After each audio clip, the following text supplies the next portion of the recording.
Okay, good morning. Good morning, everyone. Yep, get that sound again. 1 second.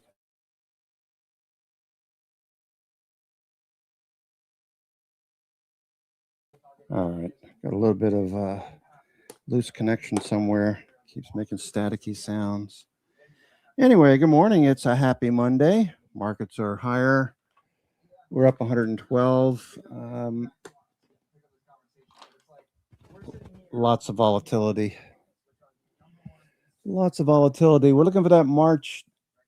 We're looking for the March dip that gets bought. Obviously, we got macro news. Iran oil has an issue. So we're looking for stocks to show signs of institutional buying. That's what we're looking for. Okay, all the New York Fangs got bought off the low. Let's see what's Microsoft doing. Kramer was talking about Microsoft this morning. Microsoft was at recent lows on Friday. Okay, we're moving back up into this range, it looks like. Okay, so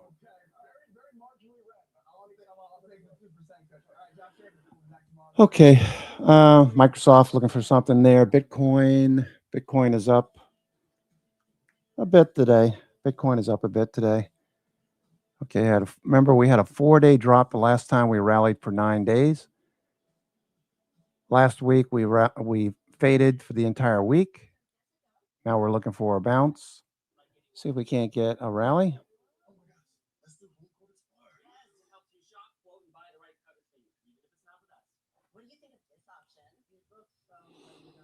Okay, looking for a rally here. Okay, let me make my coffee. What time is it? 5 minutes? Okay, I'll be back in 2.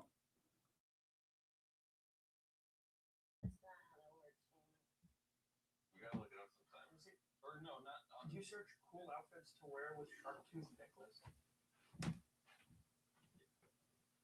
Goldfish have short memories. You like goldfish, brother. Look, we're not monks. We're just everyday people that found a really simple solution. And that one simple solution changed everything.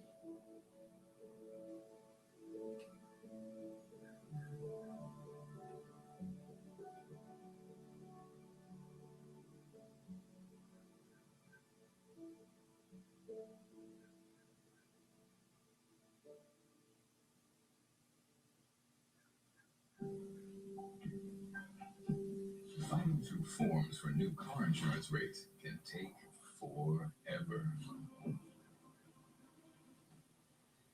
You can count on Credit Karma to speed things up, because Credit Karma shows you personalized rates from top providers without the extra legwork, so you can get to the coverage you need ASAP. Download Intuit Credit Karma to get started.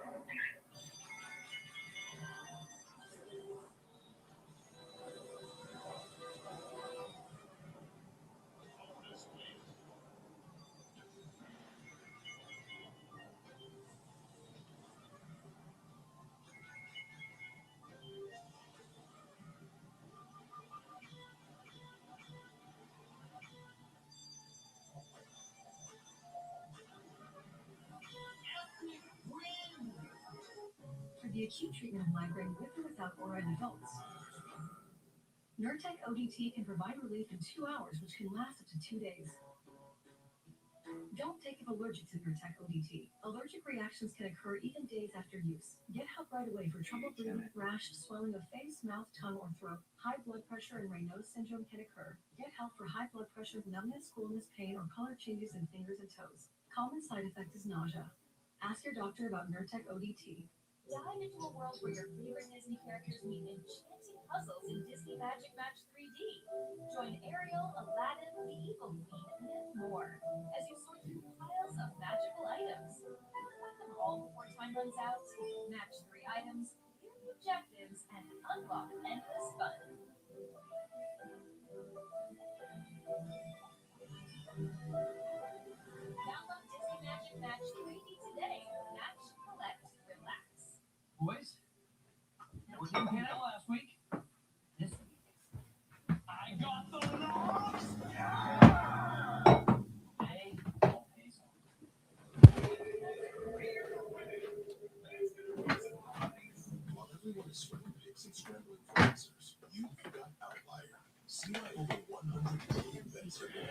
If you watch the weekend video, keep an eye on the banks. They were showing relative strength last week. Look for banks to continue this week.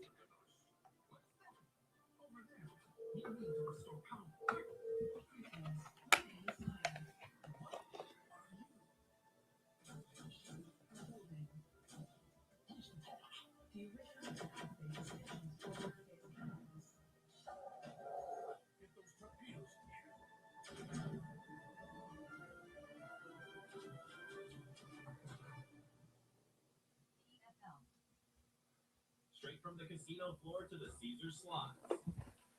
Free to play slots game. Multiply your win by 2,500 when landing on 5 Cleopatra symbols. Trigger the space special multiplier to hit the grand jackpot. All right, let's get ready.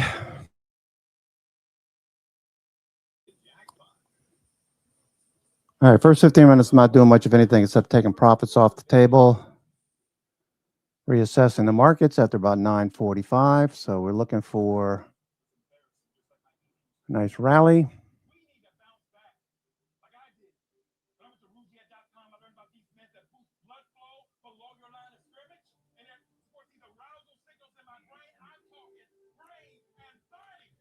Okay, we're about to open. Opening bell. There we go. All right, let's see what we do here. Do we rally or do we continue to fade off of this big move here this morning? That was likely shorts covering this morning, among other things. S&P 500. Big gap up. High took alert plus 800. Extreme high took alert. Okay. Let's see what we do up here. S&P 500. The scrolling banner isn't correct right now. Let me, I'll fix that in a minute.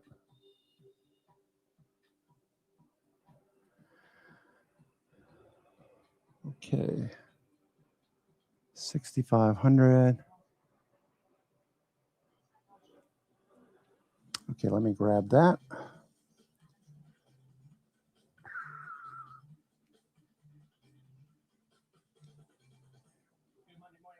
Okay, this is good. Let me get this too.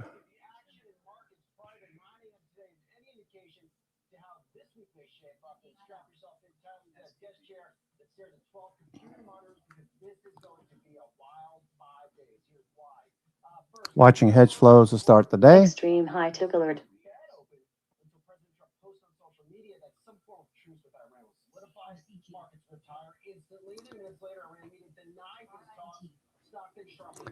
Can't believe they'll do all of this just to keep the current regime in power over in Iran.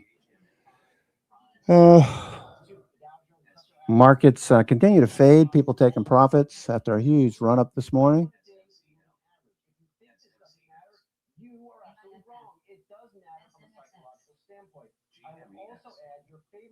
Okay.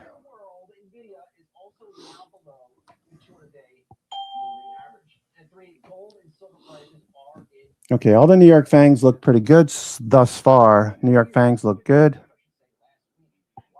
Okay. They're up off the lows. A lot of people sold. There was some capitulation selling on Friday. I don't know if that was enough. New York Fangs all look green. Yes, that's right. And you saw oil that went down. It's really whipsawed this morning quite a bit, but you saw oil going lower after President Trump had said that the U.S. had New York Fang. talks with Iran. Okay. Holding back on any strikes for now with respect to its power plants. That had been really having the markets on the edge here because this would mean even a further. All right, S&P was up over 100 and something points, 120 or whatever. Now it's fading again. $112 per barrel on Friday. We saw WTI also going higher. Really, this is because of the strikes on energy infrastructure that happened last week in the Middle East. Now, with respect to where oil prices are going forward. You do have Goldman Sachs. Okay, let's look at the top stocks. Top stocks on the Dow Jones.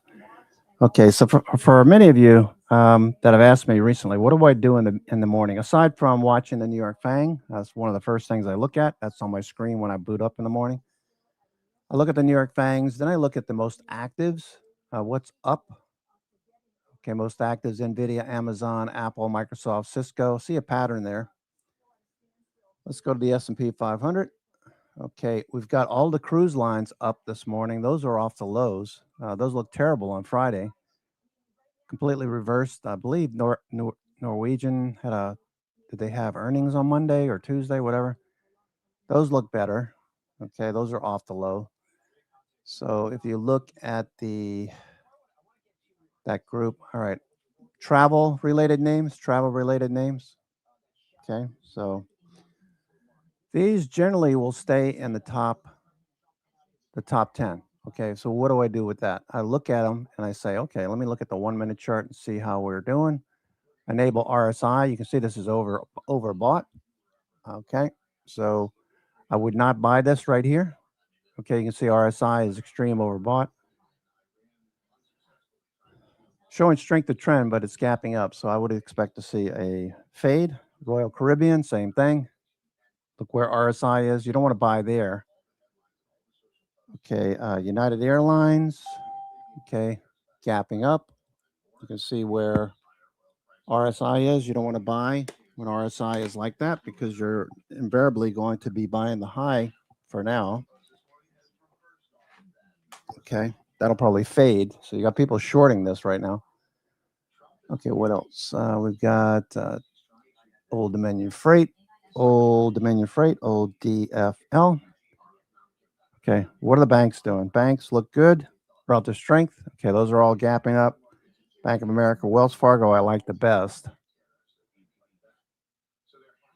Although it is below the 50 days, so it's got a lot, and 200 days, it's got a lot of work to do.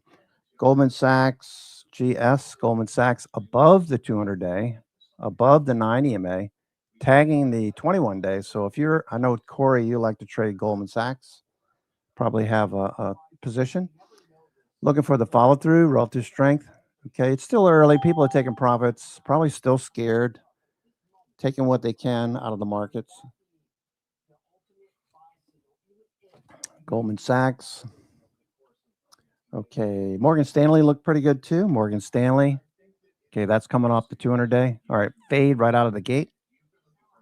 All right, so you don't want to buy up here. Wait for RSI to get oversold again on a 1 minute, and then you can do a day trade if you want to do that. Or if you're starting a new trade, wait for it to dip. Okay, so S&P still fading a bit. VWAP could wind up being a doji day up here. Let's see if it fades or not.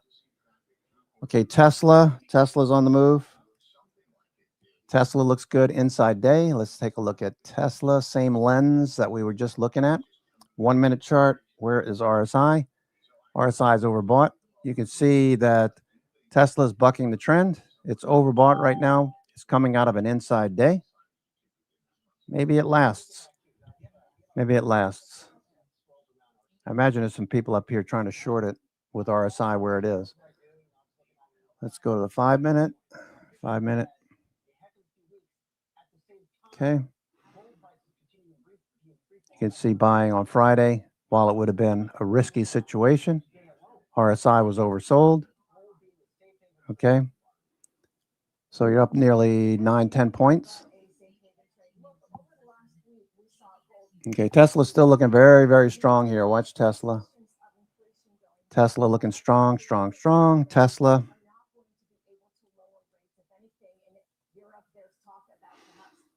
Tesla's going. I was walking this morning after taking a run. That's why I was a little late. And the thought crossed my mind, that always crosses my mind, is that if you get so despondent or negative on the markets, markets don't care about your feelings, don't care about my feelings or anybody else in the trading room, obviously. So you have to remove yourself from that. The number one issue that a lot of traders have is they take too much all at once. That's why I always like to scale in. Tesla right now, if you're going to take Tesla, if you're going to do 1,000 shares, maybe just scalping, you're scalping for a couple of points. That looks pretty good. Tesla's showing a lot of relative strength right now. Watch the banks. You need to push away and just have some perspective, because I'm out there watching the people on the golf course, and they could give two shits about what the market's doing right now. Obviously, they're enjoying their day. Another guy's cleaning his car out this morning, older gentleman. The point I'm trying to make is that, you have to have some perspective. If you're constantly looking at the computer screen, or you're constantly listening to CNBC, it's going to make you crazy. It will make you crazy, right? Especially when the markets don't do what you want. And every day you come in and you think, oh, it's going to bounce today. And then it just rolls over like it did this morning. All right. I got a feeling we're pretty close to a bounce. I don't know if this is going to be the week, but the end of March tends to be a good week. Mid-week, mid-month into the end of the month. I've seen some years where we start the rally in April, the start of April.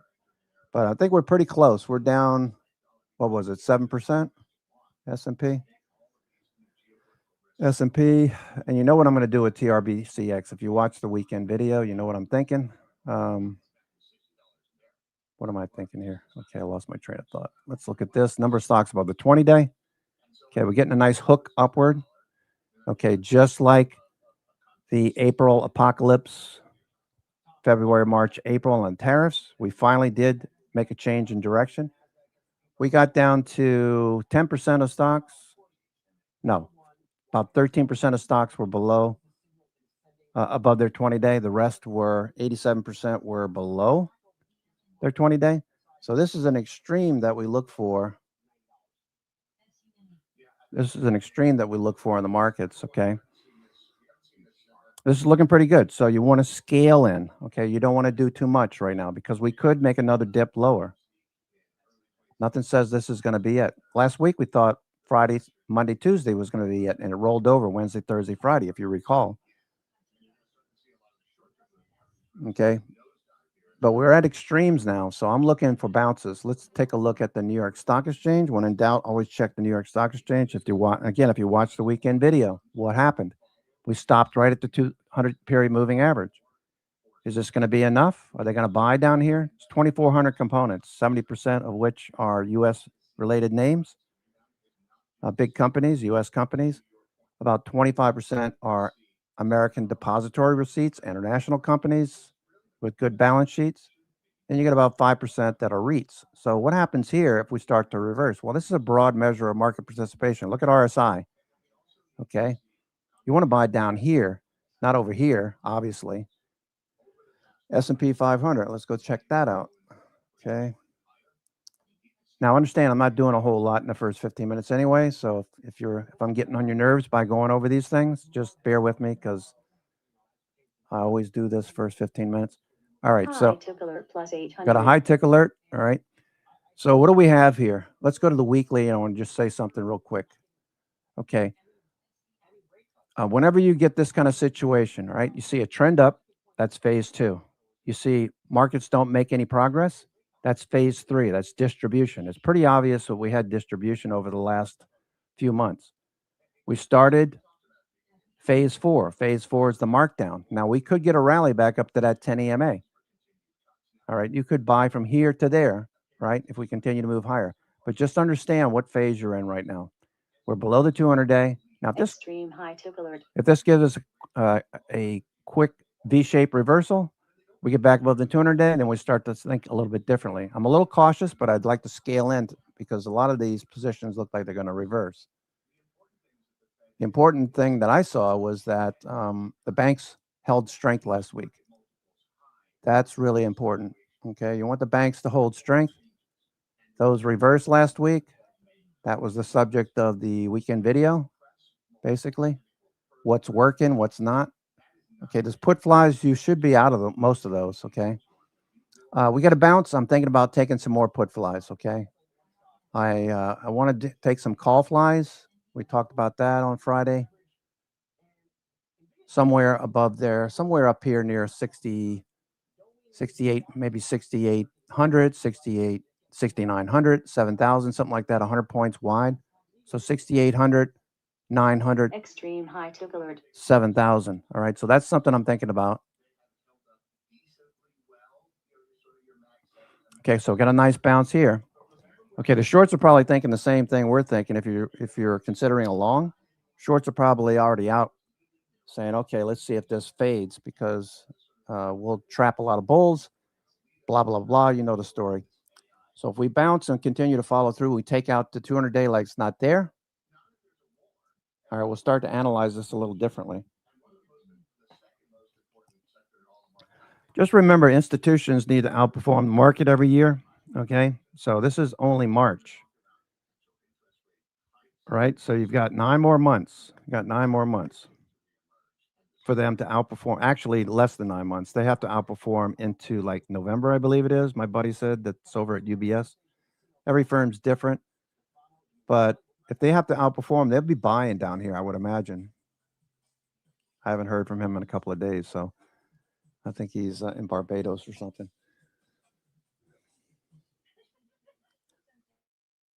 If you don't know, I have 2 buddies that work at UBS. One I haven't heard from in a while. He works in a different department. The other one works in the bond department. Learned a lot from him about bonds. Speaking of bonds, let's go see what junk bonds are doing. Junk bonds hit a new low on Friday. Okay, we got a nice bounce. Are we out of the woods yet? Certainly not. Okay, certainly not. Bonds need to reverse course. All these moving averages need to turn up and to the right. Okay, we're still in a downtrend. Bonds,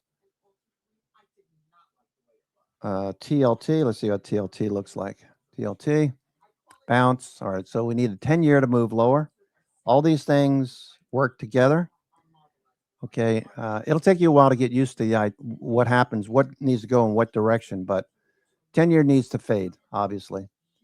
VIX probably already faded quite a bit this morning. VIX, okay, made it all the way down to 20. Now it's back up to 25. So volatility is still pretty hot. People don't believe what's going on right now. Okay, so people are still buying protection. I still want to buy a put credit. I mean, a put fly. Probably out. Maybe I'll add to the April level. I'm all out of the March 20s, obviously. That was expiration yesterday. 66, 65, 6,400. That was a really good trade. If you took it, that was about, I don't know, I guess about a month, right?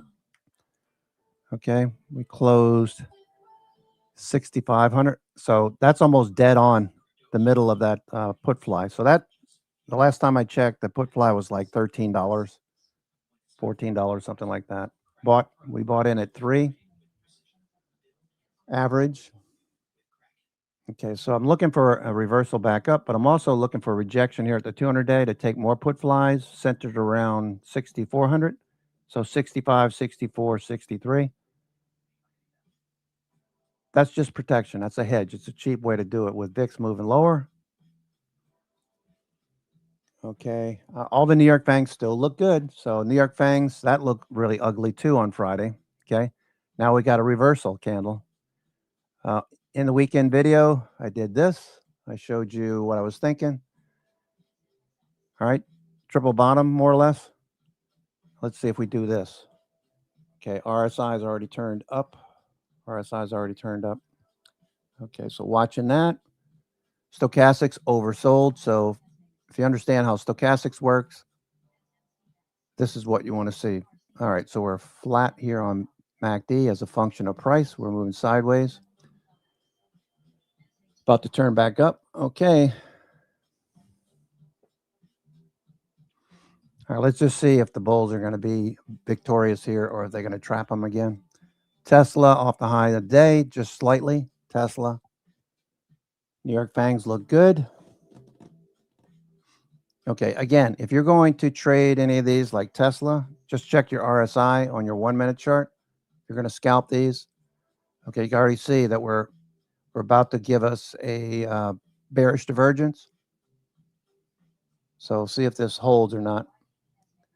Okay, it's only the 1 minute chart. So if we go out to like the 15 minute, okay, you can see RSI is still rising. So while we are overbought on the 1 minute, shift out in time, 15, 30, 60. See how that looks. Futures, 15, 30, and 60 are still on buy signals. Tick cumulative needs to turn up. Hasn't turned up yet. All of these things matter. Not putting money to work yet. Let's see, what's up down volume look like? Up down volume currently 11-1 up volume on the diamonds, 21-1 up volume on the Qs, 5-1 on the spiders, 4-1 on the Nasdaq, 3-1 on the New York Stock Exchange. All right, New York Stock Exchange. All right, watch this here. It looks pretty good. Looks pretty good on Tesla. Let me just shift here. Tesla. All right, we want Tesla to remain strong today. Okay, so I'm going to keep an eye on Tesla for a few minutes, okay? Okay, let me just do one other thing here while we're waiting. Okay, so TRBCX.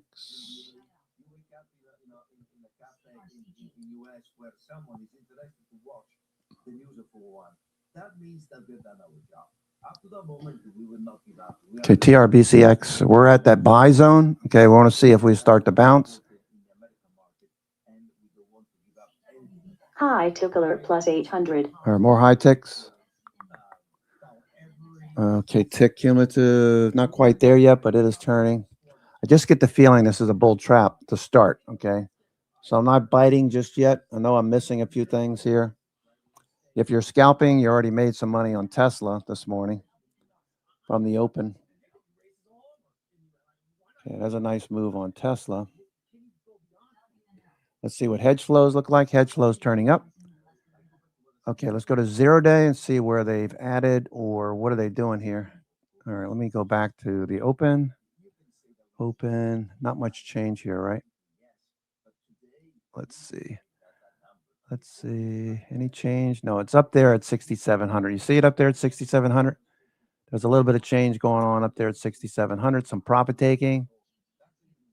There's some right there at 6,600 right there. Okay. Okay, and up here, just look at the changes. I'm just watching. All right, let's see what they do here.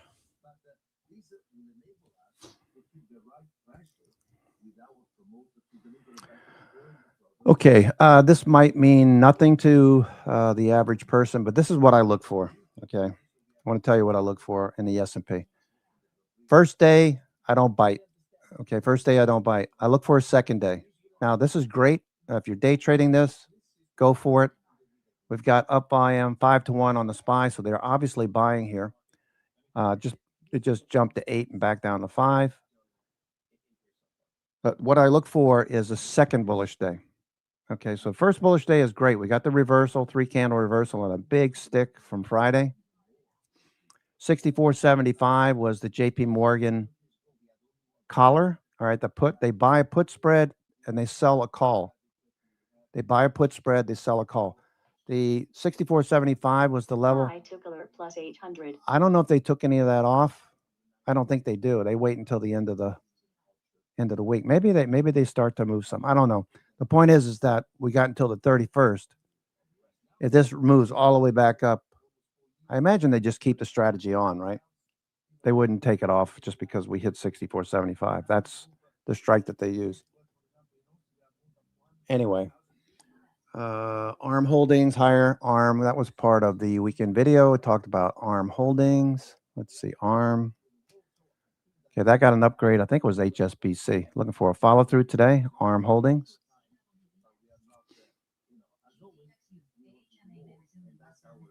Okay, keep an eye on the hedge flows here. All right, Tesla. Tesla is flagging at the highs.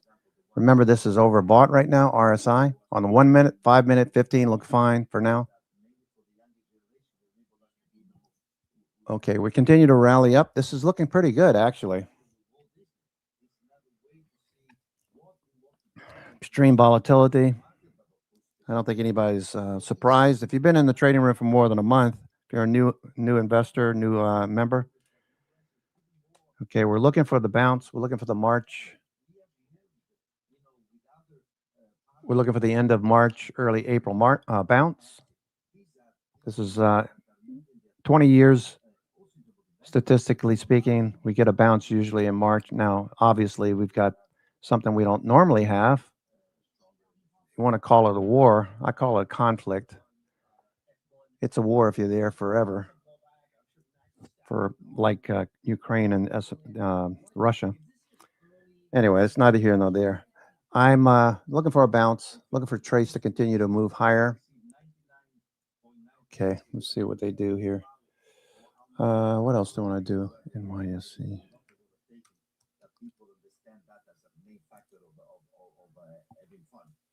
Of course, as always, it is normal. That is always been the case. When there is a step change of a regulation, and this is very big, you have to expect some things that has to be adjusted. And this is the approach we always said.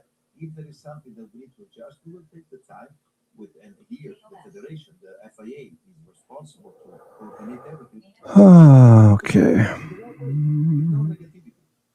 Of course, Max expresses his opinion, which we need to respect. But we take on board the positive, the fact that he wants to be for one. He wants to make sure that his comments are taken on board. We will. And the FIA and the fans, we will. But we don't have to lose the bigger picture focus. The fans. The fans want to have excitement on the race, want to have a lot of volatility, want to have action on the track. This is our main number. Is vital for our success of the future. And the car itself has to evolve. If you want to deliver those things, that's why these regulations are in place, right? Absolutely, you are spot on, and this will happen. The margin of the development for this car is really big because we just at the beginning of a new era where even the way to drive them has to change, and therefore it's just a facility project, and that has been always the case for Formula One. I read somewhere recently. This is continuing my theme of it being impossible for you to stay Looking good so far. like you. I read somewhere that you wanted to shorten the races, and I'm like, no way. Stefano's going to shorten the length of a race. Given his background at Ferrari, he won the Constructors' Championship. Like, he's not doing this. Clear this up for us.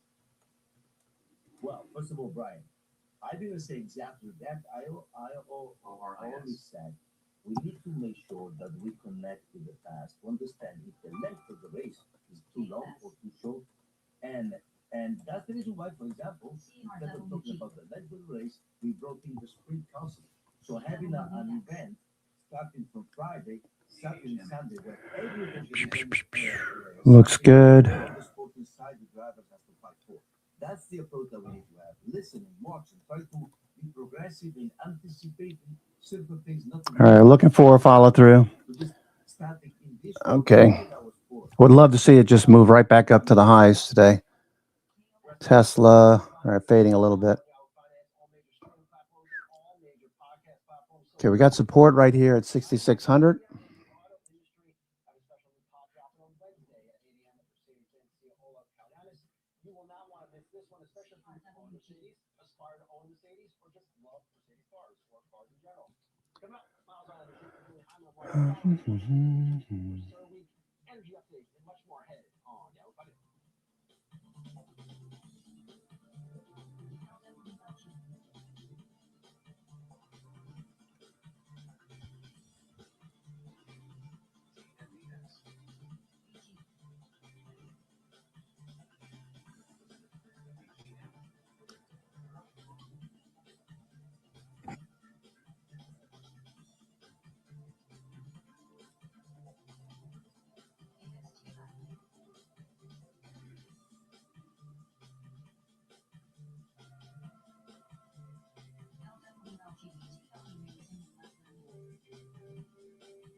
So Jessica, is there anyone you like?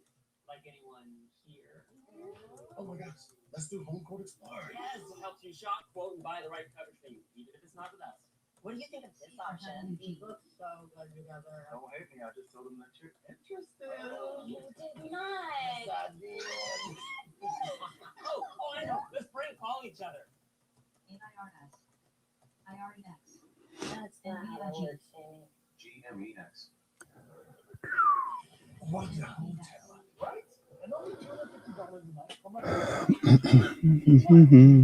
All right, so far so good. New York Fangs look good. You have to check Trivago. Oh yeah, prove it. On Trivago, you can compare hotel prices from multiple different sites, even if you live one. Look, same hotel, $100 less. You didn't check Trivago. High tick alert plus 800. High tick alert. Institutions appear to be buying. Okay. Looking good.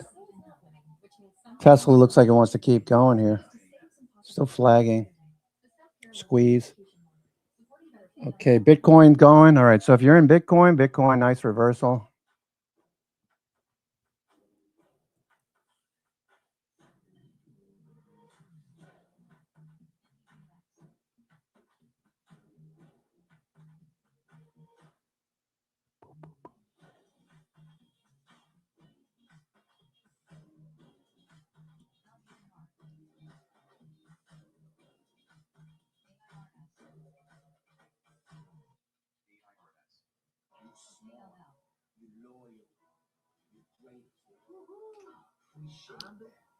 All right, nice follow through so far. If you're long, congrats, doing a great job. Things don't always go to plan. Sometimes you have to try again. When it eventually clicks, nothing tastes sweeter than victory. Candy Crush Saga. Download for free today. Hey you, yeah, you on your phone. What are you waiting for? Don't miss the poker action. Your seat is available. Get your seat up with the new SOP free-to-play app. Enjoy a huge variety of poker games. Play now and get 1 million free chips.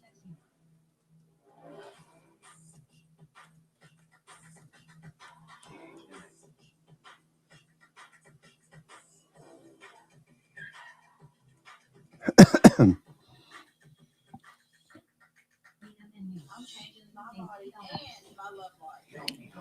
Watch your entire Gorgeous outside. Gorgeous outside. That's why I was late this morning. It was such a nice day. I just kept going further and further. I ran about 3 miles today. Had to get back too, so I had to walk back part of the way. I got tired. Markets look pretty good. If you're just joining us, I'm your host, Cousin Vinny, coming to you from theclosingprint.com. It is 10 a.m. 10 a.m. Looking for follow through, or do we fail at this point? So this is where people get emotional. They're all hyped up. They're ready to go. They've just put their entire account on black, spun the wheel, hoping for the best. We don't gamble. We scale in. We scale in. We look for the edge. The edge was banks at the end of the week. So let's go take a look at those real quick. Banks. Banks.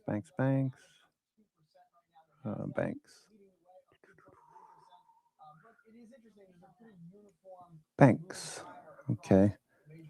Let's go do this. High tick alert plus 800. More high ticks. That sounds good. All right. So KRE. That's a good way to play this, by the way. KRE. If you don't want to buy a $300, $400 stock. Actually, it's 800, right? Goldman Sachs is 800 now? Yeah. Goldman Sachs. Where are you, Goldman? EFG, Goldman. I don't trade Goldman that often. Yeah, it's an $800 stock. So if you don't want to buy an $800 stock, maybe you buy KRE, right? All of these look good, though. Are these coming off the low? All the banks? Okay, let's go to a candle glance. Let's look at them this way. Okay, candle glance. Military conflict. We've got a lot of headlines on that front. So let's talk about everything going on in markets. Joining us now, we have Henrietta Trace. She is Vera Partners Director of Economic Policy, and Emily Rowland, John Hancock Investments Co-Chief Investment Strategist. Thank you both for jumping on this morning. Emily, I want to start with you just on your view of the overall markets right now, how you're thinking about what we saw last week. Obviously, headlines this morning, but just let's take the tenor of now a 3-week conflict, markets down 4 weeks in a row. How you and your team are looking at that overall risk environment. Yeah, it's only 10 o'clock on Monday morning, and it feels like it's been an entire week already in markets. We are doing our best to avoid using geopolitical developments as an input into making investment decisions. It's really fraught with risk. There's a ton of volatility. So what we're trying to do is focus on areas of the market where we can find opportunities that can do well, even amidst some of this volatility. We're looking at sectors like industrials that are benefiting from the capex that's unfolding in the wake of. Okay, just looking at the banks. A nice follow through. We want to find sectors that have great earnings growth prospects. Industrials saw 26% earnings growth. BK looks good. Wells Fargo. Ozark. Okay, check the ones that are above the 20 and 50 day. Okay. Goldman Sachs over there. We'd also be looking at any backup in yields here as a gift and an opportunity to lock in. Morgan Stanley. Available on high quality bonds. Well, I'm glad you brought up yields because Henrietta, it brings me to the first question I wanted to ask, which was around Morgan Stanley, Wells Fargo. bill that the administration is going to bring to Congress to finance the war, and we've seen the 10-year back up. JP Morgan, where's JP? And this morning, JP. enthusiastically rallying alongside the stock market. It feels like bond market And PNC. the costs of this conflict, seeing them as material, and that those are not subject to revision in the way that some of the equity stuff might. You can talk yourself out of that. Yeah, there's actually a lot of competing influences on the bond market right now. So, for example, Okay, so the banks look good. All right, so Tesla, watch Tesla. American consumers $1,000 and more as a result of that one big beautiful bill. But when oil crossed that $83 a barrel bench point, all those gains, all those potential refunds got wiped out. So now the break even has been surpassed, and even if we ended the war tomorrow, that would still be the case. The $200 billion war supplemental that the Defense Department has requested is very possibly going to be the last proactive piece of legislation President Trump passes in his entire second term. That's an analysis derived from the state of the midterm elections, the state of the House, and the Senate. Looks like my son went long Nvidia this morning. The housing bill is dead. The crypto bill is dead. The America Act is dead. The Pentagon's need for $200 billion then is sort of the last man standing.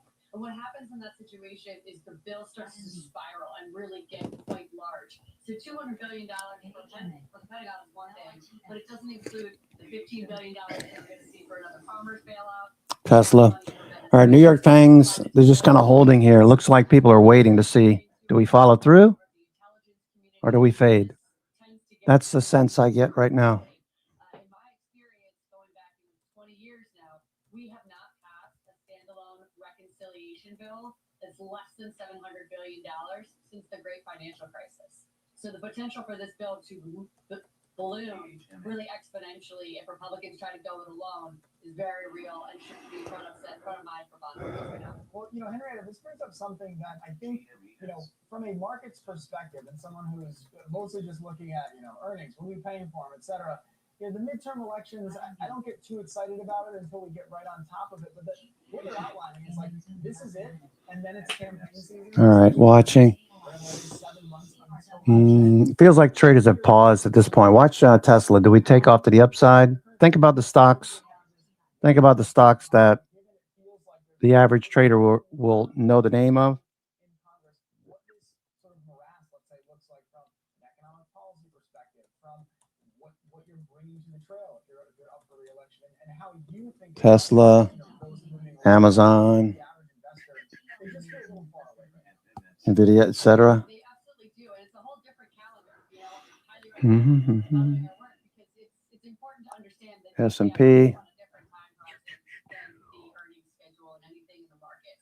Basically, the president has between now and June New York Stock Exchange. get into full-blown freak out mode. We're at 80% on the Republicans lose the House, and it's not hard to have a conversation in D.C. with Senate staff, Republican staff, about the Republicans also losing the affordability narrative. The president's underwater on immigration, on pricing, on inflation, on war. I mean, really, any way you slice it. And that's before we even get to the tariffs. So right now, the way that Republicans are thinking about this, and they're the most important ones to watch, is the president has 3 weeks to continue perpetuating. Banks have the potential to rally a lot, starting on Thursday.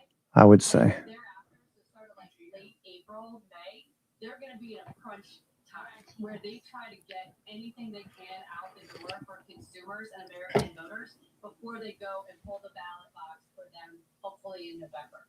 And what is further true is that after you get past July, they're on recess and they don't really come back at all except for days in September just to keep the lights on. So this window that we're operating in right now is the last opportunity that members have to send a message to their constituents about the state of the economy, about what they're doing on gas prices. TSSI moving. Okay. Between Dell pulled back intraday on Friday. This is Dell. This is most likely a good buy. I don't know if I'd buy it right this minute, but maybe let a few more traders take profits, see if this gets oversold again, maybe get a better entry. TSSI moving nicely here. Okay, what's really got my attention though, I haven't really said anything except that it was up earlier, is Bitcoin. Okay, Bitcoin tends to fade for several days. The last time it faded for 4 days and then rallied for 9. Okay, last week we hit the high and then faded all week, Monday through Friday. Today is the bullish day. I would think that this is a pretty good possibility Bitcoin follows through. Watch your 1 minute, your 5 minute. Okay, these just oscillating here. So it just seems like solid buying here. Let's go to the 15 minute. Okay, RSI is embedded, showing muscle, volume. Okay, so it looks like traders obviously see Bitcoin.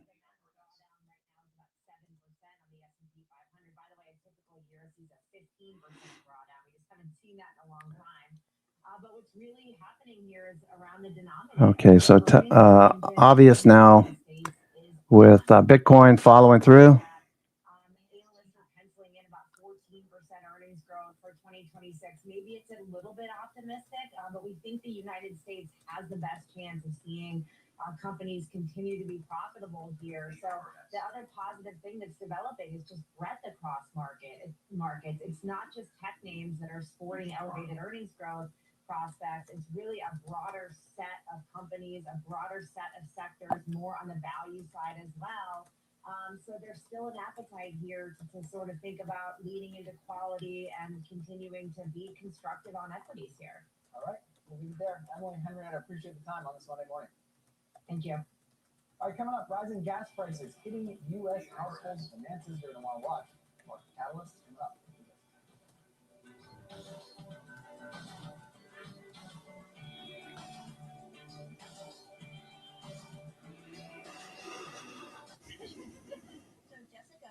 Is there anyone you like? Like anyone. Oh my gosh, let's do home court explorer. Yes, it helps you shop, quote, and buy the right coverage for you, even if it's not us. What do you think of this option? It looks so good together. Don't hate me, I just told him that you're interested. You did not.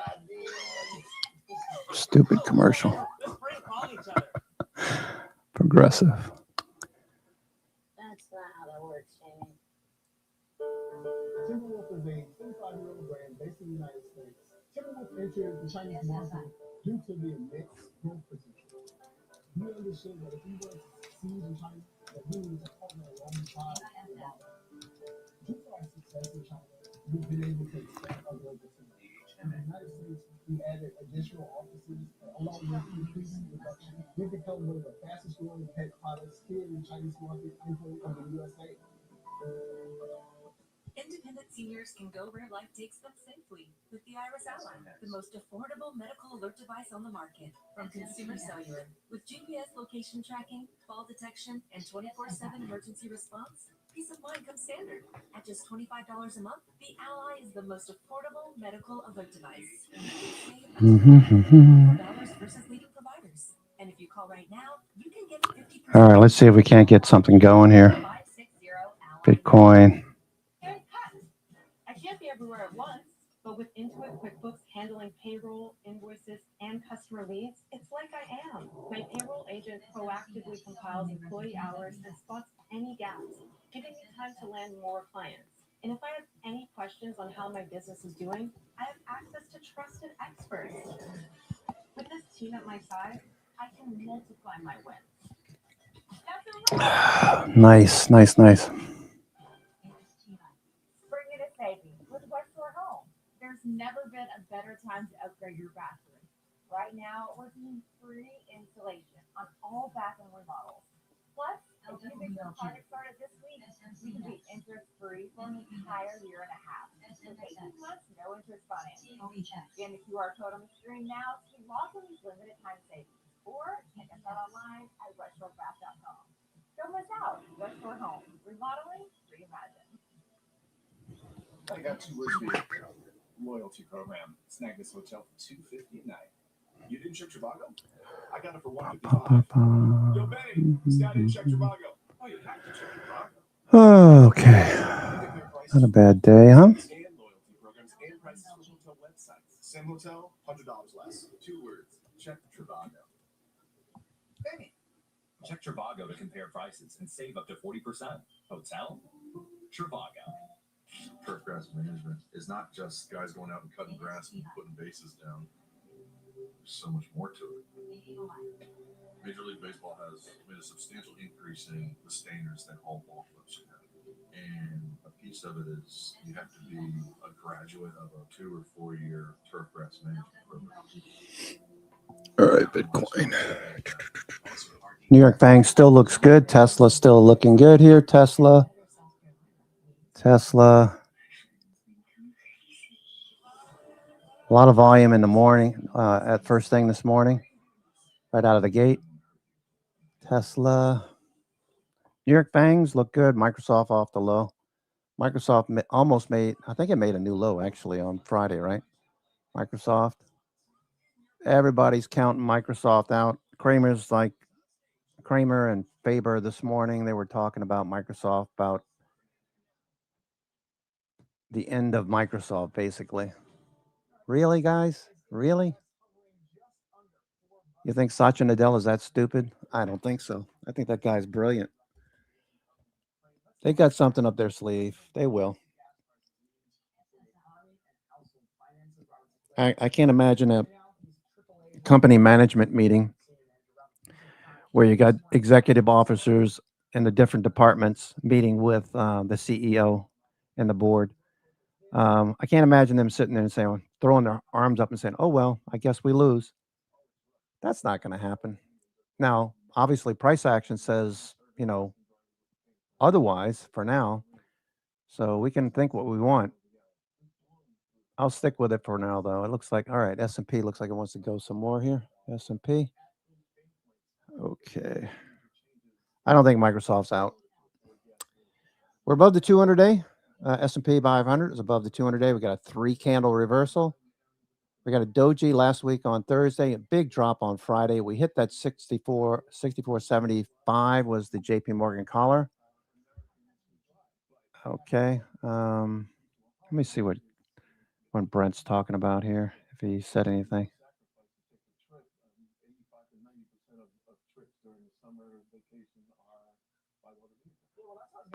Zero day, 4 hours ago. We had $1.4 trillion in OPEX that cleared on Friday. 1.4 trillion. That's crazy.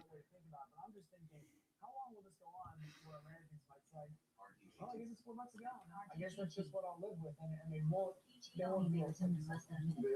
be that resignation to $4 a gallon. They just can't handle it. That core 4, that 40%, is going to be very, very difficult for them. I think they are still spending the same amount on gasoline, $30 a week, whatever it is they put in their tank. They're just not driving as much. So non-essential travel, as I call it, is probably really critical. All changes, but in the meantime, I think it's going to be a tough time. Demand was already down for gasoline. I think it will fall even further. Right? But it remains to be seen mentioned summer vacations and holiday travel because what's getting hit even harder than gas prices are jet fuel costs. Now, those are large corporations trying to manage those costs, but we're seeing hundreds of millions of dollars already. These major airlines come out saying we're going to take a hit to the tune of 9 figures plus. Yeah. Is that like how do we think about someone saying, oh, I'm in New Jersey, right? I'm in, where I am, and we were going to Coffee is good. Maybe it's my imagination, but coffee's good this morning.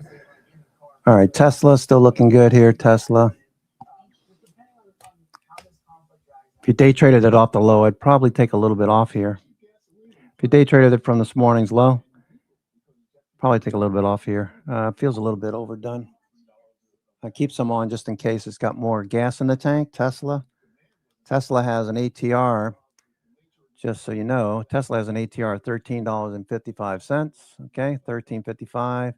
It's up $14.59, so it's 100%, over 100% of its ATR already.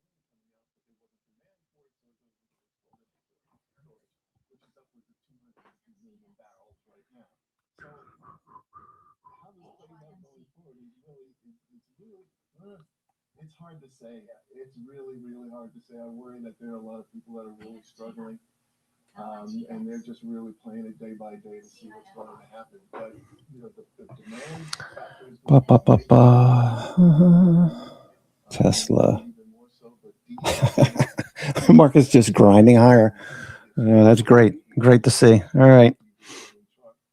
Okay. I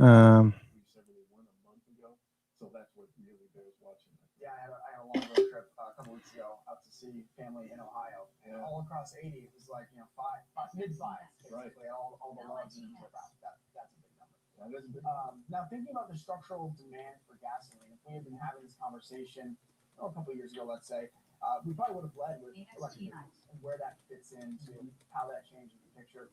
You mentioned in extreme circumstances, consumers might be looking for a more fuel-efficient vehicle.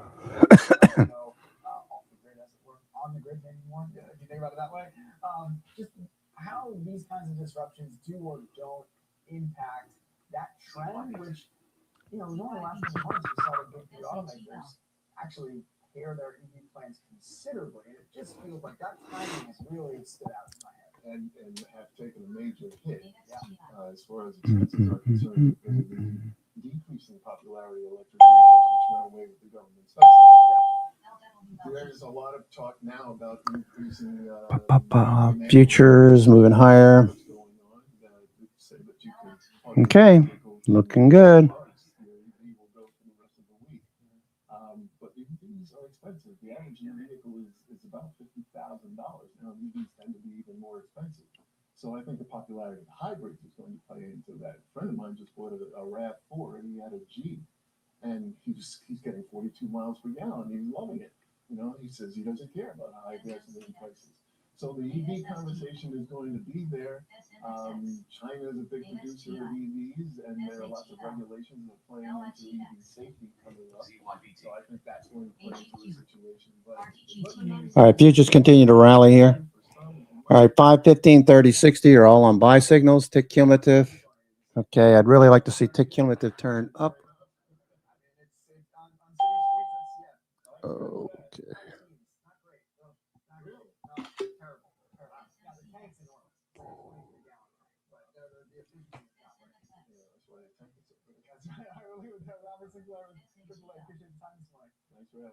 Coming up, we're going to take a look at today's trending tickers you're watching. Market Catalyst here on Yahoo Finance.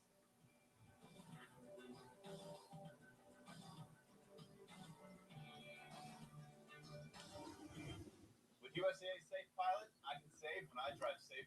With USAA Safe Pilot Miles, I can save when I drive less. Well, I can save on my commute. So can I. I can save on scenic drive. Road trip vacations. Staycations. Guys, you can save either way. Yeah, with Safe Pilot, you can save when you drive. Or with Safe Pilot Miles, you can save when you don't. We see you, how you hold your world together, how you're the glue. We see how you share, how you everything. Even if you can't see the finish line or picture High tickler plus 800.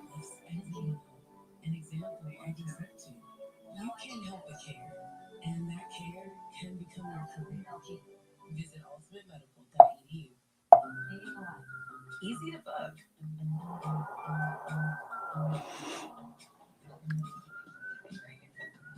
Easy to relax.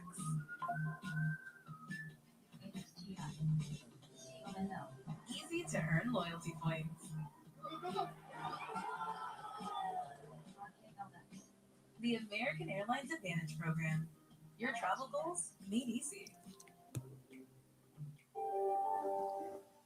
I can't be everywhere at once, but with Intuit QuickBooks handling payroll, invoices, and customer leads, it's like I am. With this team at my side, I can multiply my wins. That's a wrap!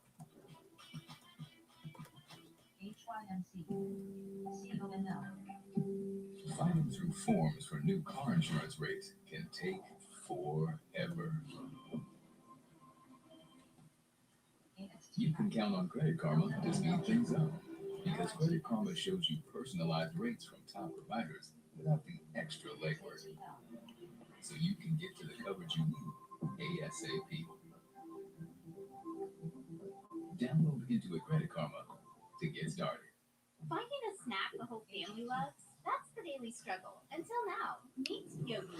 Functional snack. Okay, looking good. Tesla pushing off my screen. All right, that looking good. Looking good. All right, so far so good.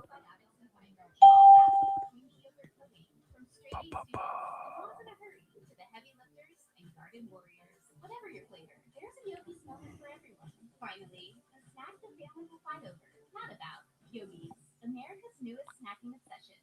Dance like nobody's watching. Except when people are watching, like your roommate and the new boyfriend you forgot she was bringing over.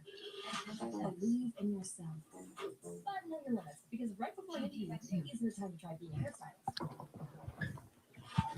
Anything's possible. So yes, when it is possible, but still is not winning, which means sometimes Bitcoin looking really good. Nice day today so far. Tesla, just watching Tesla. Got TSLL shares. They're off a bit at the moment. My average is up in this zone right in here. Okay.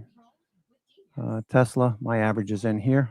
Okay, so I'm looking for Tesla to get back up into this zone.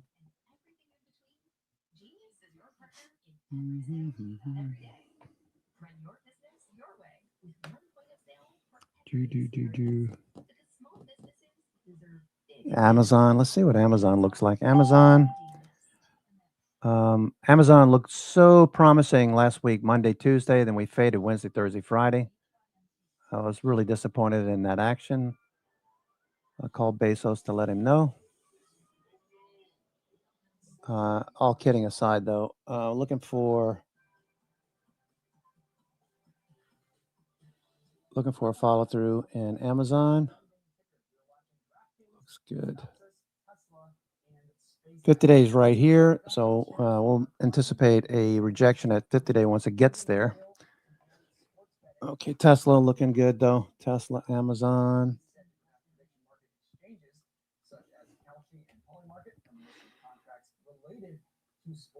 Don't hear much about Bezos lately.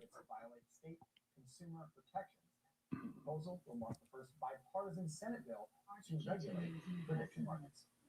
Next, Synopsys stock trading higher this morning. Elliott Management has built a multi-billion-dollar stake in the company. That's according to the Wall Street Journal. The activist investor is planning to push Synopsys to make more money. Okay, you guys looking at Caterpillar? Yeah, Caterpillar was at the low, right? It pulled back last week. Caterpillar. Okay, Caterpillar. Thursday, Friday, drop below. This looks really good. Cat looks good. Elliott Investments has made a push into semiconductors, and it comes as no surprise with the company also taking large positions in Western Digital and SanDisk. And finally, Okay, Microsoft, no follow through. SpaceX on a massive With people, unless you have an endless supply of money, where are you going to put your money? You're going to put it in the stocks that are moving the most? Have you adjusted your portfolio? I'm thinking about adding back TRBCX. So let me go take a look at that this morning. Okay. I don't want to jump the gun. I want to wait. Might miss a few percent. That's okay. I just want to be safe here. We did pull back. 14% from all-time highs. Okay. Back in February, the first week of February, we started to more aggressively take exposure off because we felt that this could turn into more than it was what it was appearing to be at the moment. Can't speak. The appearance was starting to look a little bit more bearish, so we began taking more off of TRBCX. I'm looking to put some money back to work, but I'm not in a hurry to do anything. Not in a hurry. The move from the end of 2022 at the end of the bear market was a great entry, made over 170% average, more or less. 176, 178, 7% from the low up to the high, just noted there. So this is for an investor time frame. Okay, I'm looking at TRBCX as something in my investment account. Just want to buy it, add to it along the way, see if phase 2 continues. Phase 2 should be very obvious to the casual observer. Phase 2 is the uptrend, the markup period. Okay, during that markup period, we occasionally get these fades. It's like a 10%. 10% move is like every 2 years, I think it is. 15 to 20% move is something like every 5 years, 4 to 5 years. 15 to 20% move, drawdown, if you will. So if you're not, I think it was Peter Lynch that mentioned those numbers. But a lot of people are familiar with it. 10% drawdowns tend to happen every couple of years. Okay, you should be waiting for it, really, a lot of times. That's what we're doing right now. We're waiting for this to resolve. We need to see the buying first. I want to see tick cumulative turn up. Tick cumulative is starting to turn, so it looks like institutions are starting to buy. Maybe a little bit this morning. Let's see if this sticks or not. Let's go see Amazon again. Amazon fading off the high. Let's see what else is doing here. Tesla's still hanging in there. Tesla hanging in there, pulling back a little bit now. So if you haven't already taken some profits off from this morning, probably should do it. Probably should take half off, maybe a quarter, whatever you're comfortable with. We've traded over 100% of Tesla's ATR. Doesn't mean it can't keep going, but the odds start to work against you. It's almost like institutions have a certain amount they're willing to utilize from their tank of gas, a certain amount, and that certain amount a lot of times is ATR. ATR is about 13 points on Tesla. It's up over 14. 15 points. Right now, it's up 15 points. So every point above the ATR gets a little bit more risky. And if you're day trading and you're paying attention to that number, a lot of times that'll serve you well, right? Anyway, I'm your host, Cousin Vinny, coming to you from theclosingprint.com. It is Monday, March the 23rd. Man, I can't believe the month's flying by. Flying by. I need to take a week, go fly to Barbados or someplace and just chill on the beach.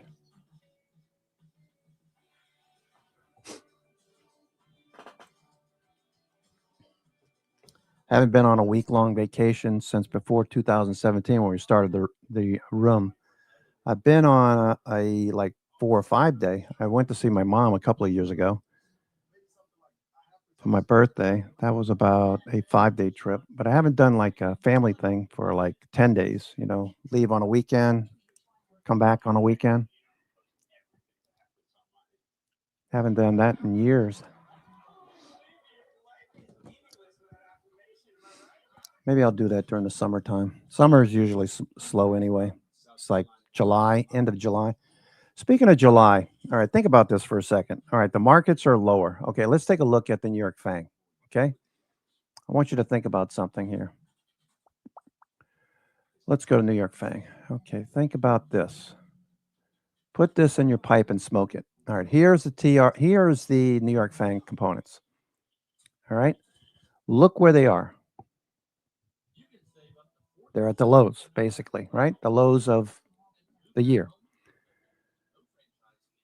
What's the highs? The highs are 2,000 points overhead. Okay. Now, think about this for a second. What's the seasonality for July? I know most of you know this. If you're a new member, okay, and you don't know this information, it pays to understand this. Okay, so let's go to seasonality. Where's my seasonality chart? Seasonality. Okay, here's seasonality. Let's go to tech, XLK, tech. Okay, so what does this show you? This shows you, why is this full screen? That's weird. All right, let's go out. What is this? I can't see that. 13, 20 years. 20 years. Okay, July. Okay, we got May, June, and July. Excuse me, April, May, June, July. We got 4 months. The peak is in July. Okay, so here's the seasonality chart. The peak is in July.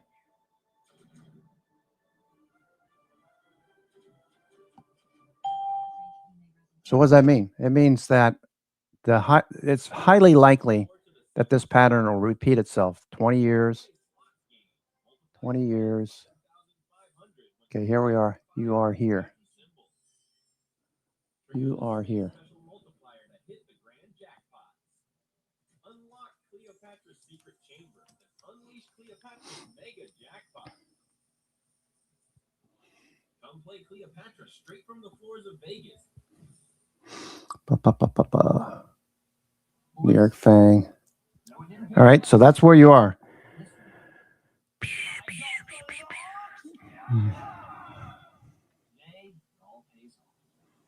So buy a little bit. What's it going to kill you? Not if you buy a little bit. You don't get too crazy. See why over 100 million bets have been analyzed on Outlier. Download on the App Store or visit outlier.bet to start your free 7-day trial. Welcome to Club Vegas. Experience the thrilled jackpots in just 10 spins. And every 10 minutes, enjoy free games for nonstop fun. New to the game? A generous welcome bonus of 10 million coins will be awarded. Immerse yourself in the authentic casino experience right from the comfort of your phone. Download Club Vegas now and let the good fortune come to you.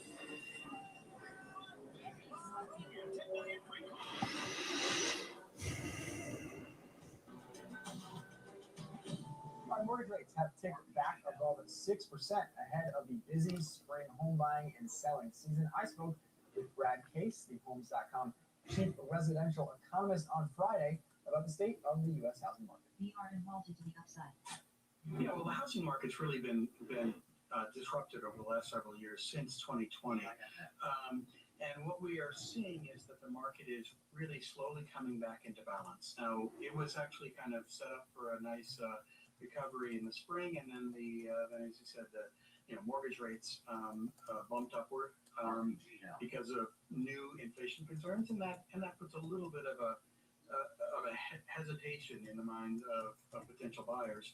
But what we're seeing in general is an increase in the number of homes on the market. So an increase in the Okay, so we're just sitting here at the highs. It feels like the markets have slowed. I mean, a lot of boom in the markets to start. Okay, we want this to hold. We don't want to fade the entire day. So if you're like me, you're looking for that second bullish day. And the reason why I wait for the second bullish day a lot of times is because of the very fact that bulls a lot of times will get trapped, right? They get too overzealous. They read the charts. They read something on X or StockTwits or wherever, and they know now is the time to buy. And after a big drop, like we've had, the volatility is still very, very high. So I want to see that second bullish day. That'll tell me, if tick cumulative turns up, that's going to tell me what institutions are doing. Okay. In some cases, they moved from central parts of the city they were in to suburban parts, but in many cases, they moved to the Sun Belt. And that was All right, Tesla's still looking good here. without spending a lot more money. But what we saw as a result was prices went up dramatically. And then home builders responded by providing supply where they could, which was basically in the Sun Belt area.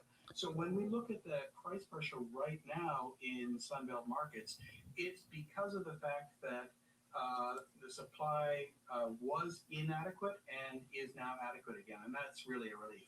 When you look at cities in the Midwest and the Northeast, they didn't see the same supply response. In the Midwest, they didn't see the same surge in demand during COVID.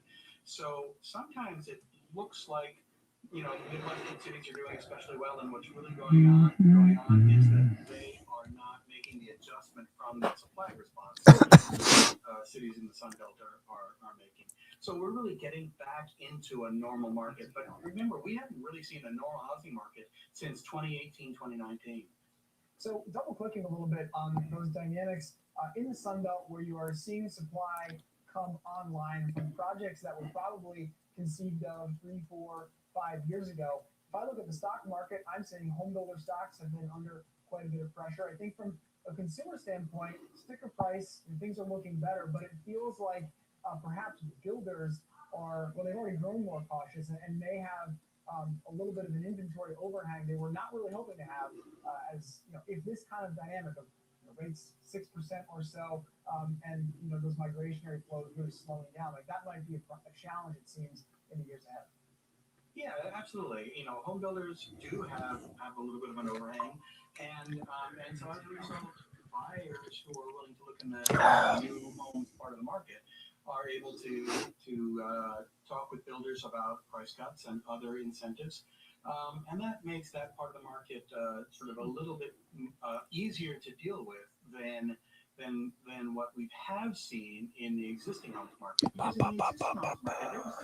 Okay, let's see if we can get some confirmation out of the markets today, hopefully.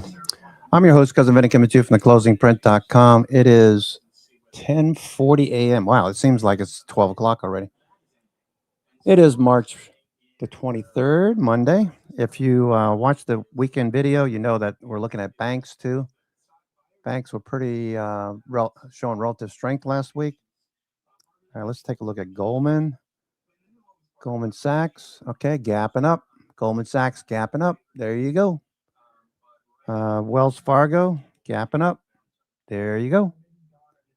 Morgan Stanley. There you go. JP Morgan. Yep, there you go. Bank of America looks good. PNC, the big banks. KRE. Okay. FAS. Okay, what's the European? What is it? European banks. I don't look at this very often, so I apologize. Euro banks.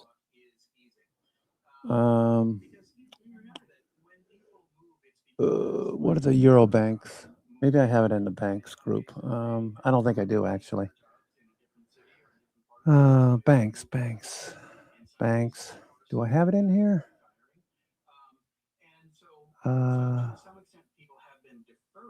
That's Bitcoin. Banks. Yeah, EUFN. Okay, so I didn't know if I don't look at this very often, but the European banks are also bouncing. Okay. So that looks good. You got a lot of banks. Is it the low? High took alert plus 800. Okay, thank you for the high tech. High tech looking good. All right, they're still buying here. Tick cumulative. It looks like it's going to cross over on the 60-minute, which is good. Let's look at the 15-minute. Tick cumulative. 15-minute. Okay, 15 minutes already crossed over. 30 minute. 30 minutes about the crossover. So 15's cross, 30 at 60 will follow. Okay. Why do I take Tagrisso? I can make pancakes. Tagrisso, I can share my handiwork. Tagrisso, I can play dress up. Tagrisso is a once daily pill that's a targeted therapy approved for adults with non-small cell lung cancer and certain EGFR mutations when lung cancer has spread to other parts of the body. Tagrisso helps patients live longer. Serious side effects that may lead to death include severe lung problems, heart problems including heart failure, and blood and bone marrow problems. Other serious side effects can include eye and skin problems and inflammation of the blood vessels in your skin.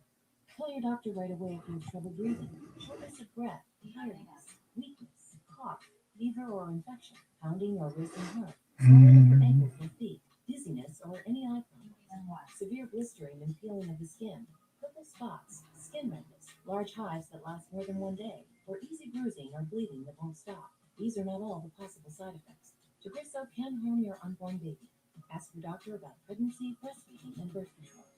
Tagrisso, I can live longer. Tagrisso, I can ask for the #1 prescribed medicine for EGFR positive metastatic NSCLC. Ask your doctor if All right, Bitcoin. Okay. Looking good, Bitcoin.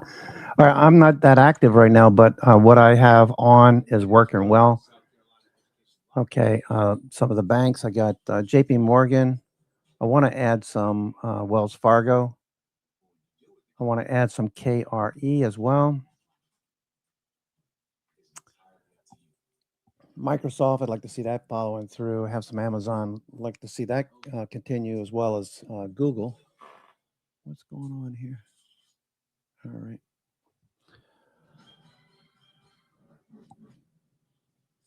Tesla shares, want to see that continue. NVIDIA, have a small position. NVIDIA, I'd like to see continue. Various other positions. ARM Holdings, I have a put credit spread left over from an Iron Condor I took last week. That was based on something I was reading. Okay, I was reading. Where's the history here?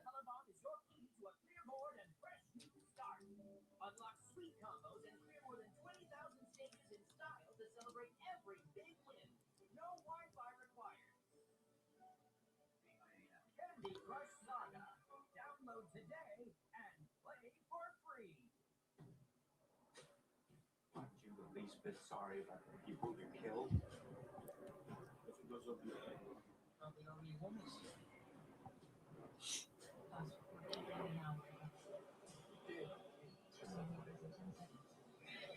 the right to remain silent. Anything you do say can or will be used against you in a court of law. The murder weapon was your lie.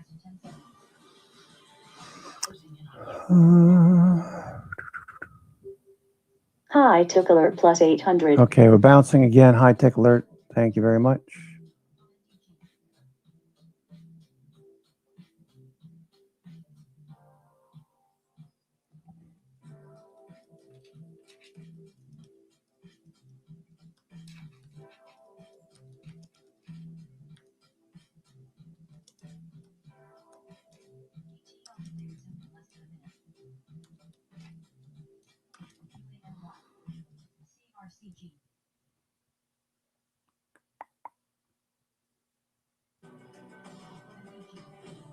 Extreme High Tech Alert. Okay, I don't know what I did with that. All right, Tesla's still going here. Tesla, looking good. All right. All right, New York Bangs are looking a lot better. Okay, I have to take a 2-minute break. I'll be right back.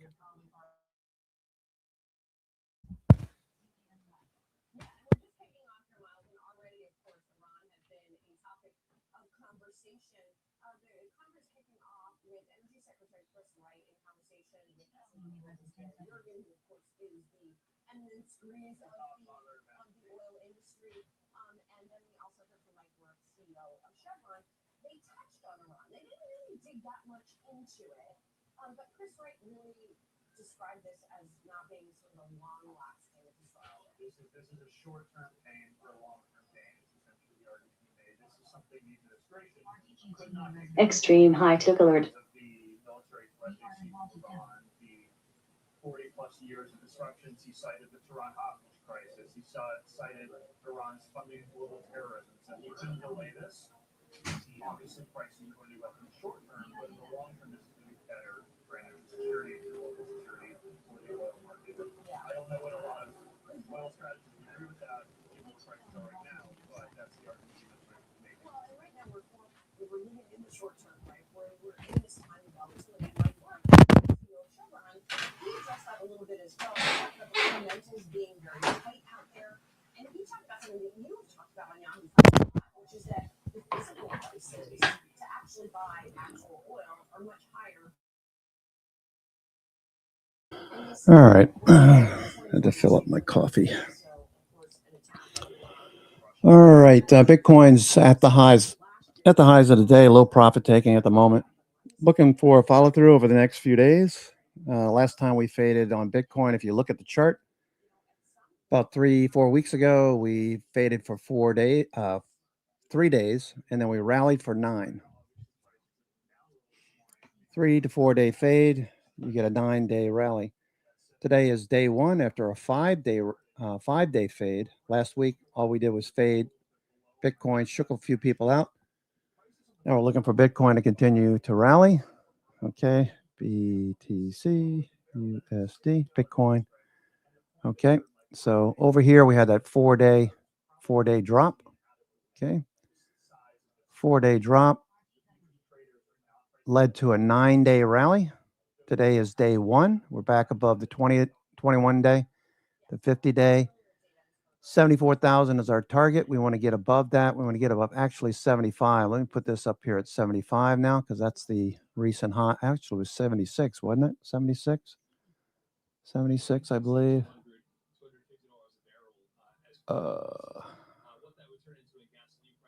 What happened here? Okay, there we go. 76,000. Okay. I think we hit that overnight, I believe it was. 76 coordinates. So he said we could see those $200, $250 76. What would need to happen to get Okay. So we want to get above that 76,000. Okay. That's our target. So it'll be a higher low. This will be a higher low. Okay. Are very pessimistic that there can be a solution to reopening the Strait of Hormuz, mostly because as long as the Iranian regime feels like It's pretty interesting when you think about all the people that are jabbering about the Straits of Hormuz, you know, what their opinions are, what could happen, what might happen. I mean, it's mind numbing to hear all of this stuff. I mean, it could, I'm not even going to say, but it's just, you don't know what's going to happen. They're just filling in time, making people nervous. I don't know what the hell they're doing. All I can see right now is we've got seasonality ahead of us. New York Fang made a new low. Okay. Almost a new low. We had basically a triple bottom. We were looking for a bounce. We got it this morning so far. So we want these New York Fangs to hold these gains and get a follow-through day tomorrow. If we get a follow-through day tomorrow, doesn't matter what these people are saying on TV. The only way that's going to happen is if institutions start buying down here. That's it. It's pretty simple. Either institutions buy the dip here or they don't. And they wait for some other time. So volume so far suggests that they have been buying a little bit. Tick cumulative has turned up. That's suggesting they are buying as well. Okay, all of these measures help you filter out the noise of the constant talk about Hormuz and Karg Island and how long it's going to last and all the things that only serve to make you more confused. You should have a game plan. Game plan is pretty simple in some respects. If you're a day trader, okay, Is RSI oversold? Okay, let's take a look at Tesla, for example. If you're day trading, you should have a simple plan. Is RSI oversold? Okay, well, it is on the daily, but we faded intraday. So I'm watching this Tesla. Its ATR is 13 plus 1350, something like that. It already rallied 15 points. So the odds are this is going to continue to fade a little bit more. Do we fade a little bit more and then take off again? That'd be kind of unusual, but Tesla does have a reputation for doing that. So the plan here is wait for RSI to get oversold again if you're gonna go long. If you're thinking about a short up here, ooh, that's a tough one. I'd be only looking at longs. Given the markets have bounced, I'd only be looking at longs. Let's take a look at a few other names. What's the top of the ASML, the company that makes the machines that makes the chips? Okay, making new highs. RSI just tapering off. I wouldn't put too much on the 1 minute chart. Let's go to the 15 minute. Okay, a lot of muscle. The last time we had muscle like this, what happened? We hit this level, ASML, and we happen to be hitting the same level, by the way. Same level, RSI, very similar. Okay, we could be hitting the highs for now. If it breaks above this level, it's going to take institutions to do that, is what I'm getting at. Okay, institutions are what going to drive this higher. All right, we're not too far off the lows. Okay, 100 points off the low, 1,300 points on ASML, $1,390 if you want to buy a share. They might have a 2 times ASML fund that you can buy. So you should have a plan. Okay, so that's day trading. If you're a swing trader, you should have a plan. 60-minute is my plan. Okay, here's your 60-minute. So this is your bag. If you're a swing trader, you're looking for stocks to move above the 20 EMA. You want to be close to the 20 EMA. This is a little extended right now. Let's look at a few other names. Let's look at Tesla. All right, so we're moved from day trading to swing trading. What am I looking for? I'm looking for a move back above the 20 EMA. Is that a guarantee? No, it's never a guarantee. But I can put a stop underneath 380. It's up $3 above that. I mean, that's a pretty tight stop for a $300 stock. Could easily come back. But if this stays above the 20 EMA on the 60-minute time frame, that's a pretty good setup. Okay.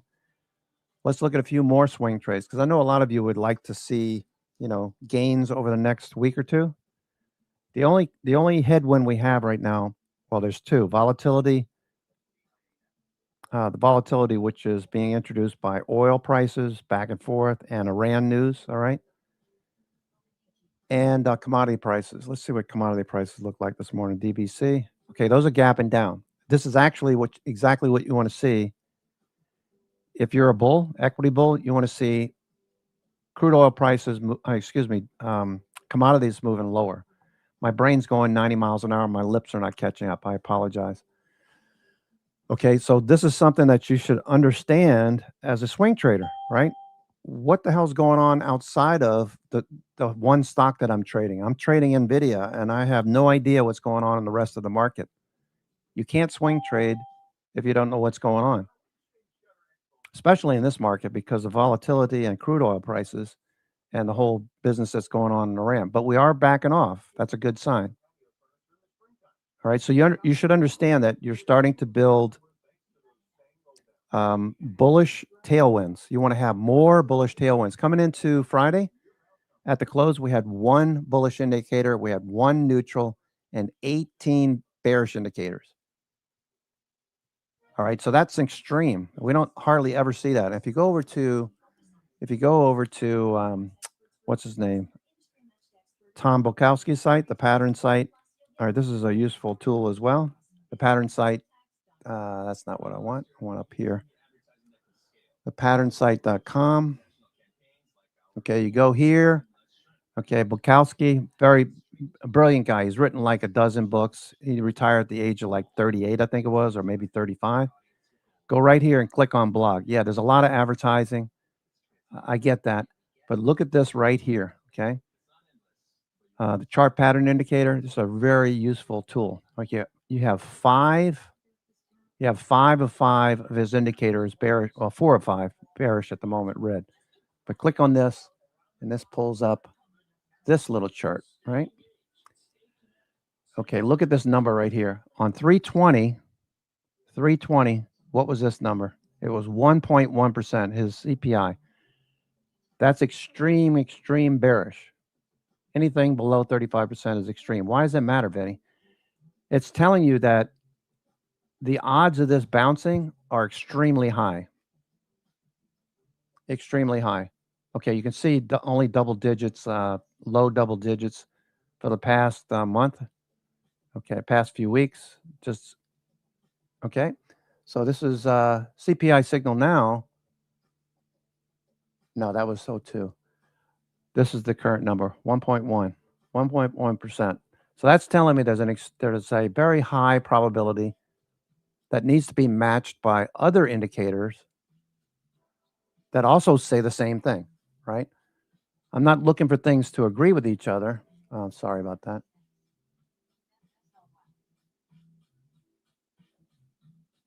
Sorry about that. I closed the wrong screen.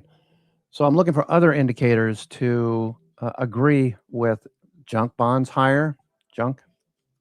Okay, junk is higher. That's bullish. That's a tailwind for us. Bitcoin is a risk on indicator at this point. Risk on starting to bounce. New York Stock Exchange, NYSE, 2,400 components, broad measure of market participation. It's not only bouncing, but it's taken out Thursday and Friday highs. Okay, this is the New York Stock Exchange. Look at MACD and stochastic. These are turning. All of these are tailwinds for the longs that we might be taking over the next several days. We still need a strong close by the end of the day, but okay. Bitcoin, you already know about. IWM, another risky asset class. Small caps are very risky. What's it doing? Complete reversal. It's almost taken out 2 weeks, the last 2 weeks highs, right? We got a little ways to go. All right. So we have to take out this 257. We're at 250 right now. I'd be surprised if Mondo wasn't already long on IWM. He likes to trade IWM. Another risky asset class. Add to that IBB, biotechs. Are they reversing? They're not there yet, but they could be. All right, we'll watch for that. That's part of XLV, healthcare. That's bouncing off the 200-day. All right, let's take a look at the sectors. Materials, bounce. Communications, bounce. Remember the weekend video. Plus 800. The weekend video, I told you all of these sectors need to bounce. Okay, they all need to reverse. XLC, XLE at the highs. XLF, we know that financials are reversing. That's bullish. XLI, industrials, bounce. XLK, bounce. XLP, we want all sectors, even the defensive sectors. XLP, bounce. XLU, bounce. XLY, consumer discretionary, bounce. XRT, bounce. XSW, software, and IGV, software, bounce. Okay, so all the sectors are bouncing. All the sectors are bouncing. So that's another tailwind. So we've got about a half a dozen or more indicators that are saying this bounce could be the follow-through we're looking for. So we need to see a continuation tomorrow, but so far today, this looks pretty good. All right, if I bored you to death with that analysis, I'm your host, Cousin Vinny, coming to you from theclosingprint.com. All I hear is high ticks in the background. Okay, that's a big deal. Okay, 1,300, looks like 1,300 was the extreme for today. 1,300 stocks advancing in one uptick.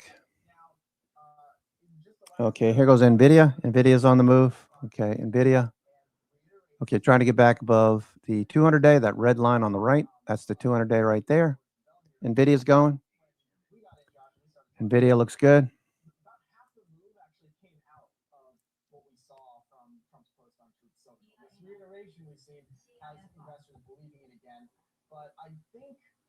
you know, I mean, it's going to be a long week of headlines. It's sort of my sense of what we've seen in the last couple hours. And it's not a headline market. It's sort of the stance I've been holding over the last 2 weeks. If you just watch oil all day, right? Because that's essentially what we're doing here to some extent. We're watching oil, see what it's going to do for stocks. Oil goes up. Extreme high tick alert. What has moved oil is actual missile strikes. Yeah, Nick, I don't know what you mean. Are you saying that you can't trade S&P at the moment on Thinkorswim? I'm not sure what you mean. Okay, where did you go, kitty cat? Are you hungry? Yeah, there's some right here. There you go.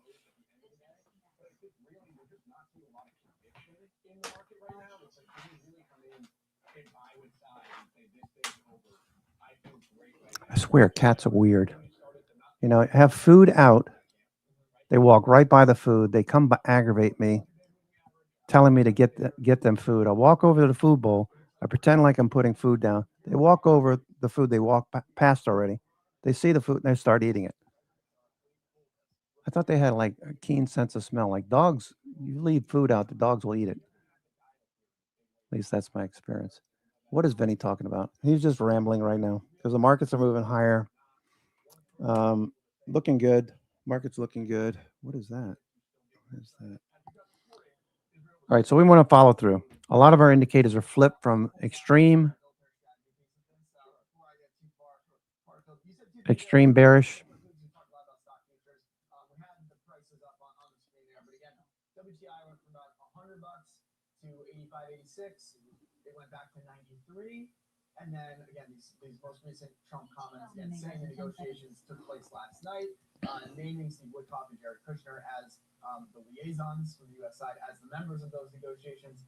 That has oil again, WTI back below 90, Brent right around 100.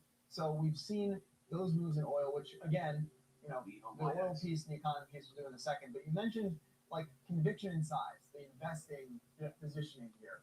And I think what's interesting with the magnitude of the move shows that there is not a lot of size out there. I think there's a lack of conviction. Part of the sharpness, and this is always like the tension around trying to, I don't know, explain or just think through like what are we learning from the market? Yeah. When you see a 3% move in futures off a post from Trump on Truth Social, that means that like there's not a lot out there. Right. Not a lot of people have a strong view. And if people might have been short futures. Well, I think we're obviously short futures, right? You know, that's how you get that move. Yeah. That's not people sitting at their desk and saying, I'm going to buy right now and then really buying, right? Yeah. That's not how that moves. Or you're right, or you're comfortable with the position, whatever it is. So then let's go back to Friday, because now we're getting into, I think, where you and I were most kind of interested when we were chatting Friday about like where is this going to pick up Monday morning. I'm looking right now at the S&P 500. I'm looking at the 200-day moving average. Which, let's do the quick explainer. 200-day moving average is the average price of an asset. In this case, the S&P 500, essentially over the last 10 months. It'll take a couple of days. So this is, as I've always thought about it, well, as people think about it, this isn't me. This is the long-term trend of the market. The 200-day moving average is trending up and to the right. The long-term trend of the market right now is higher. The 200-day moving average was at 66.21. Is at 66.21. S&P on Friday closed at 65.06. So we're below that level, indicating that the market started to act like maybe the trend, the overall trend, is going to reverse. And that feels like more significant of a development than all these flirting. No, it definitely does. I think when you get into moments, neither of us are trained technical analysts, right? We're not CMTs or something like that. But when you get into moments like this is things that you start to look at. All right, looking good for the follow through on the reversal. All right, so very happy with the results thus far today. Okay, we needed this. People were freaking out last week.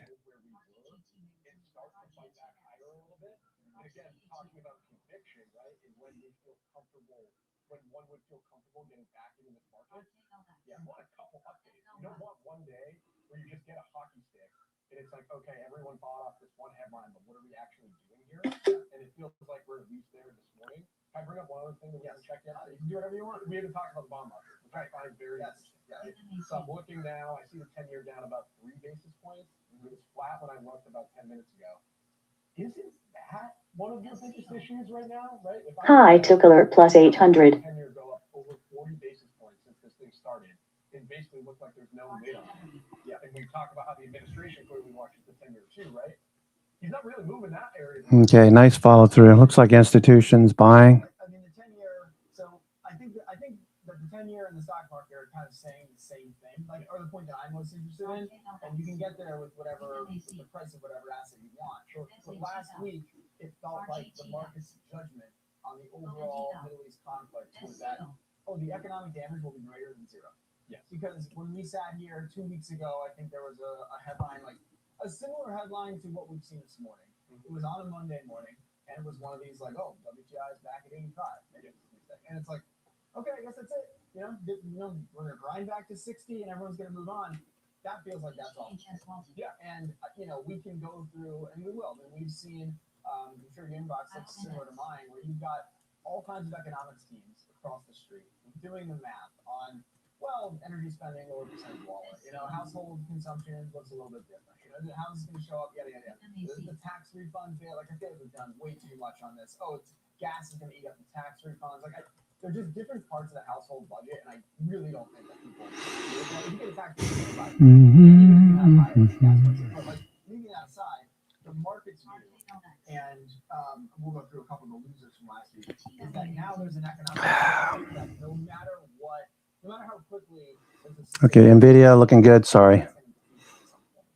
I think the story. Nice reversal underway. Stocks getting bought. Really nice look to the markets today. Thank you so much.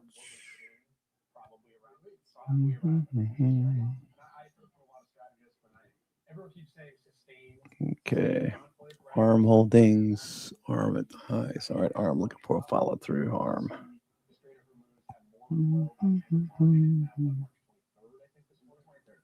So you're now getting pretty close to like, is this really happening in a week? And then that gets to the other point that we haven't really made yet either, which is really what is this all about? It's about the flow of oil to some extent, right? And actually the Strait being open. We've learned nothing about that this morning. No. And that is not a switch where it's going to go from 5% flow to 100% flow overnight, right? So even when you read something like Goldman Sachs up their oil forecast, you read through that and they're talking about in the next couple of weeks, they need to see more than 5% flow. And it's like, what are the headlines today due to that forecast? I don't really know, but I don't think that it instantly. Future's looking good. Hope everyone's having a good morning. I'm your host, Cousin Vinny, coming to you from theclosingprint.com. It's 11:11 on the East Coast. All right, looks good.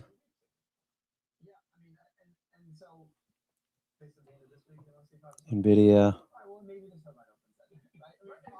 Bitcoin, BTC. Right now, I think the market price is suggesting there's less skepticism perhaps than you and I have about the veracity of his tweets, or basically like I think you and I are of the view that the taco trade, which in this case would be mapping that over tariffs. Yeah. It's basically like, okay, Trump will not worry necessarily about what should or shouldn't be done or not. I'll just say we're done. Yeah. And I'm going to move on, and then the market's going to break again. Investors, I think, still have some skepticism of that. The market is acting a little more convinced this morning. But overall, like the idea that we're on a Monday morning, right before the market opens, naming that there's a 5-day cessation, like it just feels very market management. And that is what the market's Bitcoin, very nice. I'm not sure. Talking all of last week too, right? And so with Scott Bessent said, well, escalate to de-escalate. That's the strategy. Okay, Nvidia, Tesla still strong. Very, very strong today. Okay, let's take a look at a few other stocks. Let's see. Palantir coming off the low. Palantir. I almost sold some credit spreads on Palantir. Okay.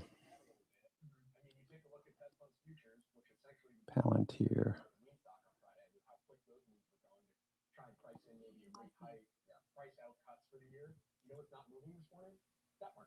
You're still looking at only a 5% chance for cuts for the rest of the year. Very volatile market. A lot of months left in the year to get into, like, is the Fed going to cut this year? But that market was moving a lot on Thursday and Friday and moving very aggressively. I wake up this morning. Forgot to set it last Wednesday. Feels like it was longer ago. Another thing that didn't help either, too, right? Which I think is a broader part of this discussion. Where's my lever? Where's the Fed put? Where's the Trump put? And those are not available. Yeah, I think I brought it up on Friday's show, like on Thursday's show. Like that's the better point. Yeah, the real better point is that you have another backstop of the economy was taken out, basically by what we heard from Powell we saw in the S&P. All right, so let's do a couple of the names. And again, this is sort of we're trying to set up this week in the context of like what happened last week was their information taken. So some of last week's biggest losers in the S&P 500 on a weekly basis. Obviously, there's headlines in here. You know, Eli Lilly had a headline in there, you know, pushing the stock down. But I think there's a handful of stocks that are very much. And again, this is confirmation bias, right? I'm coming out here saying like I think the market now believes there is more than zero economic damage from the conflict in the Middle East. But I look at 5 of the top 10 biggest losers on a weekly basis in the S&P, and I see Pepsi, I see Walmart, I see McDonald's, Home Depot, Procter & Gamble. So I see 5 names that, one, have been a bright spot in the market this year. Right. A couple of those stocks actually have very, Pepsi is a very interesting, like, Pepsi-specific story happening. We're going to lower prices to get market share, like, so that's why that stock's up 5% this year in a tape where the S&P's down 3%. And that kind of divergence between Pepsi and the S&P is not really like that beta is going to be pretty big, right? So anyway, you have that. And then McDonald's, low-income consumer, Home Depot, rates higher, housing market all of a sudden, the rental market, that's looking a little sketchy. Procter & Gamble, household staples, things like are people going to be trading out of the main brand sort of products that they're Okay, New York Fangs so far looking good. Google dragging its feet, just off the highs. Apple, not a bad day. Not a bad day.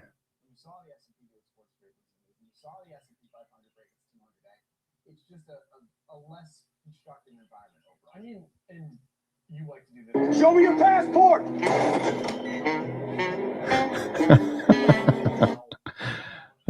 Spoof on ICE taking over TSAs. It was on Twitter. It's pretty funny.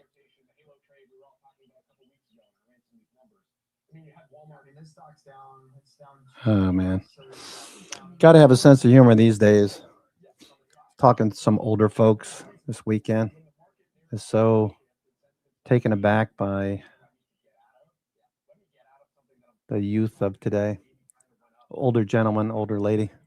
Taking my son to looking for dress clothes. They own a nice clothier in Myrtle Beach called the Men's Store. Anyway, just sitting here watching the markets. We having a nice day. Don't forget, we do see B and C pivots. Okay, ABCD patterns do show up. The market's not going to go straight up every single day. Be nice to see this continue, but if you're a new member, we do look for this ABCD pattern very often. A lot of these stocks are holding the highs, so not giving us an opportunity for a second entry or a first entry if you missed the morning run-up today. Anyway, so that's what we're looking for right now, ABCD patterns. You can see A over here on the left for NVIDIA. Got these little pivot lows. We're above VWAP. That's unusual. Last 2 weeks, we spent a lot of time below VWAP intraday. Palantir looking pretty good here. Here's Palantir. All right, Palantir looks good.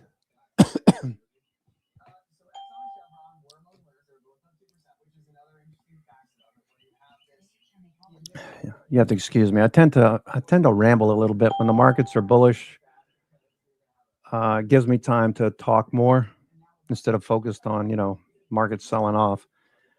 I don't chatter too much. But when the markets are rallying, that's when I start chattering. Got to try to curb that a little bit.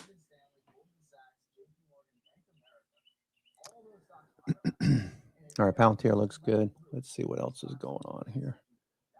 What's going on, Alfie? S&P 500. we've got the cruise lines and travel. If the issues in the Middle East start to subside in the short term, seems like it will.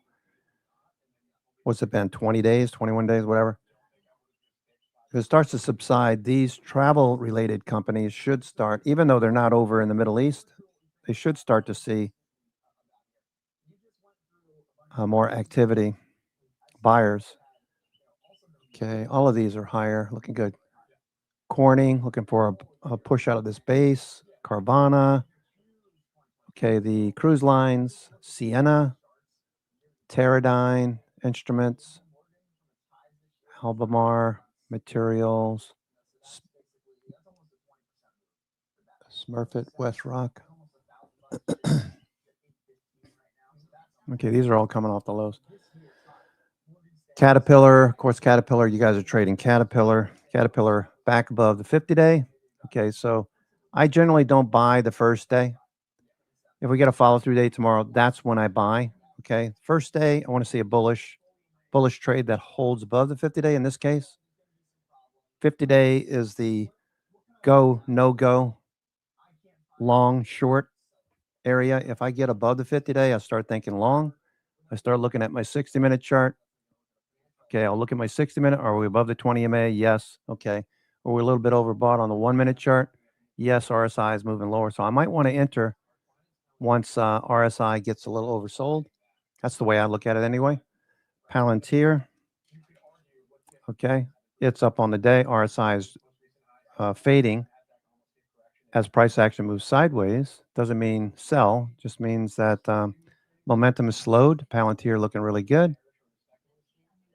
200 days right overhead. What's ARM Holdings doing? ARM Holdings. I do have a put credit on ARM Holdings. Where is that put credit? Put credit's doing good. Oh, I have a 15 cent buy to close on ARM Holdings. That would be a nice profit. $100 per contract. Okay.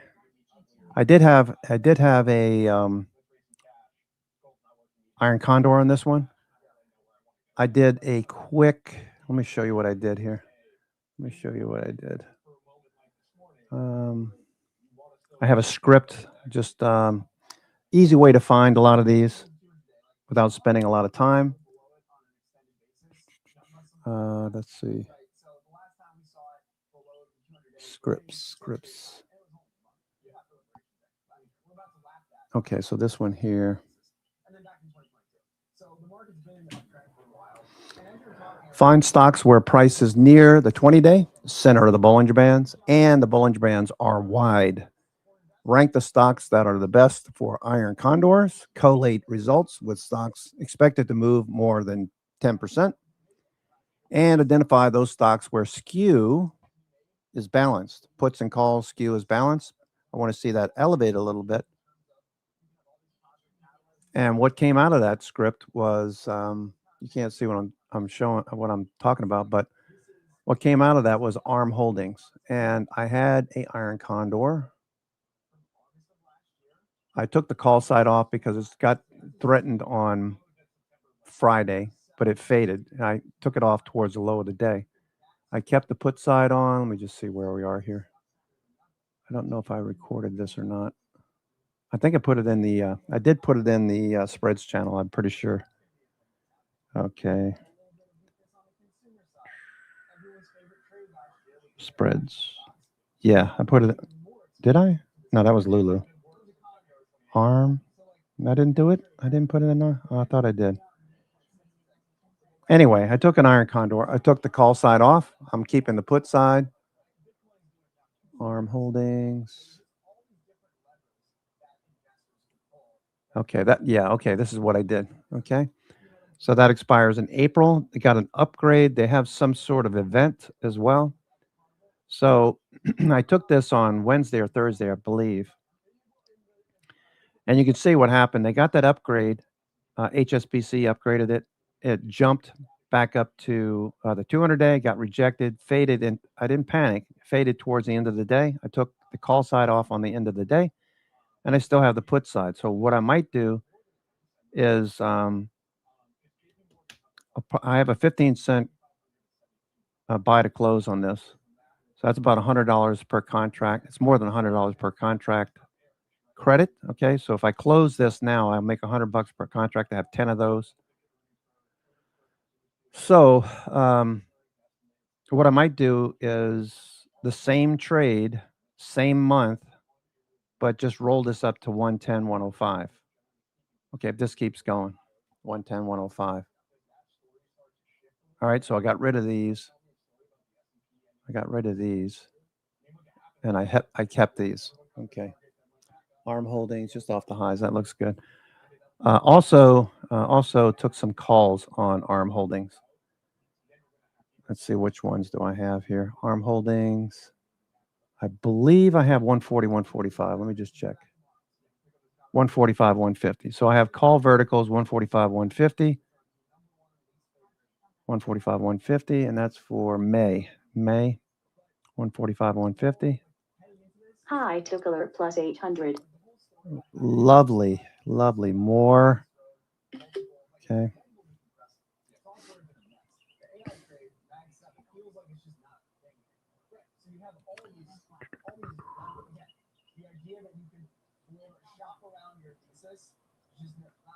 On Friday, 18% of S&P 500 stocks trading above their 50-day moving average. So I haven't seen that since last week. Like the individual charts are a mess out there, and so until those start to look better again, having conviction coming into the market, I just think it is right. Yeah. Maybe we'll have it tomorrow. Better things will say. I'll take red. Oh, okay. Very marginally red, but I'll take the 2% here. All right, Josh Abrams will be back tomorrow morning. All right, that does it for morning brief. Much more ahead.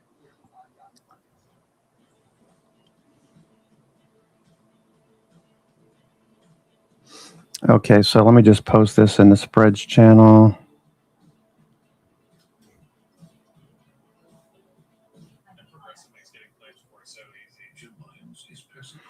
ARM added calls. Makes it easy to make changes to my policy. Okay, you can add Sarah here. It's Julie. Right. Sarah was the one your mom really liked. Hi, Julie. I'm putting my progressive savings towards another cruise. Look how young you are. Don't be passive progressive. Look how cute you were. Get good coverage and savings for yourself. Before you could talk. Cebolla crujiente y en tiritas. Sí, porfa. 2 caris de cuarto de libra abiertas en la nueva salsa Pickles. Sí, porfa.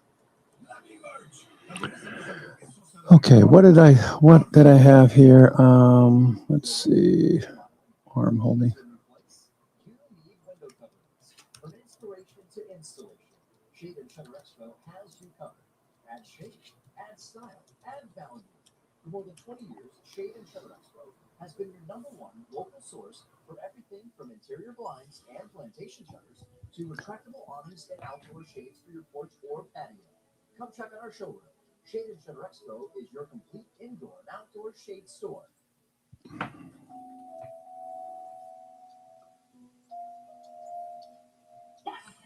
You can hit big wins like $500 or more.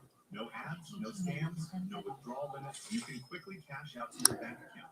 Try it now. Okay, this is what I was looking at on Friday. Arm holdings.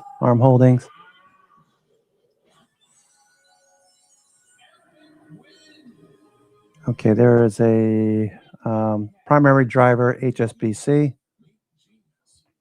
Moved the stock from reduced to buy. Seamless payments? Okay, always. By nature. Flexible by design. Built to handle the rush, returns, bills, and stress. From street eats to stadium seats. You're moving fast, and we're moving faster. At Red Lobster, we need TV advertising that can scale, from local promotions to national campaigns like our Ultimate Spend Less Shrimp. Fountain lets you get your ad on streaming television quicker than it takes to get your cheesy cheddar bay biscuits. All you do is choose your budget, your audience, your goals, and upload your creative. It's scalable, it's transparent, and we get it. Endless shrimp. Thank you. It's not endless, but you will spend less. Correct, but that isn't it. I'm not sure. Voice chart, please. Are you picking up this time? At Lido Pizza, you get twice the toppings, meatier wings, plenty of pasta, and way overstuffed subs. That's why we like to say, Lido leaves you with leftovers. But then you say it 10 times fast. Okay. With leftovers, we don't leave you with this.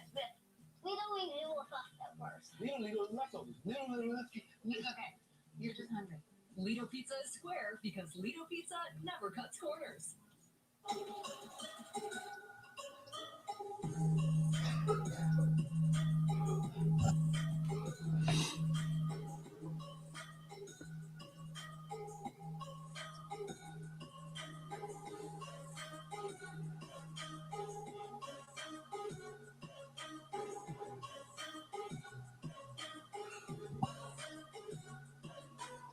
Okay, S&P pulling back a bit. All right, we're still up 127 handles, 128. Monitoring the New York Bank stocks still look very strong.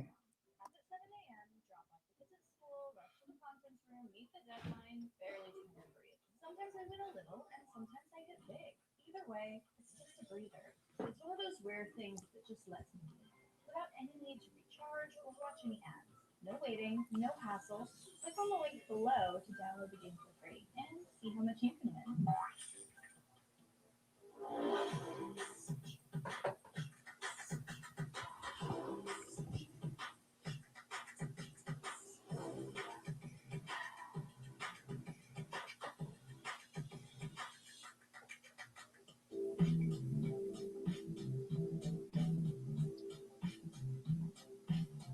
Okay, so tomorrow we've got ARM Everywhere event. Anticipation is building into Friday for an upcoming investor event scheduled for this Tuesday, where the company is expected to detail new AI revenue streams. Okay. Okay. All right. ARM looking good.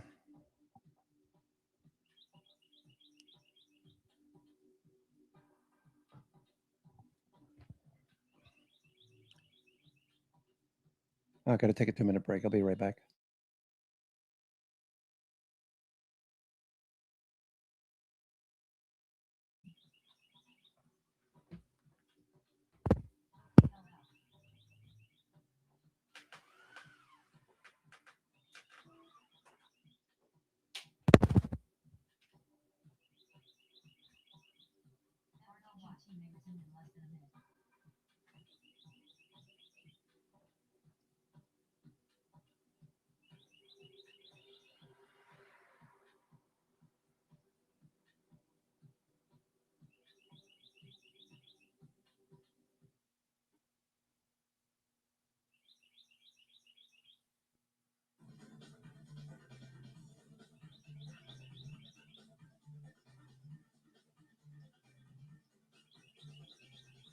Good Monday morning live from Dow Finance's New York City headquarters studios. If the action in markets prior to 9 a.m. today is any indication to how this week may shape up, then strap yourself in tightly to that desk chair that shares 12 computer monitors because this is going to be a wild 5 days. Here's why. First, the power of words. Stocks look to be set for a bad open until President Trump posts on social media that some form of truce with Iran was solidified. Markets retire instantly. Then minutes later, Iran meeting denied these talks. Stock then sharply pulled back, only to perk up. In short, when you hear traders talk about the fog of war trade, this is a prime example. 2, the Dow Jones Industrial Average, S&P 500, NASDAQ Composite all start the week below the key 200-day moving average. If you think this doesn't matter, you are absolutely wrong. It does matter from a psychological standpoint. I will also add your favorite stock in the entire world, NVIDIA, is also now below the 200-day moving average. And 3, gold and silver prices are in free fall. This is after gold suffered its worst week in years, in 15 years, I should say, last week. Lot to get to, so little time. Here we go. We've been roundtable time as a 7 Report Research founder alongside Dow Finance reporter Ness Gray. Ness, set the scene for us. We've digested a lot as it pertains to oil and geopolitics, I should say, just in the past hour alone. Yes, that's right. And you saw oil that went down. It's really whipsawed this morning quite a bit. But you saw oil going lower after President Trump had said that the U.S. had been having productive talks with Iran and also holding back on any strikes for now with respect to its power plants. That had been really having the markets on the edge here because this would mean even a further escalation from what we saw last week. And last week we saw a Brent going to $112 per barrel on Friday.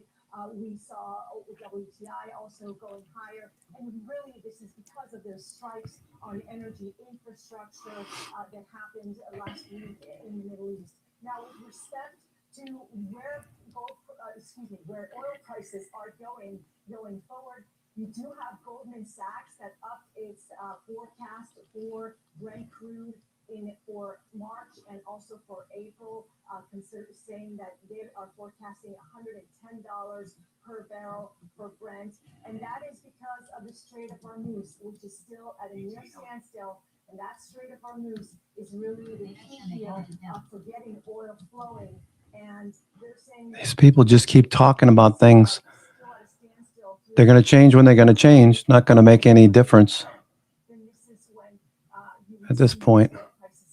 Still higher. I mean, right now the market is still considering that this could be maybe weeks, months, not necessarily prolonged for much longer than that when it comes to these oil forecasts. Great context there, Inez. Tom, good to see you as always. Before I want to get to what you had or what you wrote in your morning note this morning. I really enjoyed it. Very important that shout out to the technical damage we've seen in the market. We push that aside in a second. When you saw that post from President Trump come out here this morning, that there might be some form of truce, what did your trader mark think? What's the first We're going to see a rip back because, Brian, as you know, you were up early like I am. It was looking pretty ugly this morning. I mean, the threat on the power grid, and then Iran unsuccessfully trying to shoot a long-range missile at a U.S.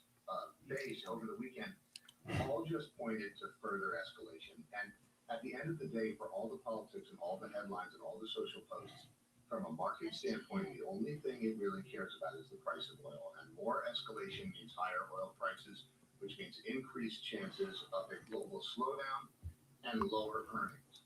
Now, the social post this morning has reversed all of that, and of course Iran came out and denied it. Here is the problem. Trump is behaving exactly as he has in the past. He's trying to walk back this situation now that the market impact and the economic impact are starting to get beyond what he probably thought they would be. The issue for the markets is that he is not the only one in control here, unlike tariffs or things like that. So there has to be sort of a mutual agreement, and the key Futures is the Strait of Hormuz. still up 122 handles, but off the best levels of the session. Continuing to fade. Let's see what hedge flows look like. Looking for a sine wave here. Looking for a sine wave. No trend. We're up against resistance overhead. People selling premium north of 6,700.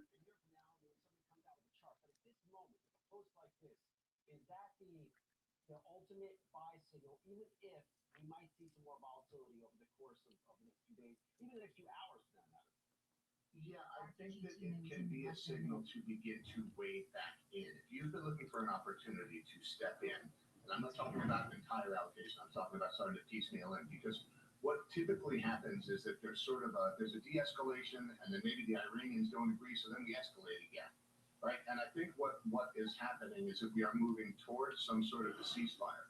But even when the ceasefire occurs, we still have to see traffic through Hormuz begin to look something like it did in early February. I think that's going to take time because these ships are going to be hesitant to just commence operations en masse again. So, all right, we're continuing to fade now. People are probably getting nervous. All right, we're making a new low, lower low on the futures. So people taking profits at the moment.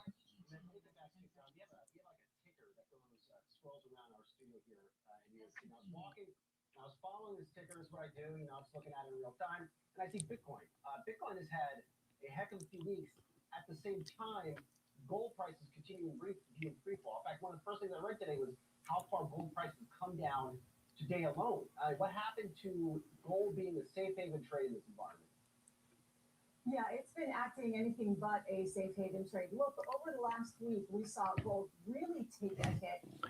Okay, what else is going on Low here? tick alert minus 800. All right, so that's first low tick I've heard in a while. Core weave. All right, oscillating core weave. Because European countries are oil importers and the impact that this will have on inflation there. But here also, you've got expectations Oracle. that going to not be perhaps able to cut rates this year. That has very much weighed on gold. You also have a liquidity issue happening where countries need dollars. So and you have the dollar. Okay, so we're looking for BNC pivots. More than likely, people are going to get nervous given the current market. So we could see this fade even more or bounce for that matter. So volatility is very high. Watching the S&P, hedge flows. So they are saying in medium term, yes, right now you're seeing selling pressure for gold, but later on, you're likely to see gold back in bullish position. Tom, you have any interest in getting in here on gold? No, not right now. I mean, the fall has been somewhat precipitous for sure, but we also have to remember gold kind of went vertical at the start of the year, right? For really no apparent reason, right? There wasn't any sort of catalyst that warranted that. So I think that part of what's occurring is people are booking profits sort of in mass. There's also, we have to remember that the war isn't the only thing going on. There's also private credit stress that continues to quietly grow. And so part of what we're seeing in gold, I think, is people selling things that are up, selling things that are liquid. I think the dollar is going to be stronger for longer here. I'm not saying it's going to go up another 10% from here. But we have to remember that when the dollar goes up, gold will go down. And so now we have exited an era of a very weak dollar, and now we are entering an era of even in a bear market. And so I think in the U.S., small cap value is the place to be. Outside the U.S., Micron pulling back a bit. Micron. So average out of your winners, average into what's newly out of favor. Micron below the 21-day. Looking for a bounce at the 50-day. Is averaging into bargains is painful. You're buying what's caused misery and losses, and nobody wants to do that. But it's the nature of bargains that they will have inflicted pain and losses on their way to bargain pricing, and that's where we are today for small cap value. Yeah, would agree. Emerging markets and international value stocks. Finally, Rob, I do want to come back to your view on the Mag 7 and the flaws that you cited in the narrative. You said two. I think one. Okay, I'd like to see it close above the 200-day, obviously. And the other being that their innovations will see vast and rapid adoptions. Why are you questioning either one of those narratives? Well, the dot-com bubble illustrates the problem with both of those aspects of the narrative. Not one of the 10 most valuable tech stocks in the world in 2000 had a moat that fended off competition for even a decade. All 10 lagged the S&P over the next decade. Only one, Microsoft, outperformed over the next quarter century by 2% per year. That's the only winner. The other 9 lagged the S&P, half had negative returns. Not surprised that we are fading off the highs at the moment. What about Apple and Amazon? Huge winners in the last quarter century. Well, they were small in 2000, not even in the top 25 tech stocks by market value, let alone top 10. They were the disruptors who vaulted over the top dogs' moats. Apple was 36th ranked at a time when Nokia was ranked number 5 in the world for market value. 36th. Speaking of Nokia, let's go take a look at Nokia, Vonage, AT&T. These are AT&T on the watch list as well. Vonage, inside day, AT&T. Looking for the follow through in AT&T. T-Mobile, pull back, consolidating. Vonage, inside day. Nokia.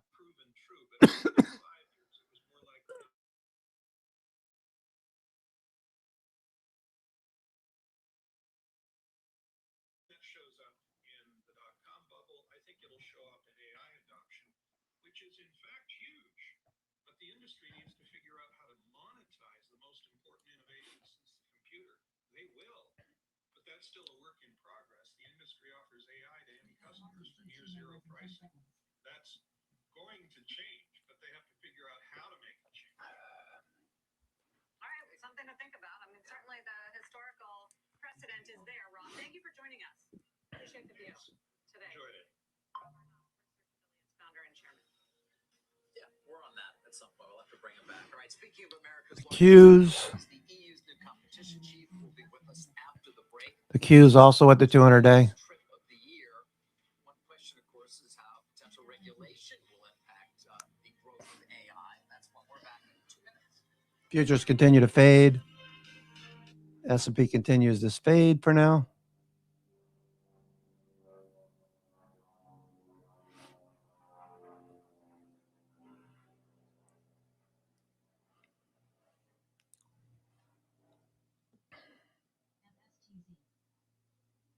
Profitability. And so if you're close and you get some hang up in your earnings or some challenges, you see a lot of gaps in the chart. And essentially, if you look at the last year, at least using candlesticks for Mongo, there's a lot of gaps going back to August of last year, as well as post earnings. So we're having a nice day. It's coming out of a short-term balance range in terms of a trading range, but there is some resistance right around the 20-period moving average above the current price. So what I'm going to do is I'm going to structure, because volatility is still very high, so we can capture high volatility. So I'm going to sell an April 250 put. It's a very simple trade. It basically allows us to capture yield if the stock continues higher, as well as if we get overall volatility compression from the overall market. So by selling that put, you can sell for about $6 a share or $600 a contract in credit. So the whole premise of this trade is it allows us flexibility. It's not going to go higher. If it breaks out of that 20-day resistance moving average, that's fine. But also, if the stock holds the 250 or higher, you're going to keep that entire premium. And now, if you do place this trade, you have to be willing and able to take ownership of shares at 250, but your cost basis is 244. So it gives us a lot of flexibility. It gives us also some nice yield to the strike price between now and expiration the third week of April. And George, how much do the headlines come into play here with this example trade? How much risk do we have on if we don't see an end to this conflict and this rally isn't sustainable? Yeah, well, that's the thing. So volatility is still very high. So that's why I'm selecting to choosing to sell premium to capture that volatility. Hey, and again, what time you leaving? Looking at some price levels as well on Mongo that look sustainable or potential.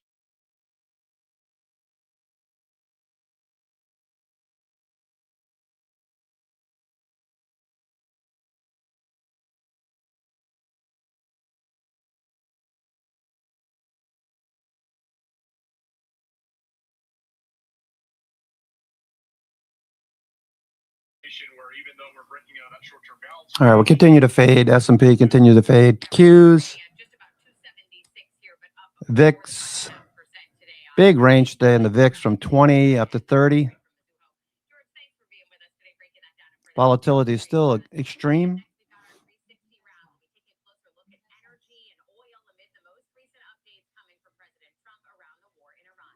Okay, AMD. AMD trying to get back above the 50 has been consolidating for the last 8 weeks.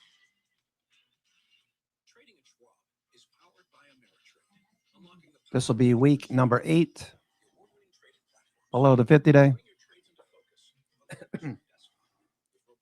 AMD. Now let's look at the 1-minute chart. AMD. Okay, this is oversold now. So if you're thinking about a day trade, watch AMD here. We get a bounce in the markets as well. Still fading.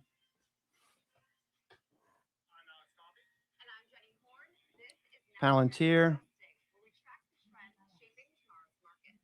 Okay. Palantir is number 3 on the NASDAQ 100. Only second to ASML, pulling back a little bit. AppLovin is number 1. AppLovin. Okay, these are all looking for BNC pivots end of day. Okay. Old Dominion Freight. Old Dominion Freight. Okay, this is getting oversold again. Looking for BNC pivots. CDNS. Cadence Design, software, semiconductor related. Okay, what's IGV doing? IGV. Pulling back a bit. IGV. Looking for a higher low, higher high in IGV. Get above the 50-day over the next couple of weeks.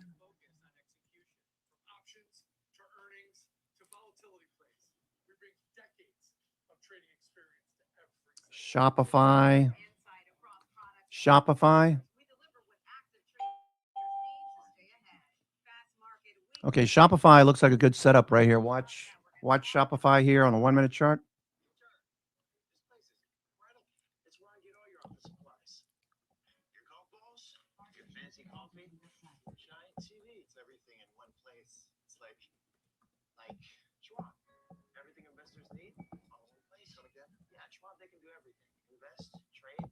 Service wealth management and anything in between. I think I'm gonna be sick.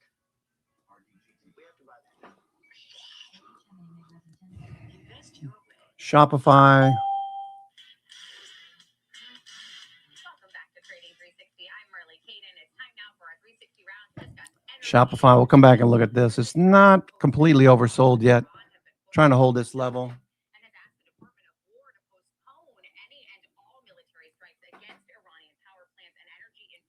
DoorDash.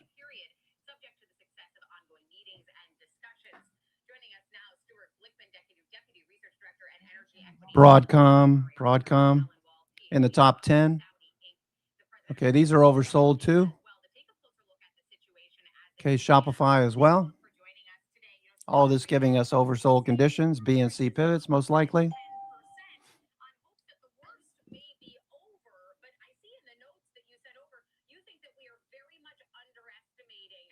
NVIDIA moving lower now.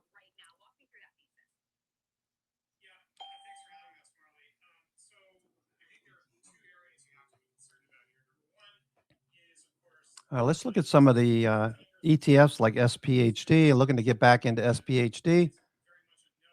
When I say get back into it, I took some off at the highs. Okay, this is a longer term investment since 2014. SCHD as well. All right, these look like they could be setting up. SCHD, SPHD at the 50-day. I'll wait another day on this one.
Low tickler at -800. All right, we're dropping off some more. Extreme low tickler.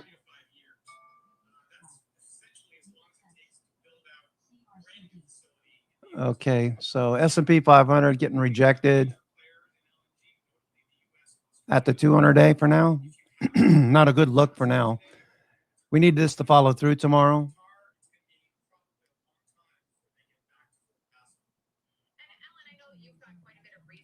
Tick cumulative has crossed over, so we're looking for buyers.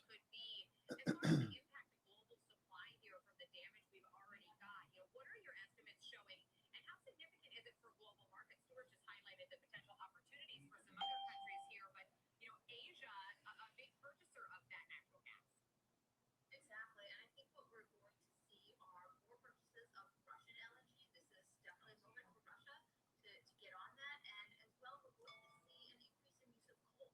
I mean, overall, a lot of these plants can switch back to coal, and I think that especially in poor countries that aren't able to afford to buy LNG on the spot market, they are going to be forced to find alternative ways to buy electricity. And the reality of the situation is that will be coal. And Stuart, the Asian market's already turning in some small ways to coal as LNG becoming too expensive, but if we really see the implications of this potential 3 to 5 year gap before we're fully online to start seeing other countries enter the LNG race, it doesn't solve our problem that we've lost those Qatar facilities. How severe does the energy crunch become then, whether or not this concludes in the next 5 days?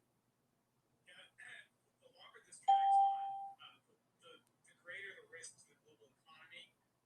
Fertilizer is another area that's been severely affected. So you think about what that means for global food supply, what that means for food inflation. Bollinger Bands opening up. It would be a shame to not close above the 200-day. There's nothing I can do about it, obviously.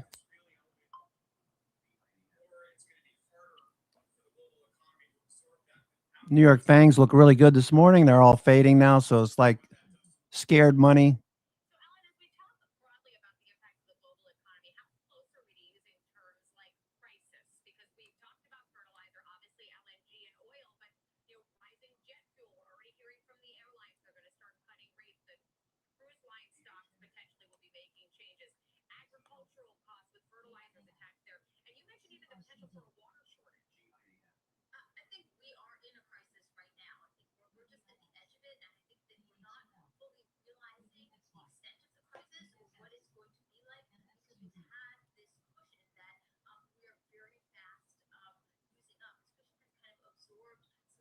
Low tick alert minus 800.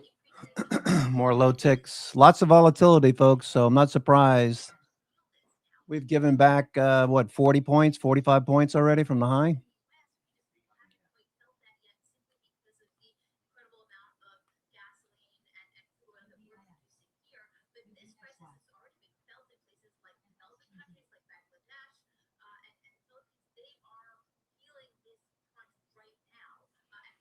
Remember, it takes days and weeks for institutions to fill positions. If they're buying anything down here, they're not just going to keep buying it straight up. They're going to let price action relax a little bit.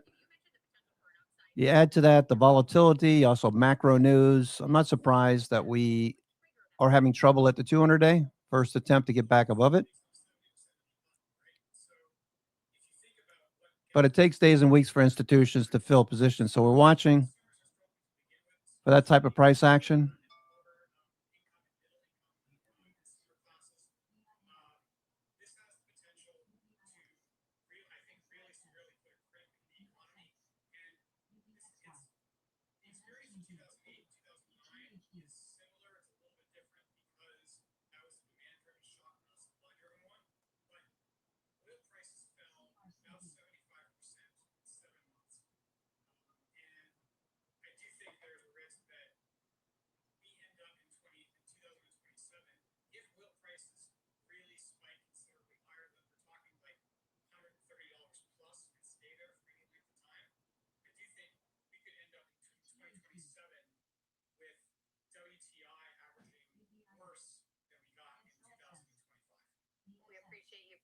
With us today to highlight some of the potential concerns around energy trade here and take a closer look at the situation in Iran.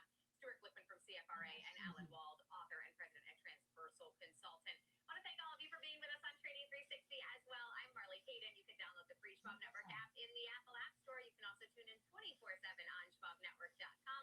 Stay with us. Fast Market with Johnny T. Hall is coming up next. Schwab Bank Investor Checking, the checking account built for investors, named highest in client satisfaction by J.D. Power for 7 years in a row. With Investor Checking, you get the award-winning features of our checking account, plus Plus, cash management solutions, all designed for investors like you, with unlimited ATM fee rebates for cash withdrawals worldwide, no overdraft fees, and enhanced security features to keep your money safe. Also, because your investor checking account is linked to your Schwab One brokerage account, you can manage your checking and investing in one convenient location. Moving funds between your accounts is easy. Cash moved to your brokerage account is available in seconds. That means you can stop waiting and start investing in stocks, bonds, money market funds, and more. Get more with Schwab Bank Investor Checking, the checking account built for investors.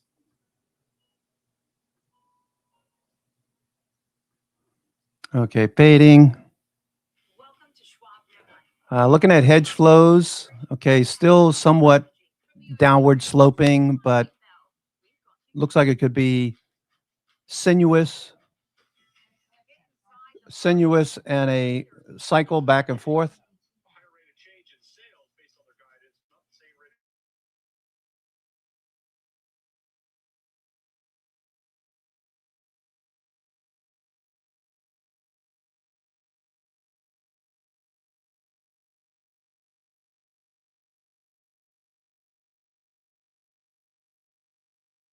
Here going into earnings. So that would be a further downside area to watch. Another low tick. Actionable data, veteran traders, and trusted financial journalists. Streaming live and on demand. Schwab Network, streaming 24/7, any screen.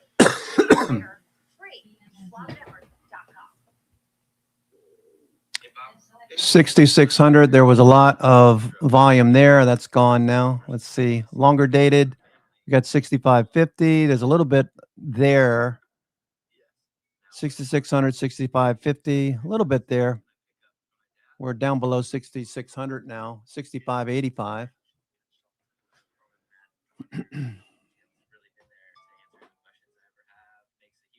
Anyway, it's going to take days and weeks for institutions to fill positions. Are they filling right here? Do we base in this area? Do we move lower? That's our low right there. 200-day there.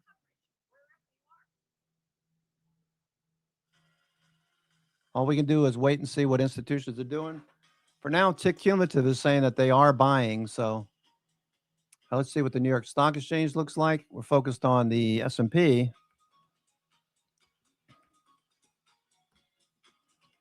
New York Stock Exchange. Okay.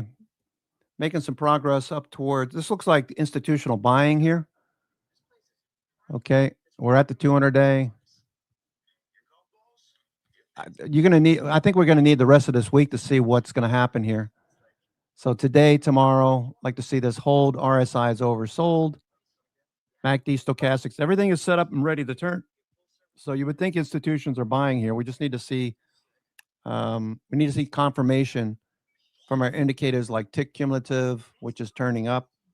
Need to see junk bonds hold on to gains, junk bonds.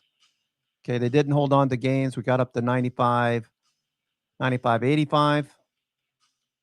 We need to see this base and continue. All these moving averages need to turn up. So the point is that you should be taking less risk. If you're day trading, make sure that your RSI is oversold.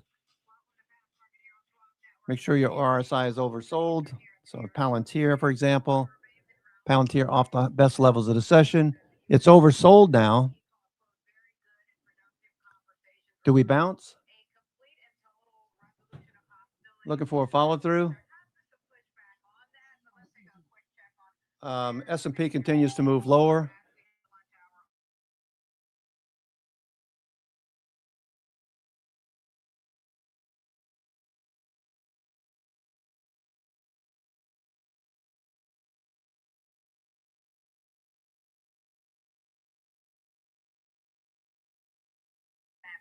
Guys, I need to take a 2-minute break. Watch the markets here. I'll be right back.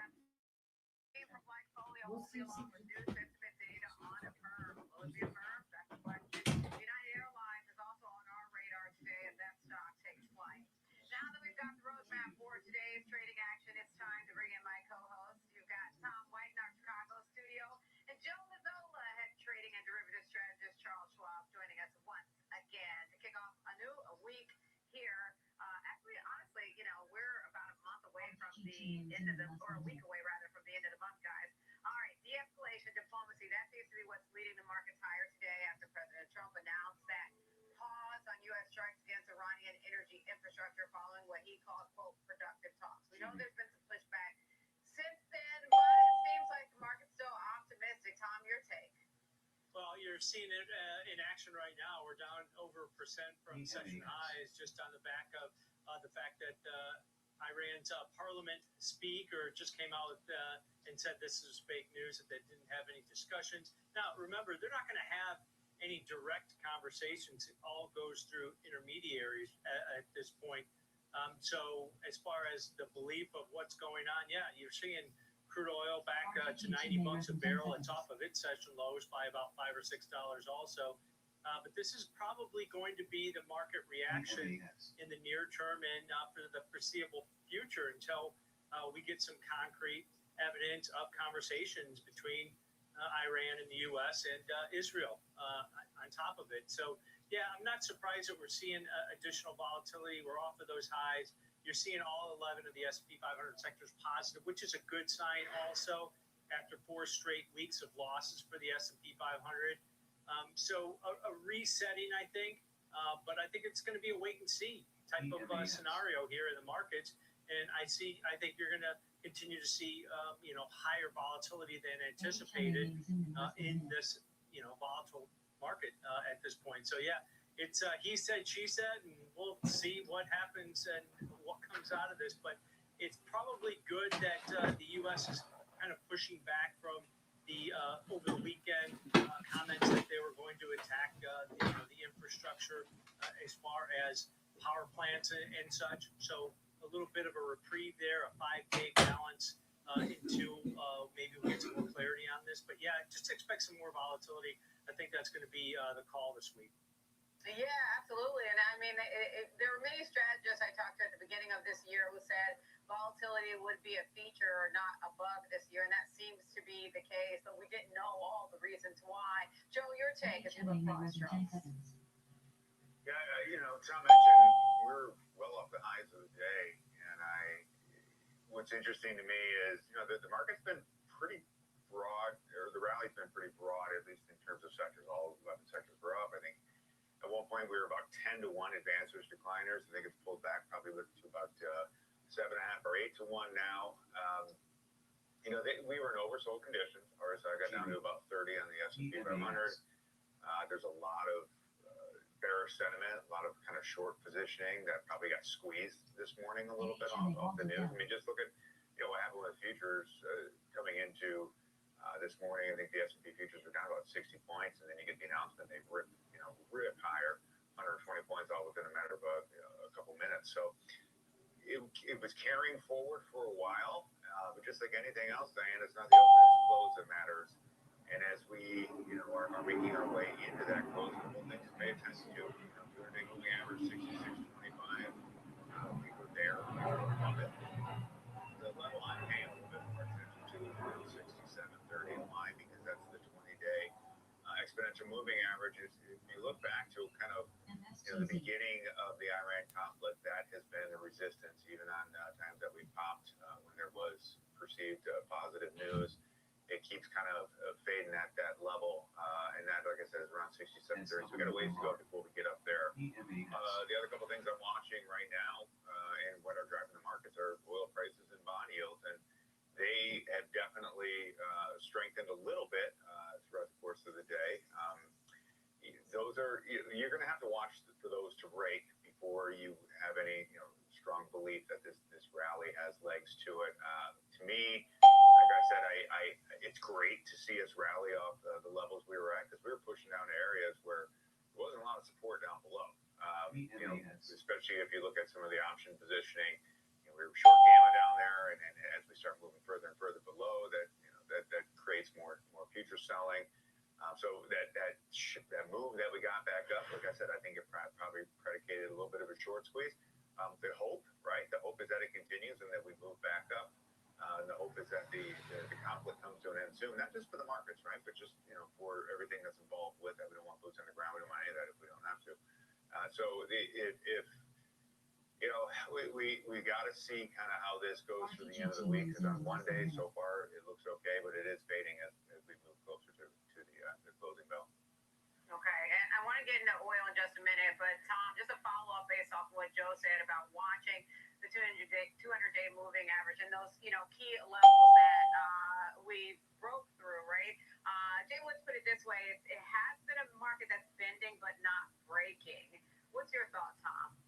Well, yeah, we discussed this last week, the fact that, you know, with crude oil near $100 a barrel, why wasn't the market down even more? The pullback from those record highs that we saw just a couple months ago, maybe with the thought that the market's optimistic about this conflict coming to an end soon. I just don't see that's going to be in the cards. Iran has showed basically, you know, no semblance of wanting to end this conflict anytime soon. So discussions, if they happen, that'll be the key, I think, here for markets. But Joe mentioned, you know, we dipped below that 200-day moving average in a couple of the major indices. We breached it to the upside. Now it's going to be maybe a big red candle if we start to continue to fall here. I think it's all going to be, you know, based around headline news, how the U.S. handles any conversations with Iran. And you know what? We actually need the EU to get kind of more involved to open up traffic with the Straits of Hormuz. That's going to be, I think, the key. And then maybe some of the Southeast Asian countries, would throw China in there also. Those are the countries that are really struggling with Brent crude. That gap between Brent and WTI futures is widened out to, you know, the most in years. And that's negatively impacting those economies. So how long can they hold on at this point? So, yeah, I think there's a lot of discussions about, you know, simple moving averages, but when there's so much uncertainty out there, you know, things can change minute by minute just based on headline news that might come to fruition. It might be false, but we're going to have to wait and see on that. But yeah, you know what? Consumer discretionary leading to the upside here today, not surprising, but you've got industrials, materials doing well, information technology, even energy with crude oil down 8%. That's a bonus there. But, you know, look at that sell-off in gold. I mean, that was the store of safety for, you know, throughout much of 2025 into the beginning of this year. And that thing is just getting obliterated at this point as people kind of have a risk-off tone here, even with all this geopolitical uncertainty that's going on. Yeah, speaking of that, I was going to say, go right ahead, Joe. I see a couple things that are really interesting today. You know, Tom mentioned the gold trade. I think the gold trade rolling over has probably a little bit more to do with the parabolic move that it had to the upside. And the reason I bring that up is because take a look at the flash and memory today. They're selling off in what seems to be a pretty strong market. Like I said, at one point it was up 10 to 1 advanced recliner. So, you know, there's no relationship between gold, of course, and flash and the memory maker, or the memory storage makers. But the relationship that I see is the things that did really, really well for the last couple of months that had those parabolic moves. I mean, we were talking about Micron earnings last week, right? Which was saying blowout earnings, stock was up 50%. Year to date, it's pulled back. And I think I think you're starting to see maybe investors pulling money out of things that have worked. And I don't know if they're buying things that haven't worked. We'll see. You know, that'll take the whole week to kind of play out. But they're at least trimming some of those winners. To see Micron and SanDisk down today in what looks like a pretty strong tape overall, I think is really interesting. And then, you know, as Tommy mentioned, taking a look at kind of what's happening with the metals is really interesting as well. Tom, quick follow-up. You know, with you led into this obviously with the pushback that we got from Iran and state media there pushing back, saying, you know, this talk about talks happening is not true. That's to paraphrase, right? But you got oil still lower right now. We're sitting at close to $90 a barrel on WTI. There's still obviously uncertainty around the Strait of Hormuz. Why isn't energy responding the way we would think? Well, I just think, you know, with all the volatility and uncertainty, is the Strait of Hormuz ever going to get opened in the next, you know, week or 2 weeks or 3 weeks? Or does Iran tighten the noose around that area, which kind of picks up that geopolitical risk of us, you know, further escalating, you know, the war and the attacks on maybe their infrastructure, maybe taking over Craig Island, you know, there. and that would be a huge impact to oil prices and maybe the pushback from Iran. I think that's key. You look at, Joe mentioned, the move down in gold, down nearly 5% again today. I mean, this thing's down 22% from those record highs. Now, what's causing that? Well, it's uncertainty and maybe an unwind, as Joe mentioned, of that safety play and the parabolic move that we had in gold, central bank buying on top of that. But remember, we had yields falling. Gold was hitting record highs. Now we've got the reverse. We hit 8-month highs in the 10-year yield above 4.4% earlier this morning before the sharp turnaround.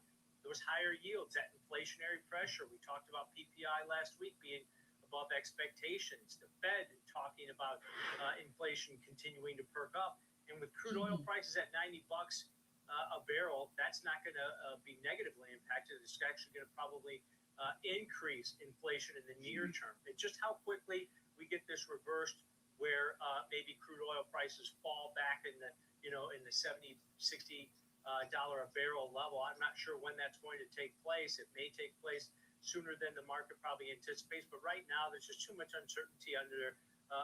And if you look at the liquidity in some of these products, that's kind of drying up a little bit also, just because the volatility is just negatively impacting a lot of traders in this space at this point. Okay, let's talk about what is still holding up, not to the peaks that we saw earlier, but the rally in travel stocks. You got airlines still holding on to gains, whether we're talking about United, American, Delta, cruise liners, those still outperforming. Not the highs that we saw earlier. You got Royal Caribbean, Carnival, Norwegian higher. Hotels have been rallying amid these lower oil prices. Now that obviously makes sense. Joe, your take. If I were to look at the three, whether it was airlines, cruise ships, or hotels, I probably would be a little bit more interested in hotels at this point. A little bit less in terms of their susceptibility to changes in oil prices. I think what you're betting on with that is that business travel keeps up, and I think we've seen that. Even the airlines have mentioned that business travel is picking up. You've got a couple of those hotel names that it look to be breaking out. I think Hilton's one that I was looking at a little bit earlier. It's had been declining, a bit of a descending triangle pattern, but it looks like it could be breaking out of that, so it's showing some strength. And so there's a combination of things. There's the business traveler, and then there's the retail traveler as well too. And while you might see some of that discretionary spend go down, we haven't seen that yet on the business side. So I think that they're a little bit more insulated from the changes in crude oil prices. And maybe some of the K-shaped economy consumers are buying up the business travel seats, kind of bumping up to the premium level. Joe, Tom, your take. Yeah, you had United's Scott Kirby, the CEO, out this morning talking about they were cutting capacity. Well, typically you would say, cutting capacity, that's not good, but that's actually a positive for a lot of these airlines. But we always talk about, fuel costs, whether it's cruise lines, airlines, travel stocks here. They negatively impact almost immediately, the margins for some of these industries and companies, and that's not a positive. Now, Scott Kirby came out and said, hey, we can see oil touch $175 a barrel this year. Well, you better not, if you're a shareholder, you're not going to like that at all, because it's going to negatively impact the outlook, not only for these type of industries, but also for the economy moving forward. He says he could see over $100 a barrel in 2027. All right. Impact the economics behind crude oil and the impact that it has. S&P looks like a bear flag. Need MACD to turn back up. Hedge flows still pointing lower. Hedge flows.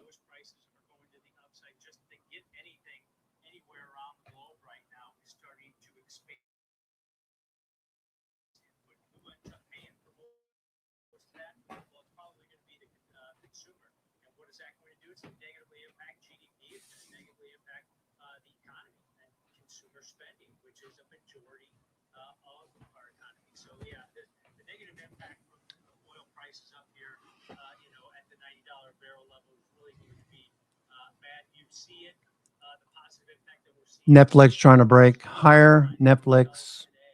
But does that last? Netflix looked pretty good off that 91 level. 92, it's back up to 93 now. Netflix. Kept it on the watch list. It looks pretty good. It's been consolidating for the last 3 weeks. Netflix. I believe JP Morgan's target is 120. It makes sense earnings wise.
S&P testing the low, this little low right here again.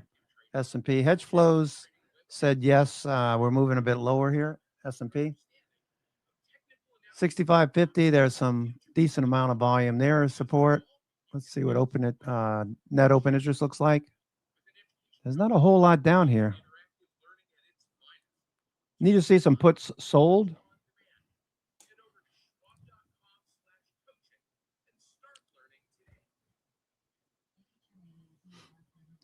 Again, institutions take days and weeks to start positions or add to positions or whatever they're going to do. All right, so this little bounce that we're seeing on the New York Stock Exchange, maybe it holds. Hopefully it does. New York Stock Exchange bounce at the 200-day moving average. We're watching this very intently. Not trying to make a call, just watching what price action is doing.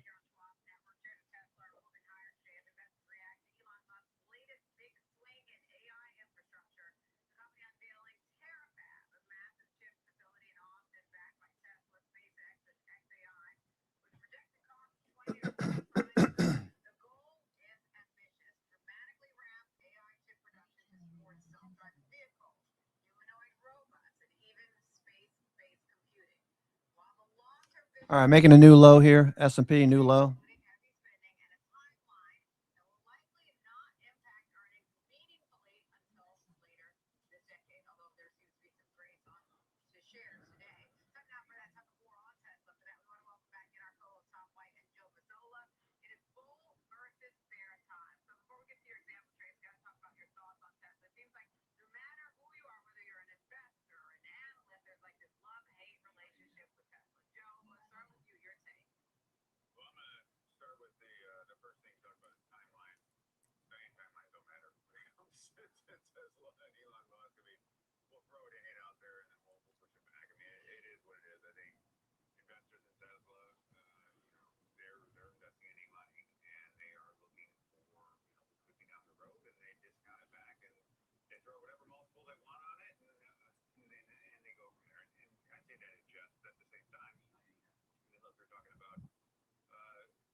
there are some interesting things that I see from a chart perspective. I'll save that for when we start talking about the trade. Look, all of this sounds great. It's just a matter of how do you implement it and how much does it cost. I think that's what investors are going to have to figure out. Microsoft pulled back, Apple pulled back, Nvidia, Google, Netflix holding up fairly well so far.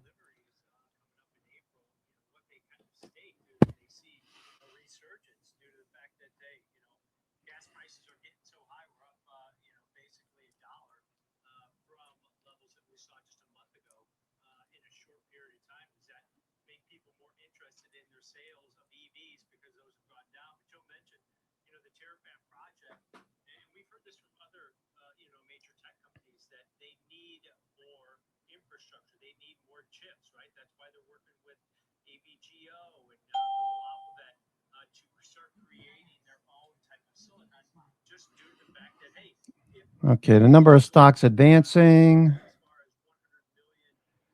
We still got 400 stocks advancing, 77 on the Qs, 403 on the SPY, 1137 on the IWM.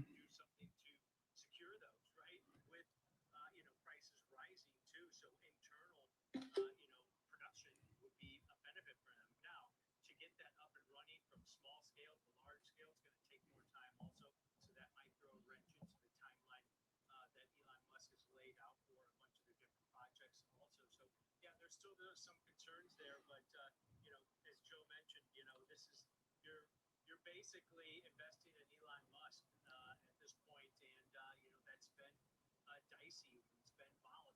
But you look at this chart over a longer period of time, it tells a pretty good story, even though we're down about 24% from those highs that we saw, all-time highs that we saw in December. All right, let's jump right into the example trades. Joe, we'll start out with yours. What's your approach today?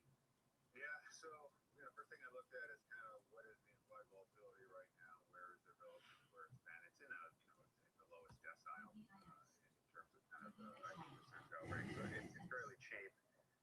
In knowing that buying something that's closer to the at the money.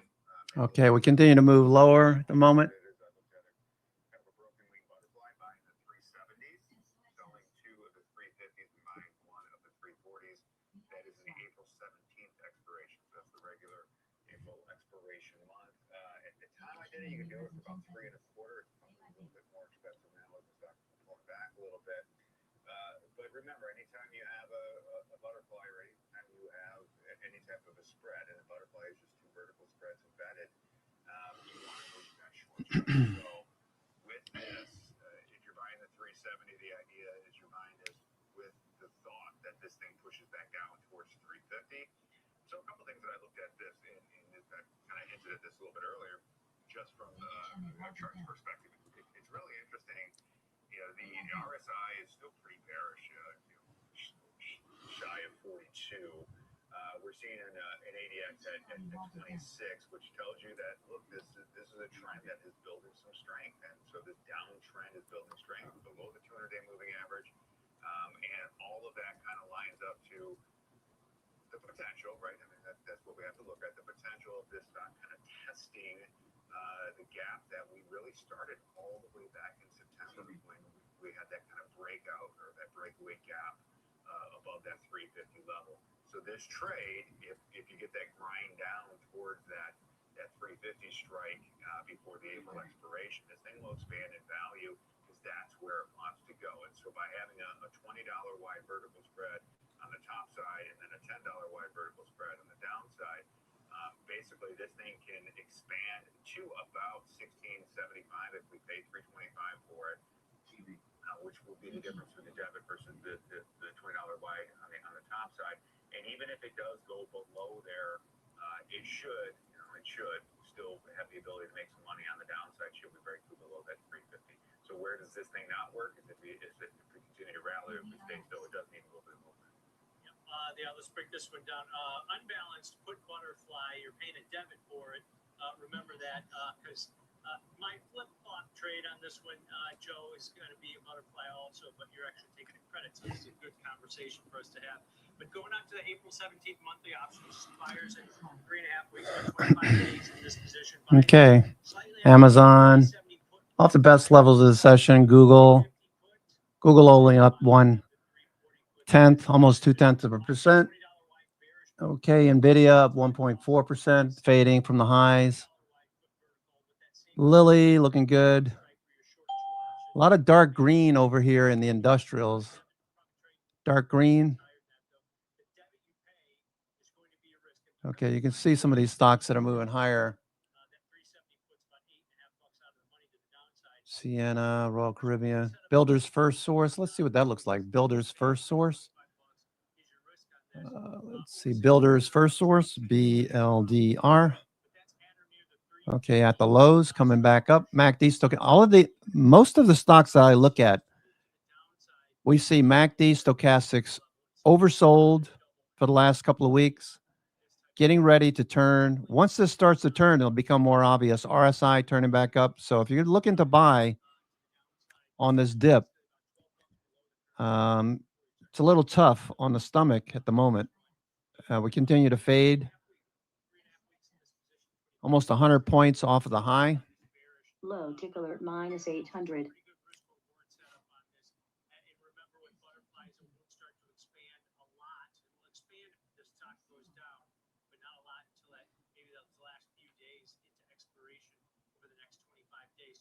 Look here on Joe's example trade. Joe, I flipped it where I bought a unbalanced put butterfly, but I'm actually taking a credit on this one, so it's neutral. Extreme low tick alert. Pretty straightforward bearish on yours. So All right, continue to fade off here.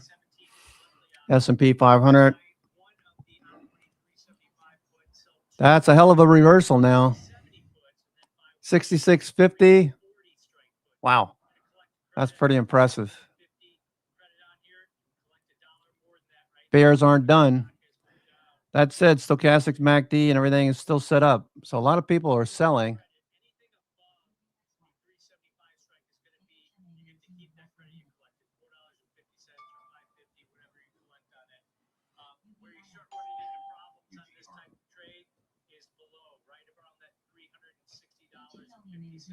break even on this trade. Now you've got a lot of risk on this also.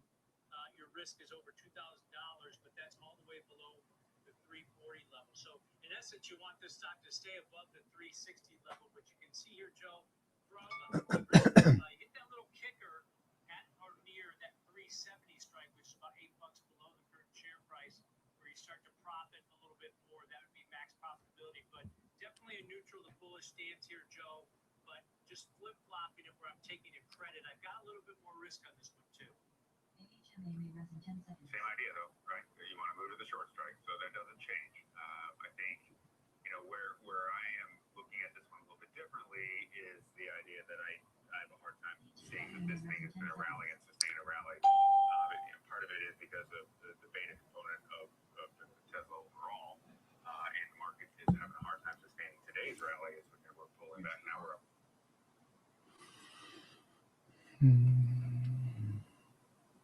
Less than 1%. So I do think that these shares are susceptible to a pullback, just kind of looking at the charts. But I guess time will tell either way for traders looking at this type of trade. I think with the butterfly, the difference is I'm paying, I need a movement. You are collecting. You want to see things kind of sit still when you got a little bit of push into the downside. And then if you do get a move to the upside, you get to keep that full credit. Yeah. So there's the put butterflies, Diane. One for debit on Joe's. Directionally need to move to the downside. This one a little bit more neutral, where stock can kind of hang out here. You can go a little bit lower, and you can still be profitable on this one, but you got more risk on this one also. One of those becomes a beautiful butterfly. We've got cash tags coming up. The team from Lifefolio helps us dive into the world of buy now, pay later. In that space, shares are firm. Not a firm so much this year, although today they are. Saxo down nearly 40% year to date. Are there any signs of the bottom? Stay right here on Swap Network. Fast Market will be right back.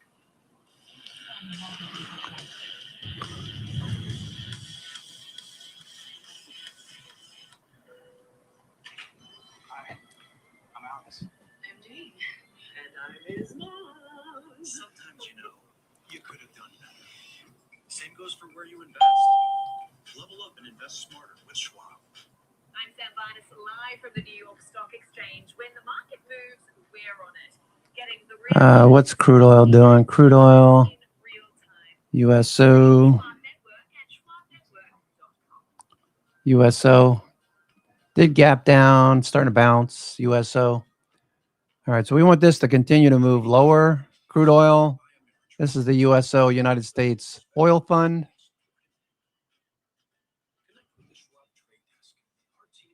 Okay, we're starting to get a little bounce here.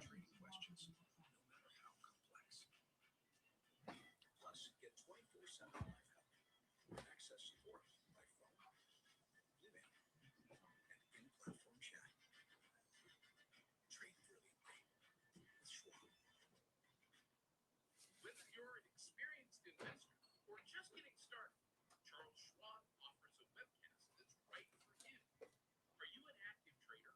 Our active trading webcasts are designed to help you develop a deeper understanding of technical analysis, options, futures, and more. Best of all, you can ask questions by chatting directly with an education coach. It's interactive learning at its finest. Tune in live or watch on demand. Head over to schwab.com/coaching and start learning today.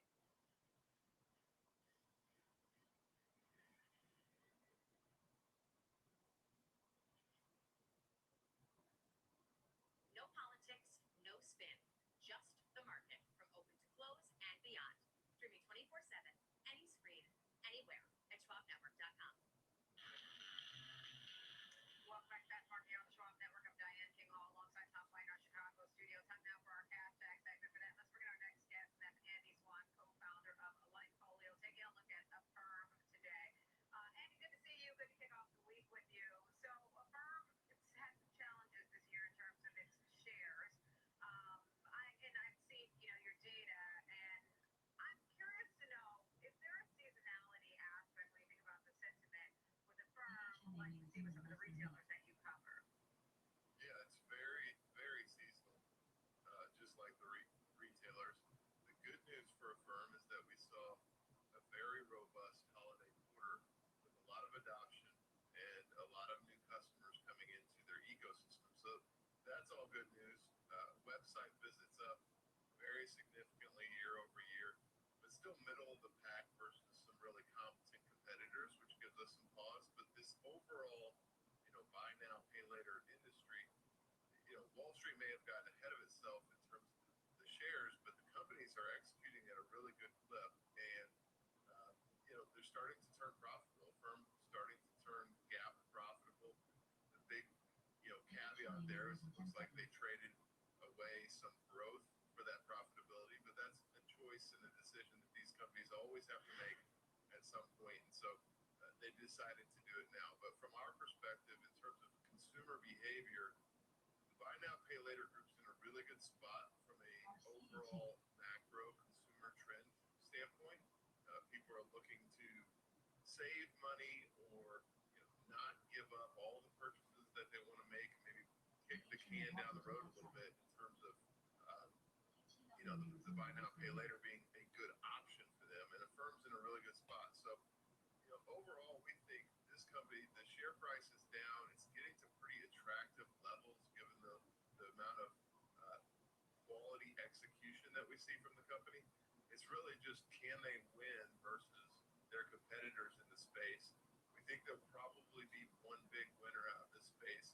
Affirm has a really good chance, especially with their new debit card starting to take hold with consumers. So overall, looking pretty good from a execution standpoint, from a business standpoint. Wall Street doesn't love the stock right now. Sometimes that's a pretty good divergence opportunity. Yeah, Andy, I kind of wanted to discuss this one just due to the fact that we've seen this massive pullback in the shares. We're off about 54% from 52-week highs in here, and this chart Okay. is reflective of that. Turning back up now. You've got some data that's starting to turn towards the upside. Hedge flows. Not immune to what's going on in the overall market, but is this one of those names where, hey, in good times, consumer spending, they're going to probably use Affirm more, but even in bad times when maybe they're getting stretched a little bit, that maybe you won't see that bad of a pullback unless maybe we get to see Or you can see that people continue to sell up here north of 6,700, 60, 6680, 6675. They keep selling up here, selling premium. Scale version of the payday lenders we used to see, where once you're in the door, once you're in that revolving door of using these type of credit facilities, you tend to stick and use it more and more often. That's what we definitely see with the firm. Qualitative, data analysis says consumers like using it. They feel like it gives them more control over their purchases than just a credit card that runs up tons of interest. So I think they're in a good spot from a consumer perspective and economic perspective. And the company really executes at a very high level. I think that the Affirm card is really the growth engine now. We saw active cardholders surge over 100%. And we see that continuing. Everything that we look at is people really like using this Affirm card, and it could be a considerable growth engine into the future that Wall Street may be underestimating. Andy, let me ask you this question. I know there have been a lot of worries about this sector. It's not the only one that's been under pressure. Klarna, which went public last year, also under major pressure. If the consumer gets stretched, what debt are they going to service first? Is it going to be the credit card debt? Is it going to be the Klarna or Affirm here? Affirm or Klarna, I should say.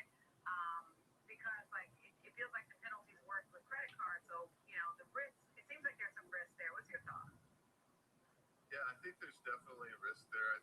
Tom's question hit on it really well is, this economy is good for getting customers in the door because they need a new type, or they appreciate a new type of credit facility for their online shopping.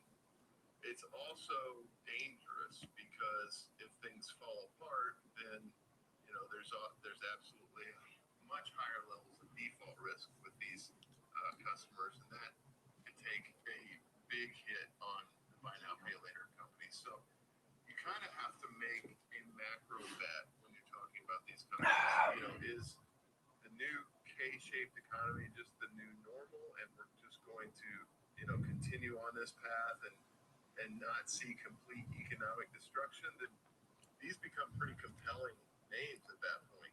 But if you see a major economic crisis that really hits the ability for consumers to pay back these loans, then this is a very, very risky place. So I think you have to have that framework in mind before you even start looking at these stocks.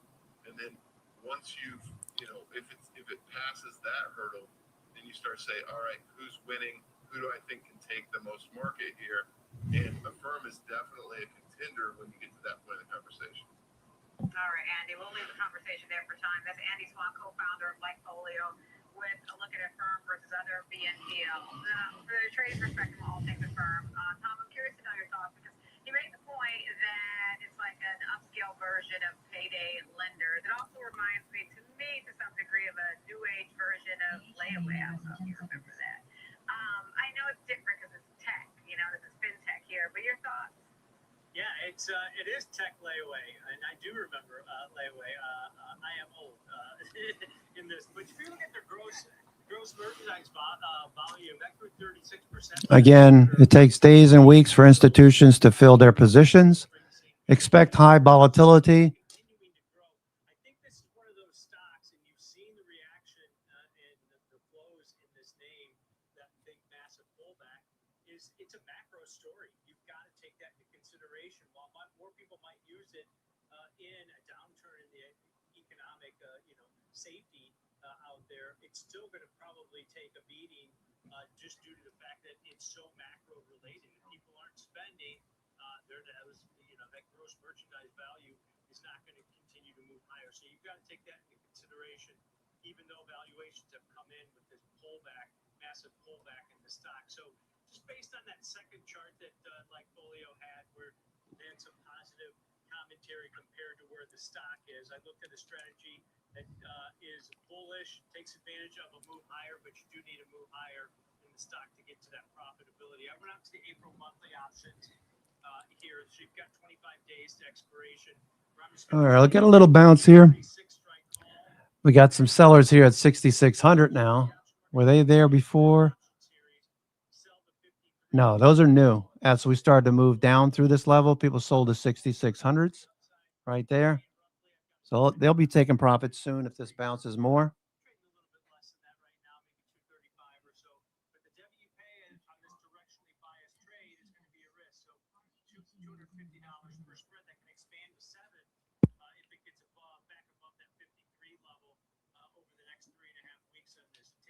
Even to the upside where you need the stock to go above 48.50, so you need at least a $3 move to start getting above that. Now, with this type of strategy, we mentioned it last segment where we talked about butterflies not expanding in price or getting better in price into profitability until you get close to expiration. Well, on a directionally biased trade like this, if you start getting that move back maybe above the $50 level, 51, that's the thing that's going to start to expand in price relatively rapidly.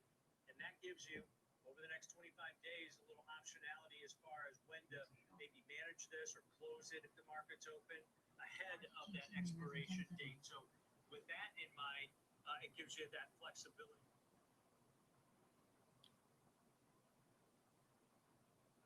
Start to mature and get above that $48.50, $49 level as far as break even. All right, get a nice little rally off the low here. Gives you a little bit less cost on that because the 46 calls trading over $3.60. So you're paying less. And kill your eyes there. Sorry. All right, we got VWAP overhead. So this is a repeat of last couple of weeks. We've had these moves. The only difference is we're above VWAP all morning. Now we're below VWAP. Maybe this turns out to be a doji by the end of the day. People will be questioning the 200-day, whether we move above or below.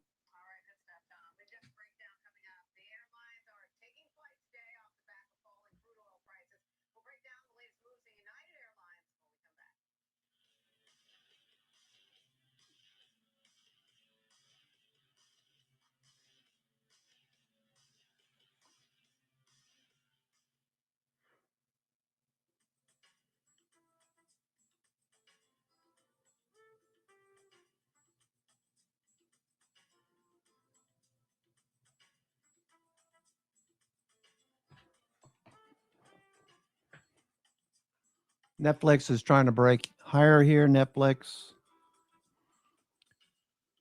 is trying to break out. Let's see if we get through this area. We're above VWAP, so this looks good. The 21-day is right overhead.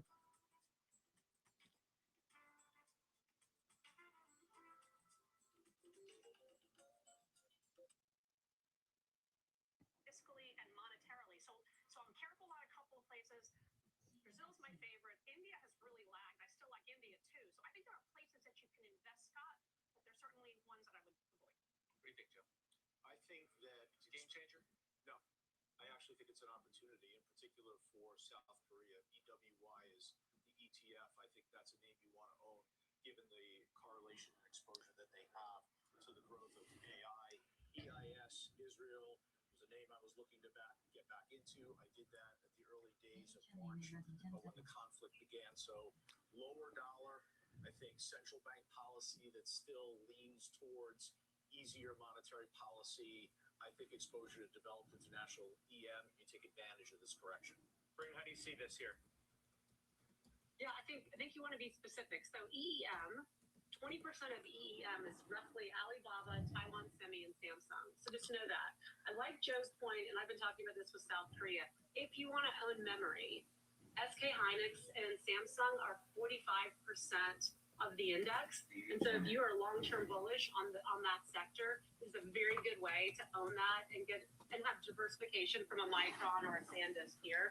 And so I think you really have to understand the constituents overseas because you have some extreme concentration within these country ETFs.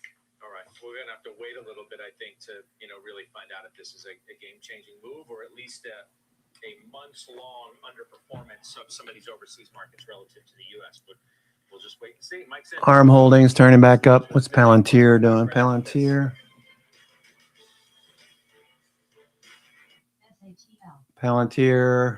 Okay, it's off the best levels of the session, but Palantir looking okay.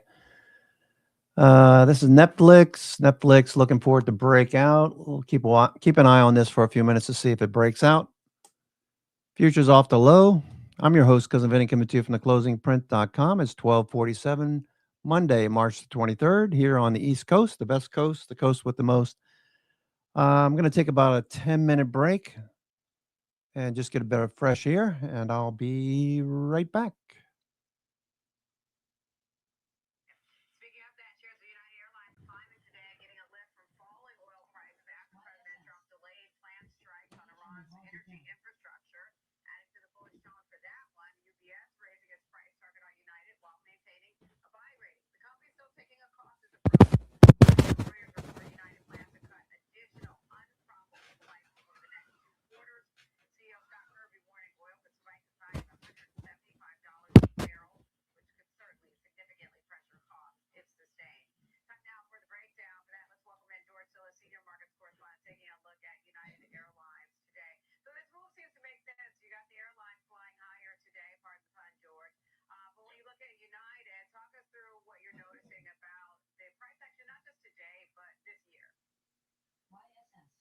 Well, yeah, I mean, first off, if you look at the price action since the conflict began, the stock has fallen considerably, but it's actually rebounded in the past week, even though crude oil has now fallen as of this last week, or actually since this morning when the news was announced on Trump's, backing off a bit on the Iran invasion. But nonetheless, if you look at what United is doing, it actually makes a lot of sense from a profitability standpoint. So, first off, I'll address UBS's call. They've got a $135 price target. I can see where they're coming from because if you look at United's business, their profitability is actually improving over time.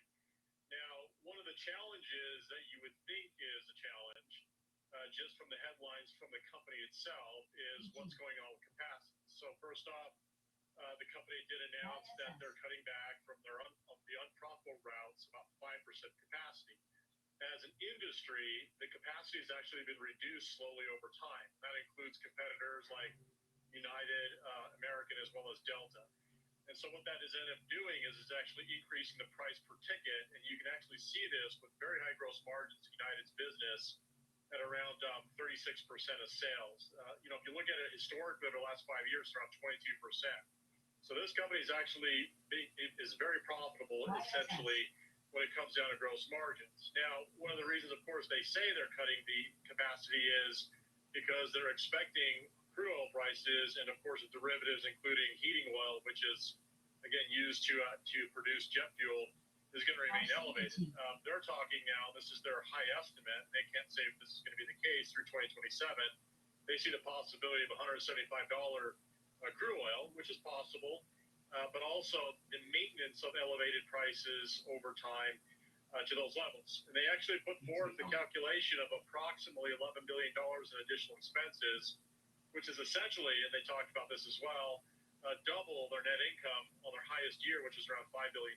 So what's happening is that they're already going ahead and cutting capacity on their unprofitable routes, shoring up the pricing power that they have on the ticket sales, and reducing expenses on those unprofitable routes. But unfortunately, what this is doing is it's going to create a situation where there's less capacity, less flights available, and higher ticket prices.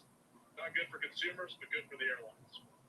Okay, not good for consumers. Another thing that we've been watching is how United and Delta have been leaning into premium, right? And you saw strength there in the most recent quarter. And I've seen some reports that United is going to be having new aircraft that a larger percentage will be the business class, for instance. And that seems to be that, I guess that is a way to address these higher oil prices, right? Oh, yeah. I mean, so what they're doing is essentially tapping into the willingness to pay. And so, again, customers who are willing to pay more, they're charging more. And again, that really comes down to the bottom line because whether you charge $300 for a seat or $1,000 for a seat, the cost of that seat is the same. And that's why, increasing these premium price points or tickets is extremely lucrative. And then what's going on now with the capacity reductions, it increases the price across the board for all tickets, and it gives customers fewer options. There's fewer routes, you have to pay more because there's fewer airlines that are providing capacity. So, in essence, this is why UBS is very bullish. And I can see their point, because the profitability metrics, even though they may improve, let's say 50 basis points or 100 basis points or 1%, that can actually magnify the returns to shareholders quite a bit. And I think this is also why the stocks have been rebounding the past week prior to today's rout in crude oil to the downside. So it's almost as if the market was anticipating this industry is going to cut capacity, and that's going to show our profitability. And again, like I said, it's great for shareholders, not great for ticket holders. All right, thank you, George. That's George Silla, senior markets correspondent with a breakdown on United Airlines. We appreciate that. Let's get Tom back in here for example trade purposes. So, Tom, you've got the example trade in United. Been a tough time for United so far this year. Obviously, a lot of that has to do with these higher crude oil prices, but they're trying to fight this. What's your thought for your example trade? Well, you take a look at the industry, it's going to be dictated by what goes on in crude oil prices that, parlays into jet fuel prices, and those go right to margins. Now, you mentioned the fact that business, international travel, still doing really well. Their exposure in the Middle East is minimal at this point, so that's not going to probably negatively impact what's going on. But you've got to be aware that this is a cyclical type of sector within the market, and you throw on top of that the geopolitical risks and tensions, that equate to how the stock does. Remember, at the beginning of the year, everything was going great. They were raising estimates, they were raising, prices on the seats just due to the fact that demand was there and hit all-time highs. And now we're down 21%. We're in bear market territory, even with this 4% pop that we're seeing here today in United Airlines. So I looked at the chart on this. The stock recently bottomed out just about a week ago around the $85, $86 a barrel or a share level here. So maybe that acts as an area of support, but that's going to be dictated by what goes on in crude oil. If you think these stocks are going to rebound and maybe this conflict doesn't last that long, this strategy may take advantage of a neutral to bullish type stance in here where it's a twofold type of trade, Diane, and I talk about this a lot when implied volatility levels are rallying or the stock prices sell off pretty rapidly, where, hey, I can put a bid in on the stock below the current share price, but might not ever get filled on it. This takes advantage of that, where I can still be profitable if the stock kind of consolidates, goes higher, or goes lower, but remains above a break-even point. So looked at the April 17th monthly options, 25 days expiration. I'm just going to sell a cash secured put. Sell the 88 strike put. Collector credit up about 310. It's probably trading closer to 350 now because the stock has moved down with the overall market. But if you pay that 310 or if you collect that 310 credit, that's your potential profitability on this. Now, where's to take your break even? Down to 84.90. So below the 85 level would be your break even, where if the stock does go below 88, that's where you'd have to buy the shares. And that's your risk on this one too. Nearly $8,500 if the stock were to somehow go to zero. But what you want on this type of position is, hey, I'm going to buy the shares cheaper if it does continue to fall, or I just want to sell high implied volatility where I can collect more option premium and collect more potential profit if that option premium expands because implied volatility levels are elevated. So you got that big cushion to the downside before you start getting hurt on this. You do have a lot of risk if the stock goes below the 88 level, but you got to be comfortable owning the shares if it does fall below the 88 level, that you'd be willing to buy the shares just below 85. All right, good stuff, Tom. That's an example trade there for United Airlines. That's going to do it for us today on Fast Market. I'm Diane King Hall alongside Tom White. Our thanks to Joe Mazzola stepping in today. Download the Schwab Network app. It's in the App Store. Tune in 24/7 on SchwabNetwork.com. Stick around. You've got Next Gen Investing coming up.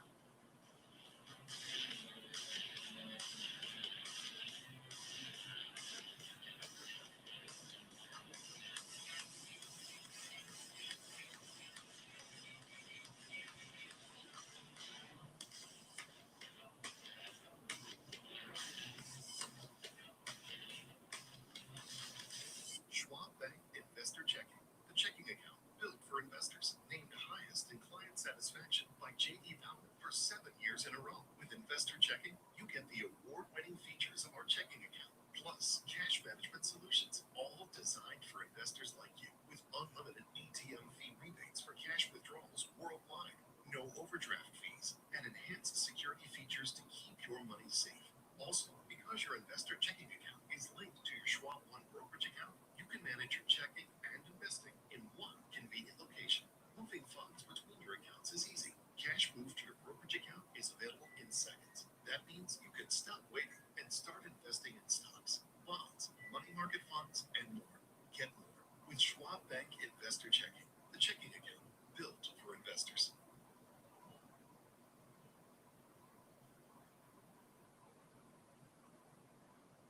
Welcome to Schwab Network, where real-time market coverage meets expert strategy. From the opening bell to the closing bell, we've got you covered.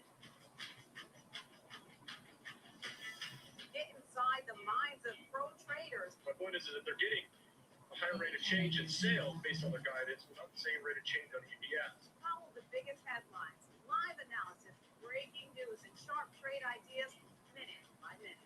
With shows built for action, we break it all down in real time with speed, accuracy, and precision. I think one of the most important things is you're making a play in a risk-defined way here going into earnings. So that would be a further downside area to watch. Smart insights, actionable data, veteran traders, and trusted financial journalists. Streaming live and on demand. Schwab Network, streaming 24/7, any screen, anywhere, free. SchwabNetwork.com. Hey, Bob. Hey, Andrew. Last year, my dad had a stroke. Big shock to see this person that I've always seen as a force in our family be vulnerable. Wait, had a stroke? Yes. Now we're in the car together almost daily. I started to realize, what can I pick up from my dad? He's been with Schwab for a long time. Jim, my financial consultant. I programmed that 20 years ago. Jim's really been there to answer any questions I ever have. Makes a huge difference when you have someone that actually cares. Live insights, actionable data, and market-moving analysis. Schwab Network connects the headlines to the why in real time. Watch free 24/7 at SchwabNetwork.com.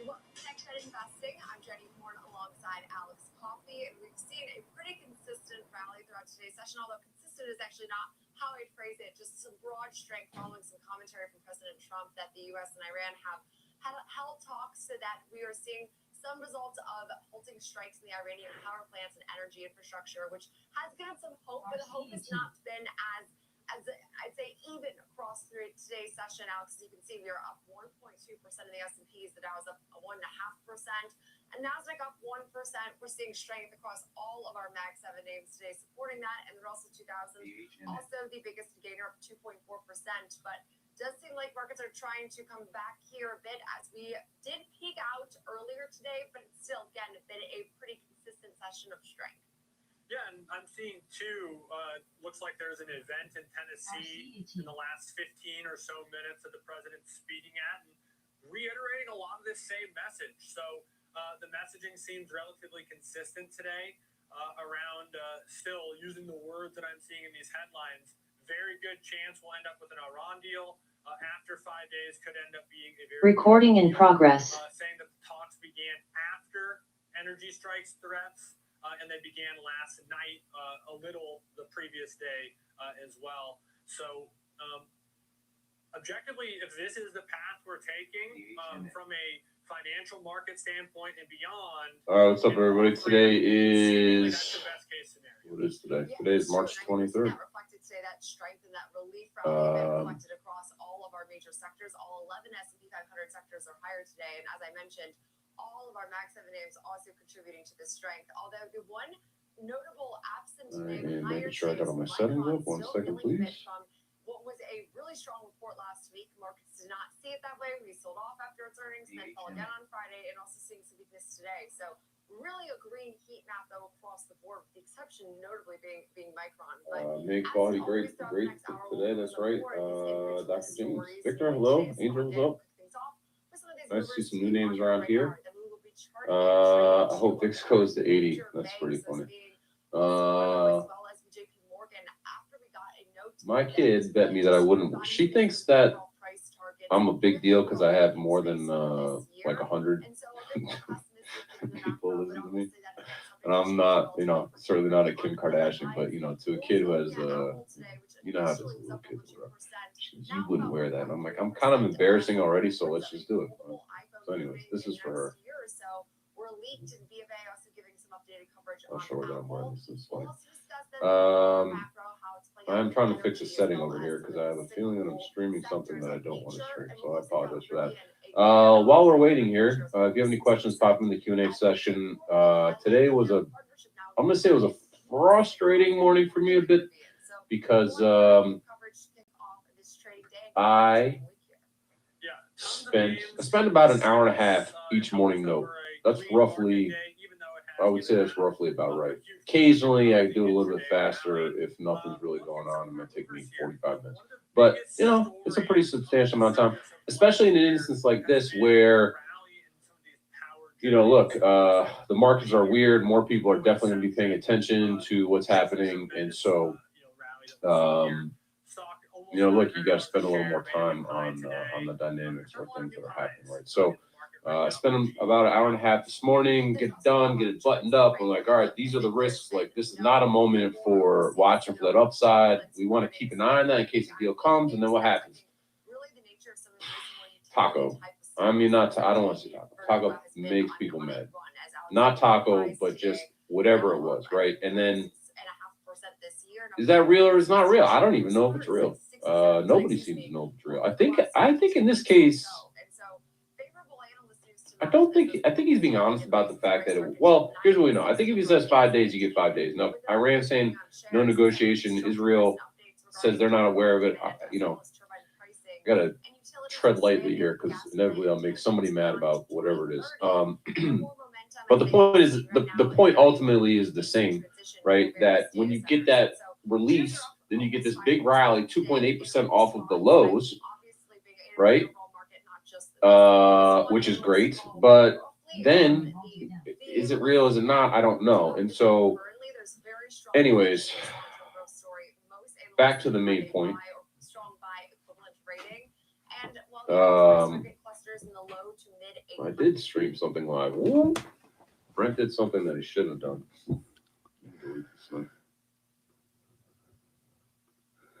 Delete.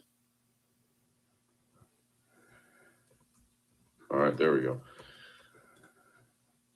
I'm gonna try to open this one up to the masses, but we didn't go for it. All right, because I'm making this up. All right, so let's get into this. We'll chop this puppy up later. Share a little bit of it. I don't want to share too much of what we got going on here, but let's break it down. All right. I'm getting to my main page. Thank you all for cooperating with me. All right. If you're new here and you're like, I can't believe that I subscribe for this kind of content, number one, I apologize. But I'm getting there. I'm getting there. All right. So there's the Q&A button on the Zoom toolbar. If you use that to pop your question in, I will do my best to answer it. I cannot guarantee that I'll answer your question if you put it in the chat. It's hard for me to track both. And I'm a lone wolf here on the Spot Gamma webinar. So, no. Nano influencer. Maybe it's because I don't wear silly hats.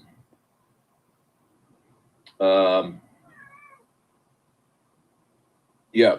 All right. So, look, I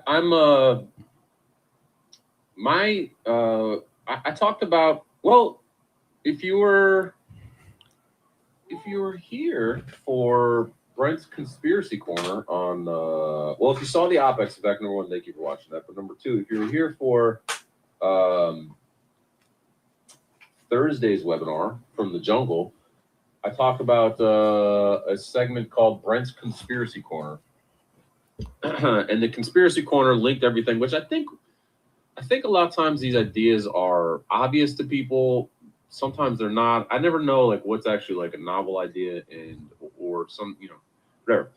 Oil up, rates up, vol up, right? And so what was fascinating about the Conspiracy Corner was this chart is of oil here going back to 2000. And I remember vividly when I was a young buck on the trading desk and oil started to go kind of bonkers. And that was before the great financial crisis had really kicked into gear at all. And I never really put the link together. And I don't know that I've ever read about a link. Someone had shared with me a link of a paper or someone put this together, but it was like higher oil led to inflation or rates, issues. And then did that help the great financial crisis really kind of like crash? Because like, let's say that it didn't necessarily wasn't the higher interest rates led to insolvency, but higher oil maybe weaker, because whatever. Now I'm getting over my skis or whatever on the macro side of things, so I'll stop. But the point is sort of the same here. I'm struggling, so I apologize. What happens is I travel with my family. I got little kids. You know how they get everything, and then I take care of them, and it's just the cycle. Because I've been sick a lot lately.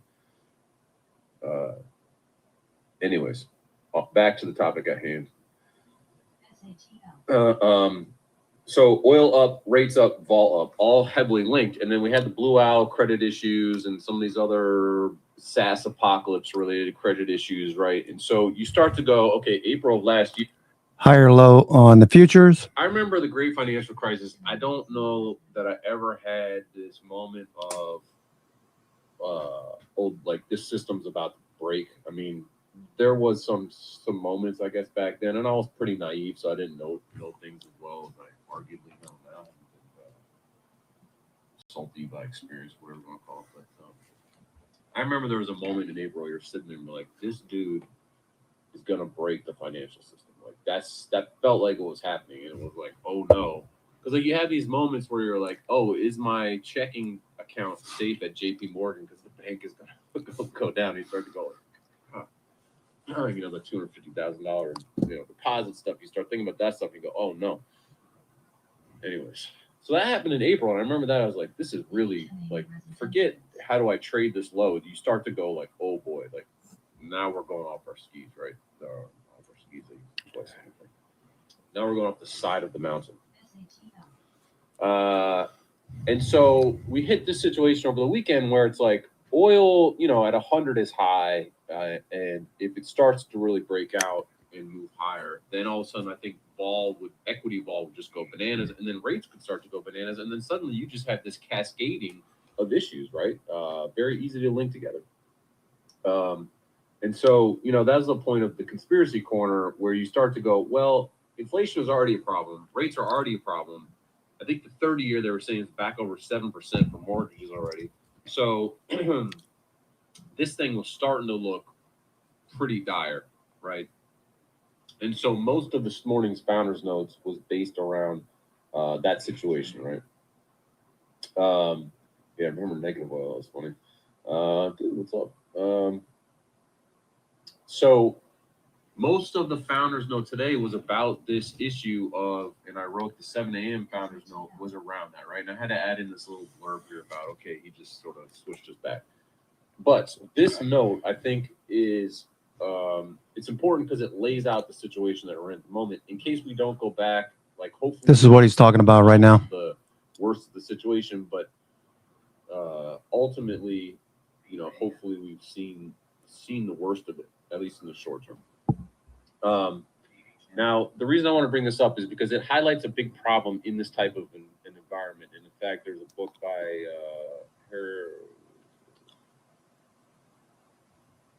I can't remember Hari's last name. It's called The Second Leg Down. It's a good book for options traders because it talks about what happens in these environments where, look, vol's expensive-ish, VIX 25. We talk about how rich that is relative to realized. And I also spent a lot of time in the last week or two saying, if realized moves, look out. Like, vol's going to jump and jump really high. And I think we all started to get a taste of that this morning. In fact, if you look at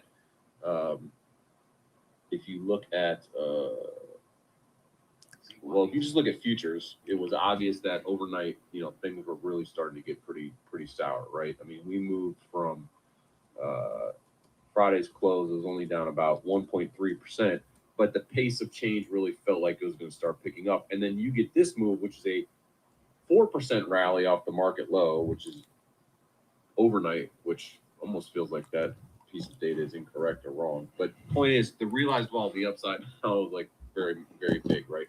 And so the case I was trying to make from a lot of people last week was, look, VIX at 25 is rich. But that's, you know, and so the ball is rich because of the big spread. If any of this doesn't make sense to you or is new to you, go back and look at our March OPEX webinar from last week, or look at the Q&A on Thursday. We talked about this kind of depth. But you remember the famous Crocodile Dundee movie where the guy pulls out the knife, right? And the Crocodile Dundee's like, that's not a knife. This is a knife. Like VIX 25, that's not real ball. This is real ball, right? VIX 40, 50, that's real ball, right? And that's kind of like that's kind of the situation, right? And so what does all this mean? Get to a point, Brent. All right, so we have VIX 25-ish. Even right now, like we're kind of where we were on Friday in terms of ball terms, and then in terms of S&P levels, right? Where, okay, it seemed like it was going to get a whole lot worse on Friday and over the weekend, and now we just seem kind of bad. But it seems like we've taken a step back from, I don't know what you call that. I have words I want to use that I don't want to use all the time. Anyways, so what do you do at VIX 25? How do you hedge yourself? And the problem with this is that with VIX 25 and this premium, puts and options are expensive. And so the reason that matters is because if you were short puts or you were long puts today, like long a put or a put spread, that position got nuked this morning, right? As soon as the market rallies. And so the situation that you end up with in this market is it's very costly to hedge if you have to hedge. And so in this morning's note, I was trying to kind of get to that point where when you're sitting here and you're looking at this market, and let's say you own a bunch of equities and you've got to hedge that because you think it's going to be Armageddon. Well, you may not have a choice, but then you have to sort of be more tactical about how you put the positions out. Why? Because now puts are getting expensive. Now if VIX jumps to 50, those puts are going to pay off. They're going to pay great, right? But when VIX is at 50, you buy a put, you're probably not going to get paid anymore, even if VIX goes to 80, right? Because you're just not going to be able to really monetize that. So it's the overall level of vol determines the value here of the hedge in a lot of ways. And so what I'm trying to get at is in this situation is if we want to bet on more downside here, we have to be very careful about how we do it, which is why I'm talking about put flies or put, I don't want to say ratios because that has unbounded risk, but it's really put spreads or put flies. But those are honestly quite expensive. And what I find myself in this situation doing is I'm basically flat of stock because we went under the risk reversal or the risk pivot area at 6,900 back about a month ago. So there's a few like moments where it's like, okay, you know, I'll put a trade on or take a trade off, but low tickler at minus I don't have a 800. whole bunch of positions on here because we went flat of the position in this risk area. So I tried a few times and I had put flies on around 6,500. Those put flies look like crap this morning, right? The 6,500 put flies I have on for 631, or excuse me, for 331. Why? Because the market went through those strikes, and also when vol goes up, put flies don't pay very well. So that's a problem, right? And it's also a problem for you if you are long equities and want to hedge it now. It's like you already missed the easy time to hedge. It's kind of over. So what do you do? And what I find myself looking at is I can put on all sorts of complicated put flies or calendars or this or that, but the path dependency on those paying out oftentimes is very difficult, right? And it's so headline dependent or tweet dependent what could happen. And so what I end up with, and I don't know if this came through, is kind of just doing nothing in this situation where vol's already gotten kind of expensive. Hedging is tough, right? You get one headline your put hedge just gets absolutely smoked. If you're short stock and God forbid you went to the bathroom for a minute and came back and didn't have a stop in, you're down 3% or whatever on your position. So you just kind of end up in this moment where you're like, I'm not sure what I should do here. Maybe doing nothing is a good answer, right? Yeah, Harry Christian is second leg down. Thank you on that one. And so you kind of sit there and have to kind of figure that out a little bit, right? And so ultimately what it is sit on the hands on the downside because the prices are just not great, right? Now, the other side of that, and I wrote this paragraph before the Apple's starting to turn a little bit. the Trump tweet about broken wing call flies looking for a 2 to 3% rally up in the 6,700, 6,800 level. The reason that is the interesting trade to me is because that is the only trade you can sort of maybe extract value from here unless we get the Armageddon scenario, right? Because when VIX is at 30 and markets starting to cascade lower, the cost of being wrong in that situation is very expensive, right? If you buy a put, market rallies or vol comes in, you're going to get hurt badly because puts are about as expensive as they've been. They can get more expensive in this situation if VIX, let's just say, goes to 40. But really, in this situation, it's kind of like that trade's been milked. You're kind of too late, right? So what's the soft spot here, and what is the thing that is not being priced in this situation? What happens in that rally? Well, you know vol's going to come in, and you know the market's going to get pumped as people have to puke out those puts, and the market starts to rally. So you get the Vega component, vol coming in, and there's the Vanna component as vol comes in. Delta shifts and changes, which allows more stock, arguably, to have to get bought back. So you can have this bigger rally than most people anticipate, right? Bigger, faster rally, which is important in the option space. Bigger and faster.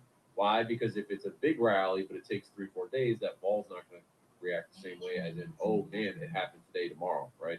So what does all that mean again, Brent? Get back to the point. Well, when you look at the lows, and I think we were right around the lows in Friday, the JP Morgan level, roughly, right, when that headline popped, we rallied 3% essentially in minutes, right? So that is the soft spot and the easier spot to bet on because you could get the call flies, short-dated call flies for pretty cheap. And then what I did here in the founder's note piece is I outlined at 10 a.m. So because of the tweeting, I sent out a shorter note again at 10 o'clock. So this is very unusual. I think I may have only done this maybe twice that I can remember ever in terms of I'm going to rewrite the note a little bit after the open, right? So at 10 a.m., I talked about the vol change, but I talked about this put fly situation. And I just wanted to sort of open up this and discuss why I chose the levels that I did in here. Low tick alert minus my thought 800. process. And I had to do this fairly quickly on the fly, right? If I sat there and optimized for 25 minutes or 30 minutes, I could probably dial in something a little bit differently. But what this is was a 326, so 3 days out call fly. And the market was very active at this time. So the levels of change is more the process that I kind of want to hammer home. But in this instance, what you have here is I put in 1 + 1 6,700 call, short 2 of the 6,800s, and then this +1. So this is a broken wing call fly. Why broken wing call fly? What happens when the market goes up 3%, right? Call values should go up because of that big delta change, right? The delta impact of that is going to be big. At the same time, vol is crushing, right? So that vol crushing is a tax on your call positions. So what does that mean? If you just went long this one call, in the explosiveness, like during the seconds of that explosive 3% rally, this option value and this option, they're going to soar, right? But then the minute that market goes, so the market goes like this, right? Market shoots up here, right? In let's say 5-second reaction, right? Which is basically what it was. Great. And then as soon as it goes this way, right? And then it takes 10 minutes to just trade sideways. That's what this means relative to the strike axis. So market rips and then does one of these, right? So IV is held up or explodes here. And then at this point where the stock price or market kind of planes a little bit, this vol gets smoked. So what does that mean? at first these options spike in value, but then all of a sudden vol comes in and then these options start to lose value very quickly. And the two that are going to lose value a lot more are these ones, right? So that is the value. Do the 1 by 2 because you're long one, but you're short 2. So in that explosive, immediate 1 minute reaction to the tweet, this structure loses money, but then all of a sudden it starts to make money much faster when this planes out. And then when the market starts to kind of puke back a little bit like it is now, or starts to come up, because guess what? Big headline, or maybe not true. Who knows these days, right? Then this structure is going to look a lot better than he just said, I'm going to buy this 6,700 call. And if I'm just wrong, I lose a lot of money. I think that option was $35 this morning. It's pretty expensive. Or if the market rips and then just kind of like does one of these, planes out, this 6,700 call starts to lose a lot of money in that vol. It's just a big tax, right? Now, why choose these levels? We knew that 6,800 has been a huge resistance zone for quite a while. And this one was 326, so it's a couple days out. So it's thinking, okay, what is the path dependency of this market? Rally up into the area that's been resistance for a while. We see persistent call selling into that level for a while. So my bet was market would come up, hit this area of where call selling was big and robust before, and then we kind of plane out, and that's how you end up choosing these strikes. So number one is call fly or call ratio in this situation, because of the fact that if the market was to rip, we would see that vol come in, right, eventually, and that would start to tax the long option structure that we have on, right? Number two is wide strikes, because what I'm trying to do is essentially get long this 6,700 call, because I think that could go in the money, and offsetting both the premium cost of that and the volatility shrink, right, or decay of that option by selling 2 of these 6,800s. And then I only put on this one, not because I'm really worried about the market rallying through this, but because if I don't, then my margin goes bananas at Thinkorswim, right? So this is literally, and it's not cheap. It's kind of expensive to put that one on, or I mean, it costs something, which is surprising. So that one is literally just a margin hedge. So that's the thinking of that structure. Now, this is not as robust if if you bought a 6,600 call and the market goes to 6,700, you're going to make a lot more money on that one, right? But what happens if Trump's like, oh, I negotiated something and then Iran and Israel are like, I don't know anything about that. And they're like, oh, what's truth and what's not? I don't know. Market goes back down and you just bought an super expensive call and you're eating it. So, you know, that's the problem, right? With just saying I'm a cowboy that doesn't buy a whole bunch of calls.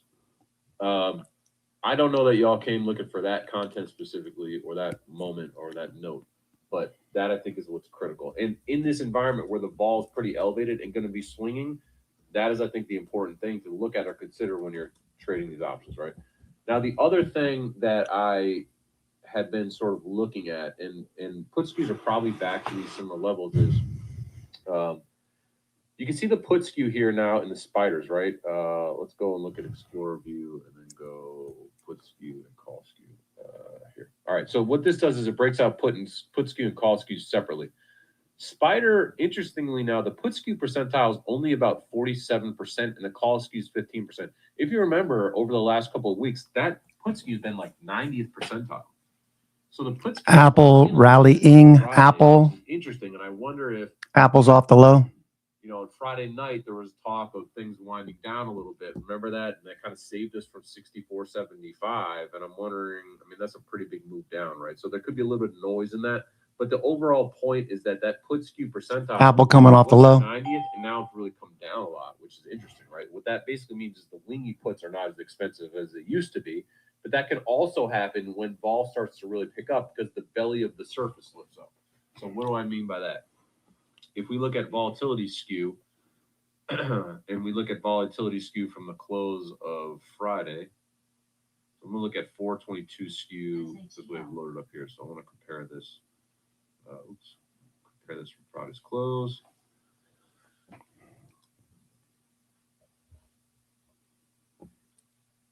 Okay, so Friday night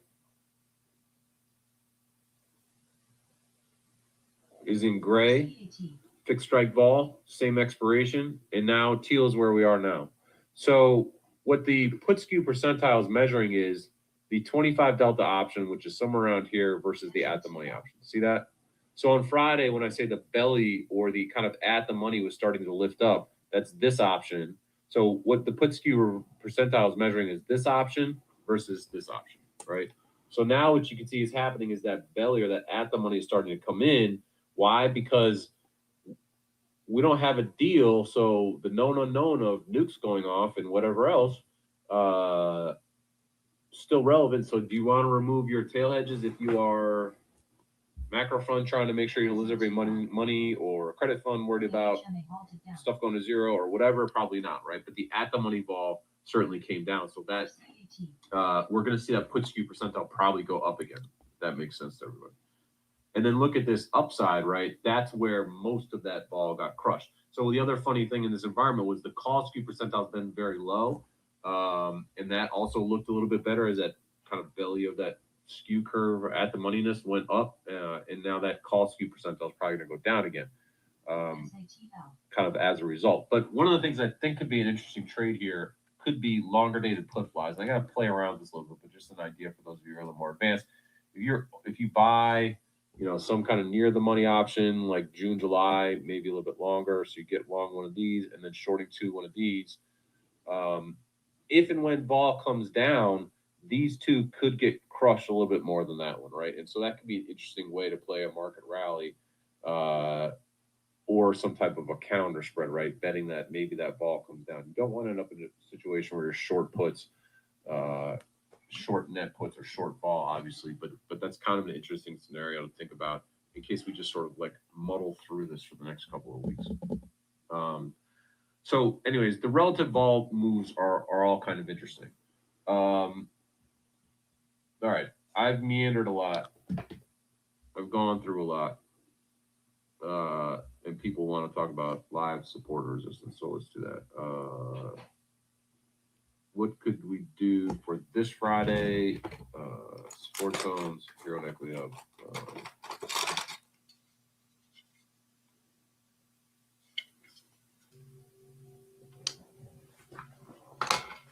Yeah, so I think I clarified the value of the curve there. Chili, let me know. All right, so I've spent 30 minutes rambling about some randomness. I hope that helps because I think it applies to how you trade this as we sort of move forward. If it was useless, say useless print, move along. If it was good,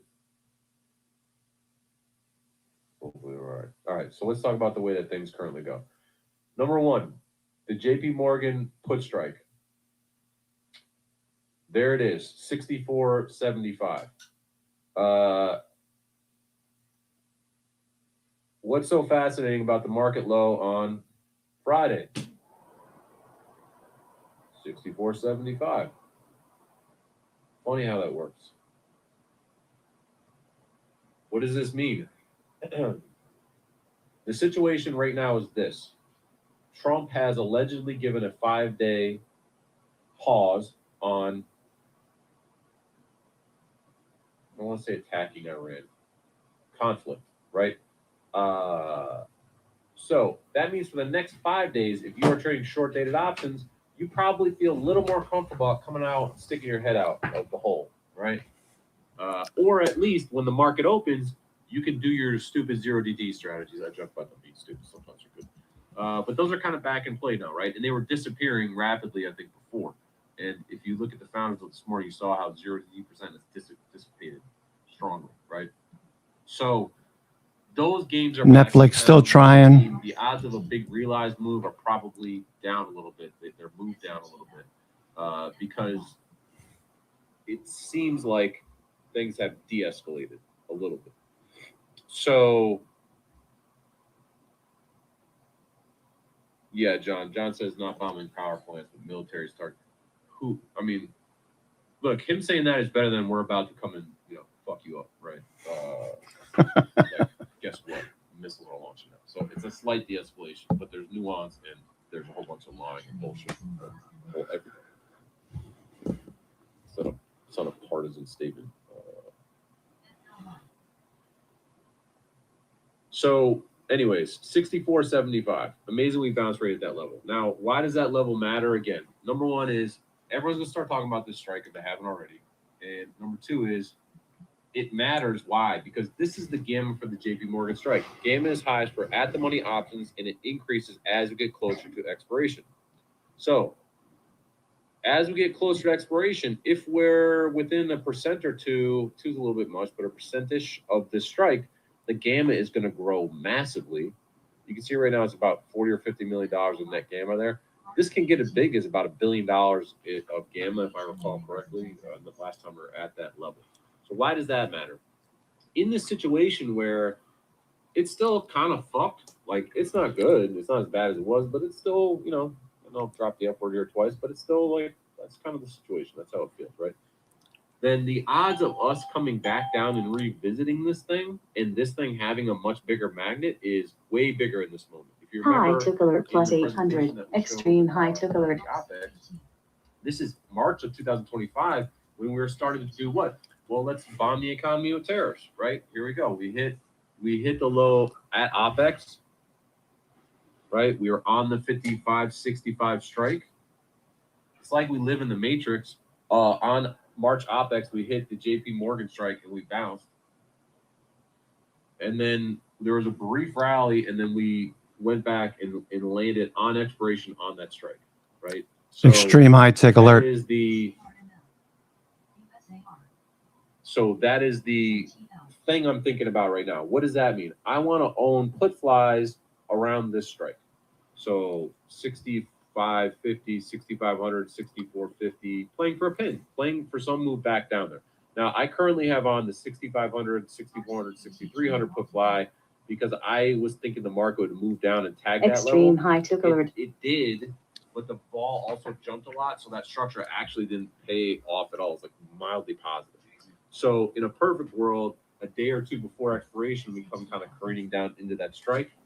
Then that structure I have will kind of like pay off. But if you trade futures or you trade stocks and you want to short this market, that is the giant flashing target. Not because it's some line drawn on a chart, but because there is a lot of gamma at that strike right now. As you can see, there's about $23 million, but that could increase significantly as we get closer. Tick just hit plus 1,300. See, big hero values coming in there. And so that is the big downside thing to watch. The idea that we kind of hit that escape velocity down the next 5 days is headline dependent. I think overall the idea that we're going to have like a 2 or 3% realized move now before 331 is probably now off the High took alert plus 800. I don't like. I feel a lot better about 64.75 being the downside, kind of the downside low, right into the market. So that's the thing to watch from the downside. Now the map overall, it's negative gamma all over the place. What I would assume would happen here if we start to rally, and this is part of the call fly situation, is in these areas 67 to 6800, I would expect the trace map to start to look like this. Why? Because as the market rallies to that level that has been dominant over the last several months since Thanksgiving, really, we see call sellers come in and initiate into that area every single time, right? So until the conflict is over, I would still expect that to be resistance. And when we're trading 2, 3, 4, 5 days expiration call flies, I'm fine betting on that. Now, into April, we could blow through that level. In theory, if something happens, who knows, right? But in the very short term, I would expect, particularly 68 to 600 area, you would see call sellers come in when we rally up into that area, if we rally up into that area, and that would create resistance, and vol would drop pretty sharply into that zone, right? So that goes back again to this idea of the call fly structures into those price levels, right? The more quiet there is over the next couple of days of that Iran situation, the more vol should come in, and that would naturally start to lift the market up. So this 6,600, 67 price area should be very fluid. You know, this is what the negative gamma is telling us. And you say, well, Brent, the chart right now is negative gamma all the way up to 6,900. And that right now is true. I just think that when we get into this area, you will start to see the map start to look again like this kind of blue, right? It's going to look Charlie Brown blue.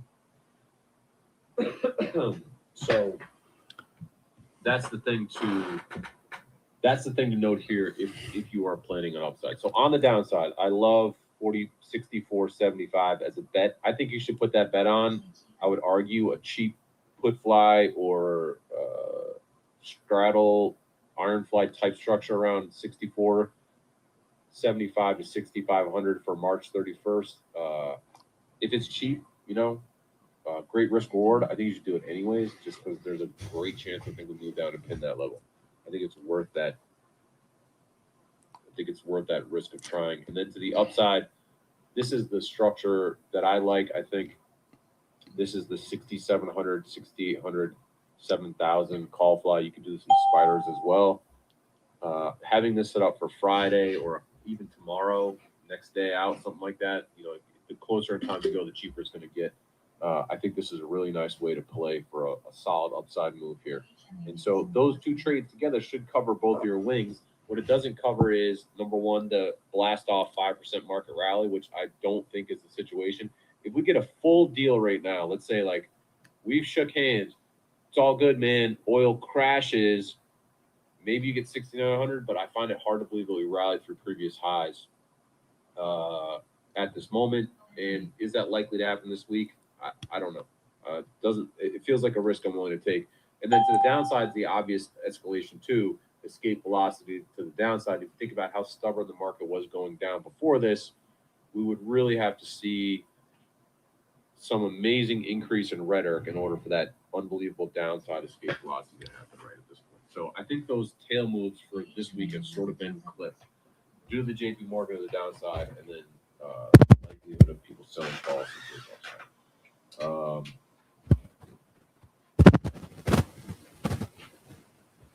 Restrict 2 minutes and aliens brought cure cancer.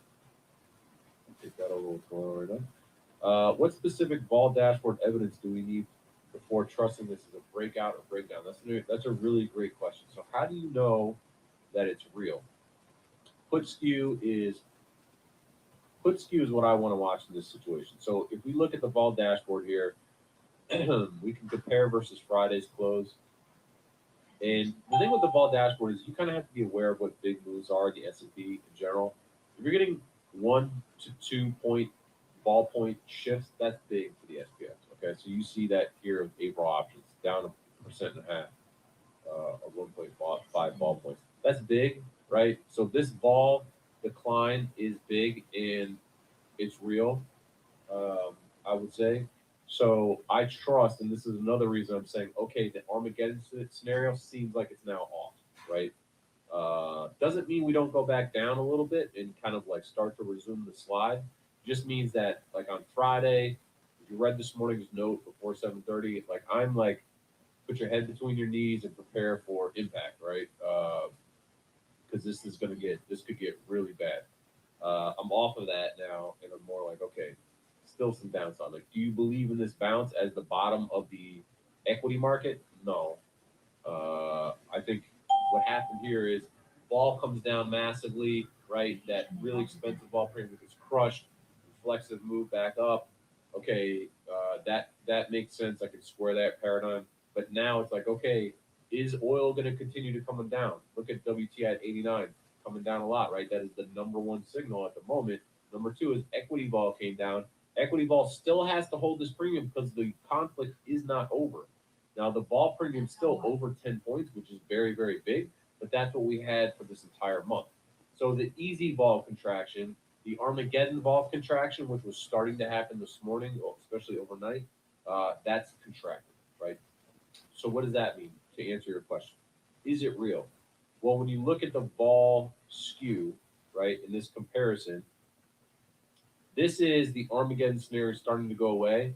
What I really want to see is this start to flatten out, right? So this is not a parallel shift. In other words, if you look at the spread between there and there, it's not equal. You see what I'm saying? This has dropped a lot more than this. So the skew is kind of tilting. Ideally, what you would see is a perfectly parallel shift, right? Where this size is equal to that size, and the skew is starting to drop, or the put wing loses even more, right? And the call wing starts to get bid, and then we pivot a little bit more that way. If you just think logically about this and you go, well, a pause in escalation is not the same as a deal is done, right? So you would expect vol to do what it's doing right now. In other words, if foot wing is hanging on because I'm not ready to take my Armageddon hedge off, but this at the money stuff can come in a little bit, can kind of breathe deep, right? So to answer the question, it's real enough because the balls are down a lot, right?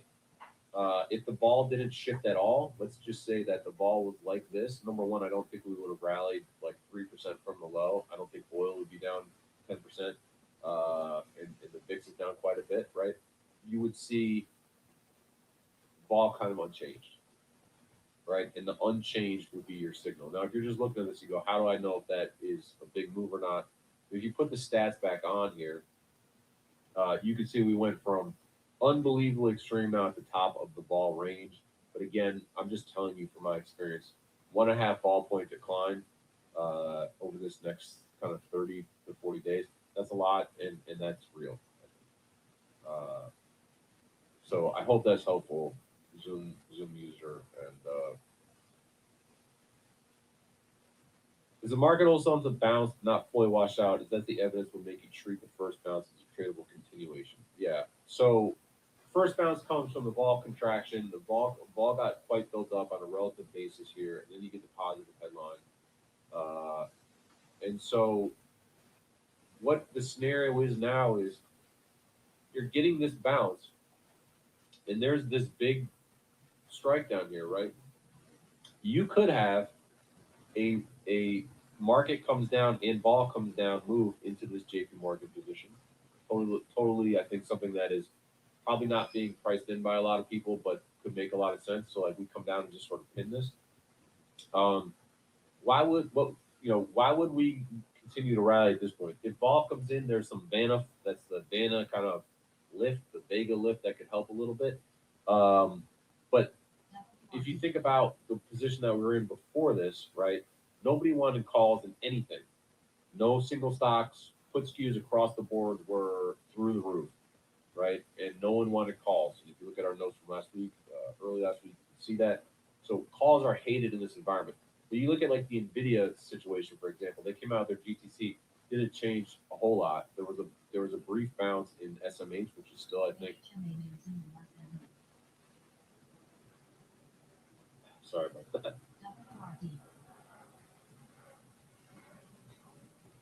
There was a brief pop in SMH last week around it. I think we topped out over at 400 or in the 400 area here, right? But the reason I'm bringing this up is because what is the reason for you to get bullish on something? We were still dealing with the AI software apocalypse before the Iran situation hit. So for everyone to sort of like get re-bulled up in calls or to re-engage with this whole thing, I think it would take like a quantitative easing, surprise rate cut, blah, blah, blah, to really engage that upside at this point. Right? So the reason I bring that up is because right now we still have the unknown of the Iran situation. It's not as bad. But what's the other reason to get bullish at this point? I don't really have one. You want to make the argument that some of the stuff is cheaper, like the mags are now cheaper? Okay. Then these could rebid a little bit, I suppose. Is there deep value here? Maybe, I guess. I don't know. Decent sell off. So you get a little bit of a bid there.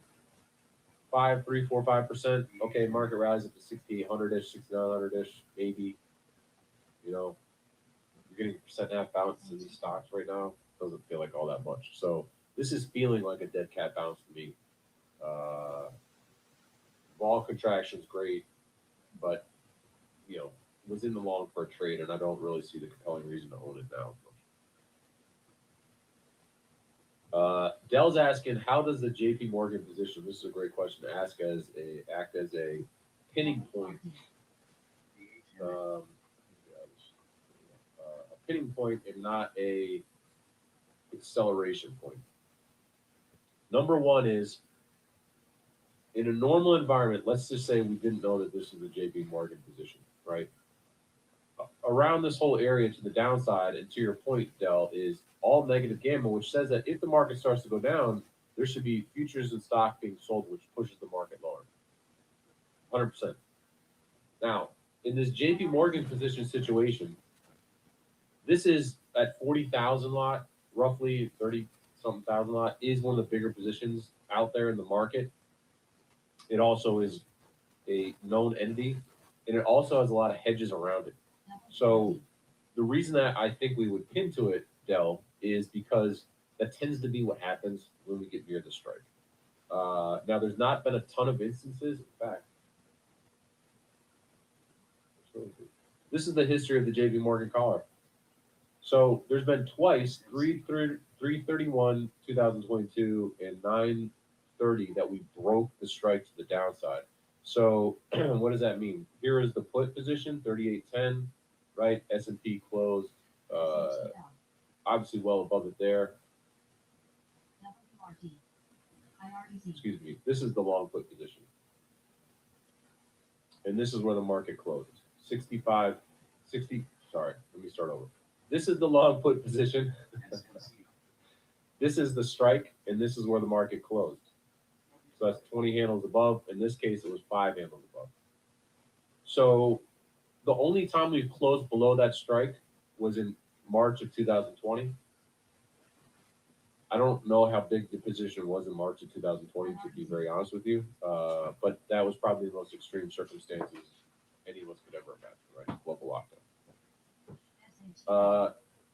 Last year, right, it was 55.65, and we did close below it by just about 1%. But as I showed you in the chart before, we seem to sort of respect it and bounce around that, and then we had this tear from it as well. So what happens with that position is there's a lot of positions around it that the dealers they're short that put, they're buying other puts, they're trying to monetize it. It's a very well hedged position, and I think that is why it doesn't really act as an accelerant. I think that's why it acts as a pin or support or maggot as opposed to something that expedites an expedient. The right word, accelerant. Listening to Brent over at Spot Dale, Gamma. if I was you, and I don't know how much you know about Netflix is trying to take out the high. Your question's a really good one. Knowing the nuance of the position is why I basically say that. But I would look at this chart right now and say that's an accelerant. But knowing how the market tends to react to it is what changes my mind a little bit. So I hope that answers.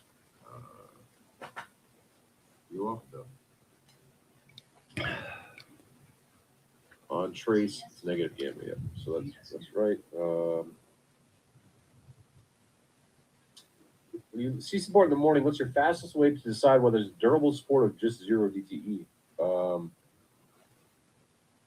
The way that you assess this, right, and it is 99th percentile strikes are durable strikes, are strong strikes, right? Nothing on here is 99th percentile. When I say that, if you look at the third line down on that, you see 94. Look up here. There's a cluster of strikes, right? None of these are 99th percentile, but there's a lot of strikes up there. See that? So I will look at this segment or whole sector of the space and say, okay, good chance that that is a resistance area. How much is that 0 DT? Let me turn that on. And what do you see here? You see that it looks like all of these candles, so to speak, are almost closed off, right? Now, what does that mean? Are those candles closed, meaning the position was closed off? Or since we only have about 2 hours left in the session and we're about 60 handles away, well, the gamma of that position is just very small, right? So how do I know? Well, if you just looked at that OI, what you see is all those positions are still there. Remember, I'm on 0 DTE, right? So what does that mean? If the market rallies back up in that area, that gamma will still be there, which is why if the market rallies, you'll see that that gamma is still blue here. So that to me is durable resistance for today. If we saw the same thing to the downside, to answer your question, then I would say, okay, for today, that's still likely support, right? Because it's enough of a cluster of positions that we see the blue on the map, and I would say, okay, that makes sense. If it was a single strike at 99th percentile, that to me is enough that the hedging around that position, kind of like the JP Morgan position, there's enough P&L, raw P&L expiring today at that strike that maybe that becomes support. Outside of that, what I'd want to see is bright blue areas on the map, right, and bright red. To the downside, just being honest about it, there's no support level that I would look at here and say, this is where I would feel comfortable buying this dip, right? The only place that I would look at is obviously the 64.75 level because everything we've talked about, the JP Morgan position. But if you're just looking at the lay of the land here, this strike is 94th percentile. It's not leading to any blue on our map. This strike here, 96th percentile. Are they big positions if you go to net OI? 10,000 lot? It's all right. What about zero DT space? 3,000 lot? Yeah. So that's the way you look at that. Now, would you think that the market goes down at the moment? Well, look at Hero, right? Hero's the purple line. Hero's clearly trending up. So why at this moment do I want to short Netflix breaking out. I don't have a great reason for it, right? Now, the fact that there's no support below 6,500 may make me say, well, there's no support. Could we drop 1% today? Maybe. Netflix new highs. Bet on that? Oh, okay. Maybe I will because it's so cheap. But clearly, Hero is starting to trend up. This happened, I think, on Thursday. We had a move like this, right? There was like huge rally into the close, right? And you go, okay, well, if this is my resistance line here, that's way All the New York right? bangs are looking like they're short covering for the most part, except for Google. Google's still sitting here. Probably put on a pretty good call fly, right? For like long one here and then short two of these, because the market writ large is probably not pricing in that much intraday volatility, but the gamma is telling me it's a distinct possibility. And if Hero keeps going up, I can favor that way. And then this all comes down into kind of the Kelly betting system where you go, what's the risk reward of doing that? It cost me 25 cents and maybe I make $10 or $20. Oh, that sounds great. That's not always on the opportunity block, right? A lot of times the gamma resistance will be like right here, for example. And you go, okay, great, I could rally 5 handles. Well, what am I going to make on that? Not much. But in this case, you go, there's a little bit of a tail possibility, and the tail's cheap. Let me try it. So that's the kind of rough idea, right, of looking at this. But ultimately, Hero is the fastest way to tell which way the flows are leaning. And at the moment, it's pretty clear to see that the flows are leaning up. Now, that could turn very quickly in this environment, but right now, that's the trend. And you can structure some zero DT positions that are probably pretty cheap. Just to do a quick check of the equity space, too. 680. So we have $2.4 billion of overall flow today in the single stocks. That's pretty good, right? Not huge, record-setting, but not bad. 4.5 is the biggest over the last 30 days. So 2.4, not bad. You can see there's that big bounce into 11, and then it's really just trending sideways, though, which means that after some initial moves into 11, really that stuff is shut off. See that? It's just flat. So again, quick response, maybe some put covering, maybe some hedge adjustments real quick, but there's not like durability in the buying right now. And in fact, if you look here, not bad in terms of call buying, getting exhausted around 11, and then look at there's been a little bit of pickup of put activity. So, excuse me. All right, looking for a higher high. Look, I mean, right around 11. Call buyers off the block, right? And some put selling until about 11, and then that's really kind of trended sideways overall. A lot of zero G call selling you can see as we got into 6,600 as well. See that green line coming down. So the flows have a lot of nuance to them, and it is a little bit tricky. And look, at the end of the day, Hero going up, you want to bet on that upside. You don't want to short while Hero's going up at a minimum. And I think in this case, again, seeing a really outsized move to the upside, another 0.5% plus is on deck for today, given that negative gamma to the upside and that the resistance really doesn't appear until here. So,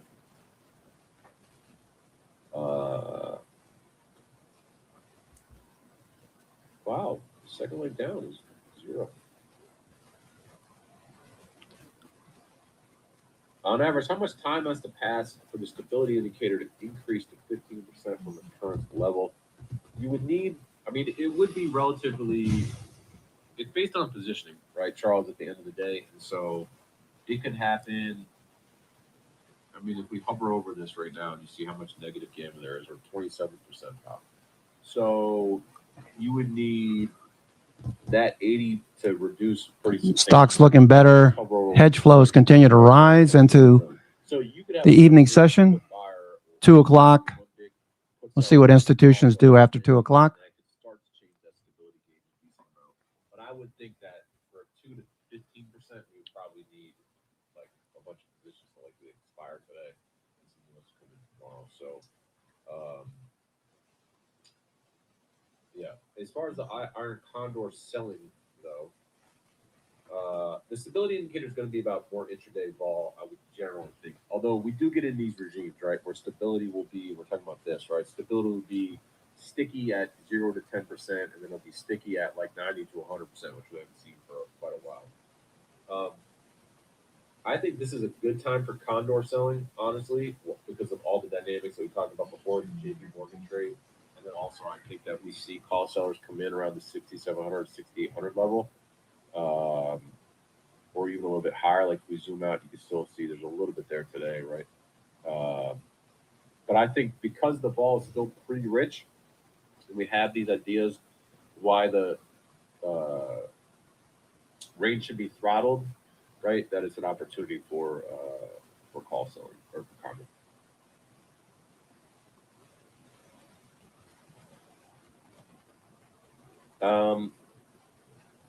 What about gold and silver? My gosh. This morning I talked about a risk reversal in gold, and the reason was because on Thursday we talked about gold under 400 as where positions just sort of. Okay, Micron showing a little bit of a bid at the 50-day. Still the thing, right? So at 400, there's this huge strike, but under that, the positions decrease quite a bit, and you can see the negative gamma here disappears. Now, gold complex is much bigger than just what happens in the ETF, but this to me was a rough indicator that under 300, the interest in shorting GLD sort of dissipated. And the other thing is the ball of that is so big because of the crazy moves that it was like, okay, what's the chance that gold goes to zero? Like, it's never going to happen, right? Because it's an asset. It's not like a company that could go, bankrupt. Right here. So the odds that people are going to bet in such a downside, massive convex move going that far down in gold are very low.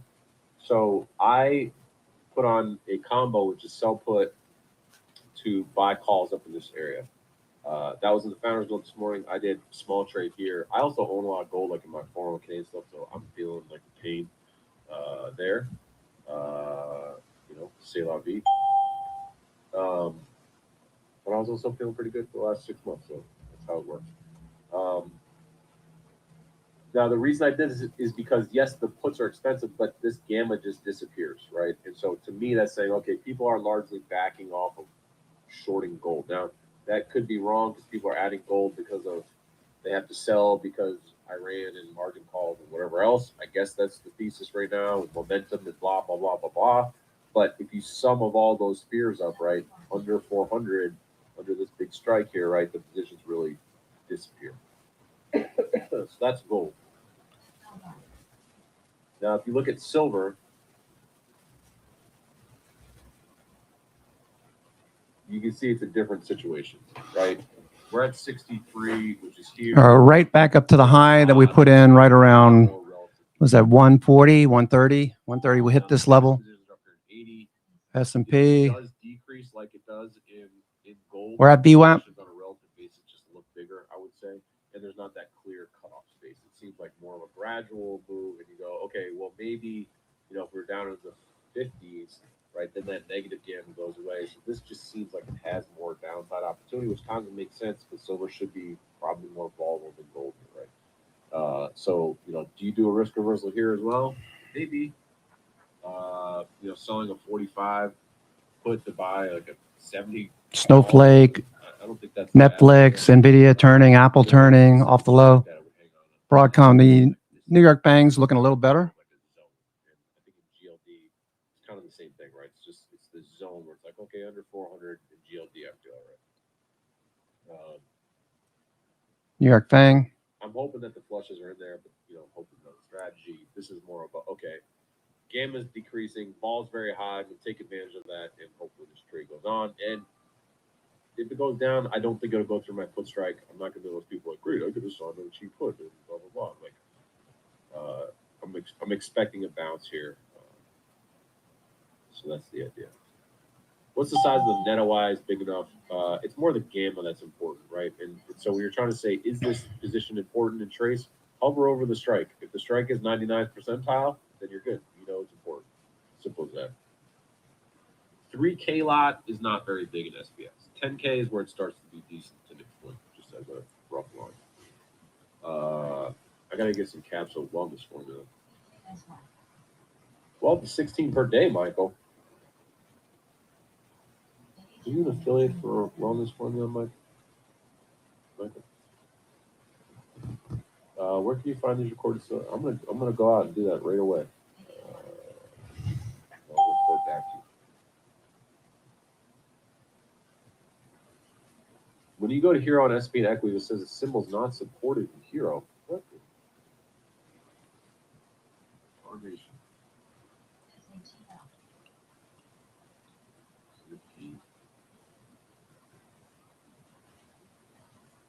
See for me.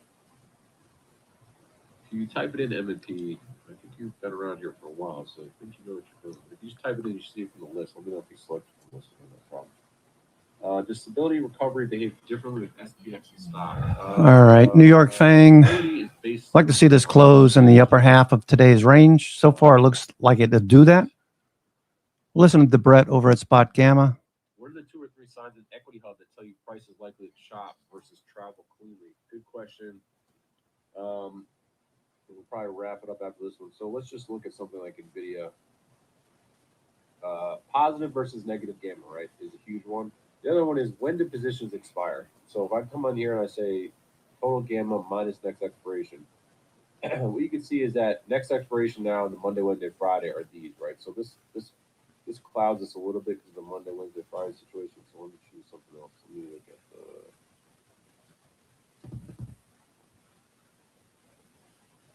Okay, so this is just Friday expiration.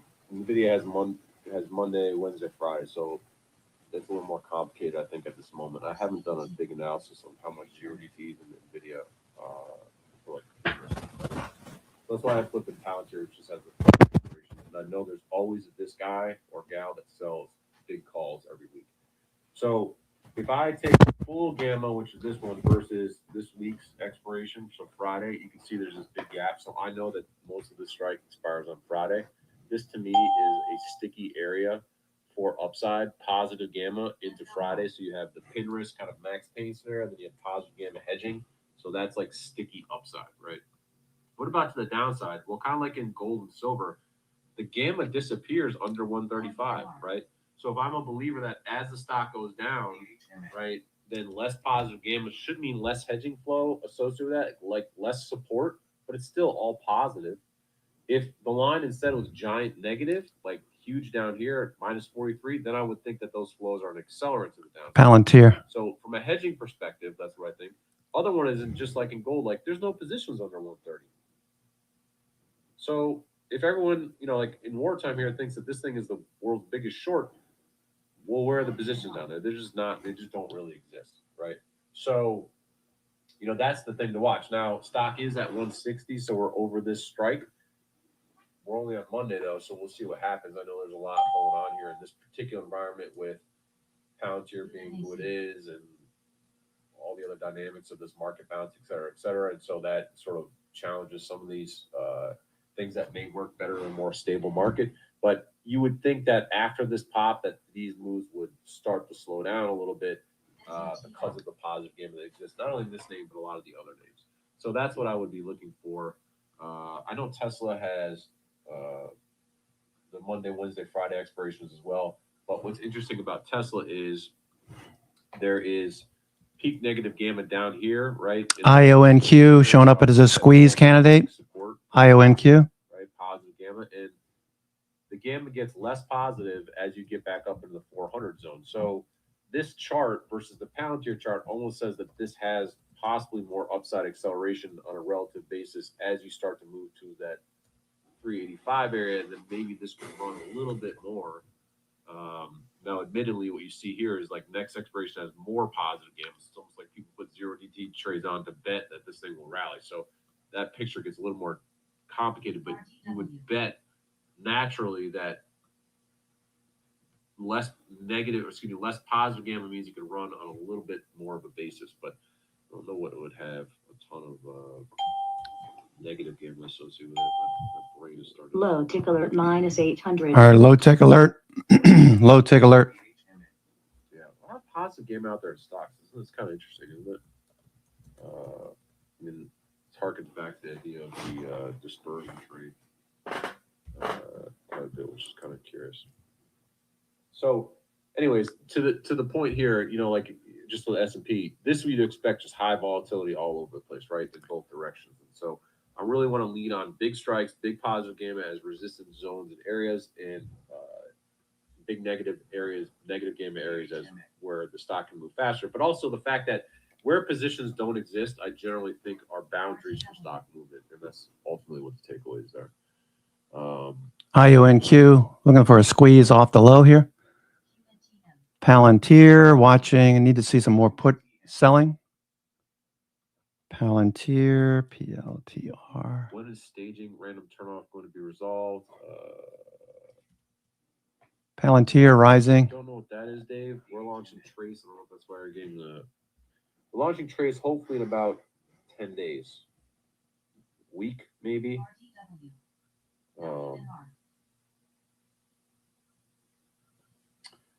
To see real-time position changes, that's you would have to just leave this on net OI, right? Net OI ultimately is going to tell you if the positions are being opened or closed. So like this one right here, 6600, you can see the black wick. Max position on the day, 2800. We currently have 2000. So I know those positions have been closed up, right? And then if you move the chart back, you can see these bars change. Our Palantir is about to break out. So you can see how positions are growing or shifting. So that's how you can tell on that map there, Ben. And then what is a signal that something is more durable in terms of signal? Long dated expiration versus short dated expiration, right? So when I look at Palantir, for example, let me punch up PLTR. Palantir high today. On the stock today, 179 million of it is long dated calls, right? 53 million of that total 179 is this week.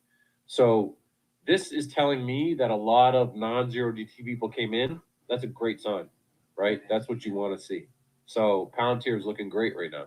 Now we're at that, 160 level. We were talking about the positive game and the upside, but that strike now, which I would think of as support, that 155, that big zero DT or next Friday expiration, this Friday expiration is different.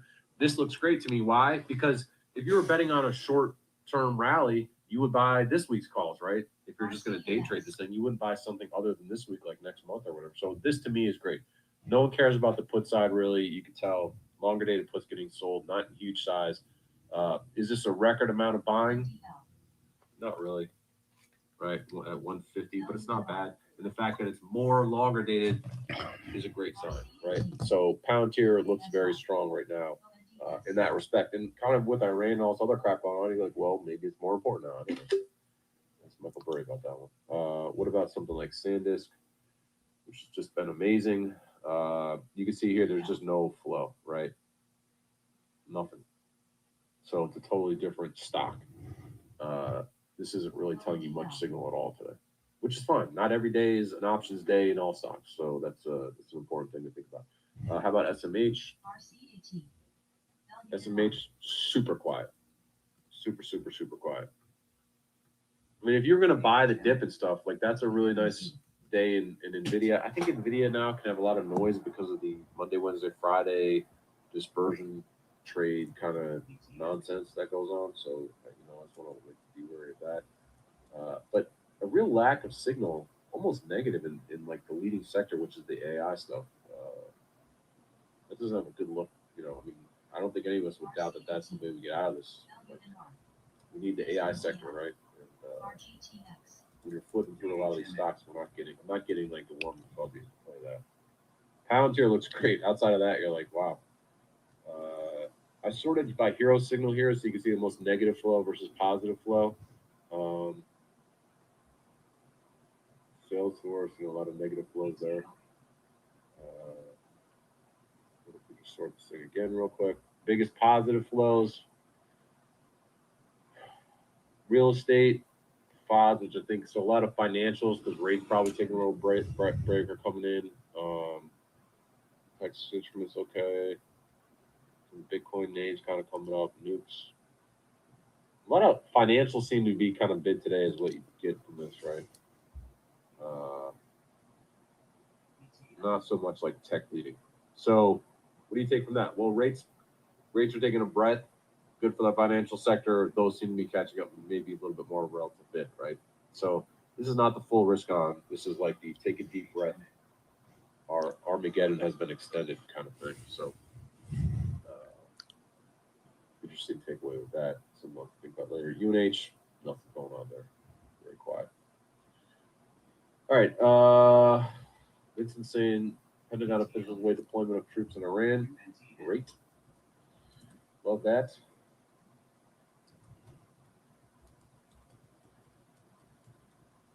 Anywho, funny story. If you don't follow me on Twitter, I was flying out of Palm Beach on Friday night. We load the plane, we back up off of the taxiway. So the planes start to do that backup thing, and then we stop. And then they go, we have ground control stop because Air Force One is landing. And I was like, but I will say this. It was pretty cool to see Air Force One land. And I was on the plane with a bunch of, liberally kind of New York people, and they actually didn't say very much negative stuff about Trump. Everyone kind of thought it was pretty cool. It was like a mini patriotic moment, even though in the middle of the Iran war, he was landing good. But I digress. But it was cool to see. I will say that. Trace is set to launch on April 1st, we hope, in a couple bucks. A lot of changes going into it. We got to get it right. So, once we have it out, we'll get it to you. April 1st, if you have Spot Game Alpha, you'll get the full new Trace version. It's pretty good. Pretty good, as they say on Seinfeld. Trace for what? The Trace tool. It's going to be an upgrade. Several upgrades. You will know more about those in the coming days. If you have SpotGam Alpha, you have the Trace. No API. I hear you on that. I want it. I know. But Trace comes first. And we started doing the big Trace launch development. We couldn't stop that train, despite the fact that OpenClock came out.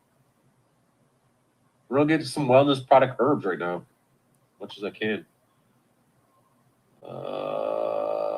Pepe's, Pepe's is like a chain now. So I don't know. We got modern. I guess if Connecticut has something, it's basketball. UConn basketball doing pretty good, right? And pizza, they claim. But now the pizzas are getting chained up. It's not as good anymore, right? It's cool like when you couldn't get anywhere else. But anyways, this is my kid's hat. She's going to be really excited about the fact that I'm wearing Q&A for all be here.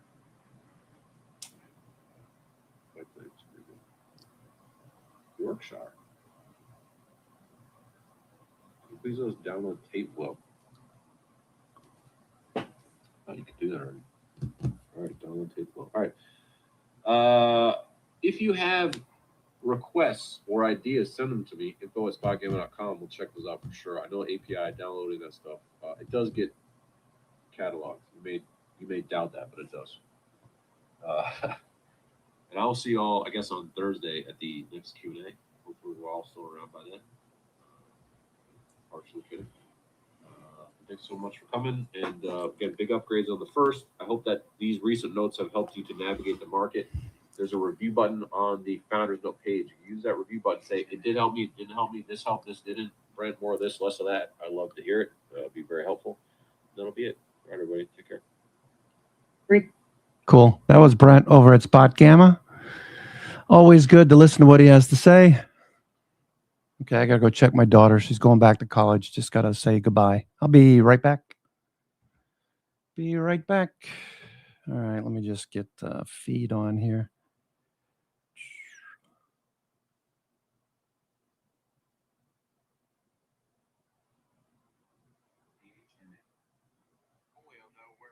We have generation operators out there, myself included, just because of the fact that, what else do they need to do after the GTC conference from last week? It's a long game. But bunch of updates to their upcoming Vera Rubin chips. $1 trillion worth of revenue was what they expect for 2027 moving forward. They've got the high bandwidth chips in this space, GPUs, over 90% market share within those, but it seems like it just can't seem to break out. They just announced plans to sell 1 million GPUs, and new Grok chips to Amazon also. They're going to start ramping up the H200 production again for potential sales to China. Remember, they're not taking any revenue from China at this point, so all bonus parts of the 70% growth that we saw last quarter. So yeah, it's head scratcher here, but with the pullback back below its 200-day simple moving average, I think people are taking bets up. We're going to see some more gains or at least some consolidation here. And this is one of those strategies, Diane, that we've seen when implied volatility gets really elevated. You see the VIX pop, you see these pullbacks of 5 to 8% for major indices. People start selling cash secured puts, and this kind of stuck out to me in NVIDIA today. This was in the March 27th weekly option series, so just 4 days to expiration. Early this morning, towards the open, traders sold over 30,000 of those March 27th weekly 175 strike puts. They collected an average credit of $2. That's all they can make on that $2 per put that they sell, and that takes their break even down to 173 over the next 4 days. That's about 1.5% below the current share price, so not that big of a percentage move. So this trader's either banking that, hey, it's going to remain, but the stock's going to remain above 175 into the end of the week, or hey, if it does fall below 175, they're willing to buy the shares at $173 to the downside on this one. So giving themselves a higher probability of success selling the cash secured put, either with the thought that, hey, they just get to keep that massive credit because they sold 30,000, or the fact that, hey, if it does continue to slide, you're willing to buy the shares at 173. And we all know that, hey, if you put a $173 bid in for the stock, you might not ever get filled. It might not go down there. So that might be the way that they're looking at this neutral to bullish cash secured put. All right, let's pivot to the travel sector. We've seen a rally in shares of the cruise liners. Royal Caribbean, though, you found some activity there. What does that look like? Yeah, you're seeing a pop in airlines, cruise lines, the travel industry stocks, hotels today. The fact that we've got crude oil down 8 to 10% today, and that goes right into how they make a lot of their money. Now, RCL is probably the best on balance sheet out of all the cruise lines. We know that, right? They've got the least amount of debt. They've got the best return on equity. Okay, Palantir high of the day. Players within the space. And then, you look at their last earnings event, their net income reached $4.27 billion. That was up 38% year over year. They anticipated guidance. Netflix. Netflix grinding higher. Okay, so Netflix made it through the high right here on nice volume. MACD still rising. Micron trying to turn up.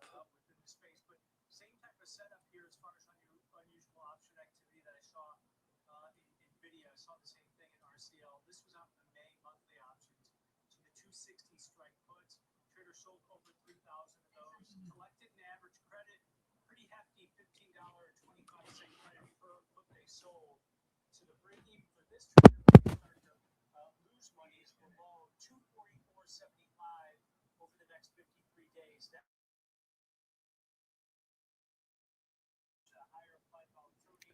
All right. If you're just joining us, I'm your host, Cousin Vinny, coming to you from theclosingprint.com. We got about an hour and 38 minutes left to go. It is Monday, March the 23rd.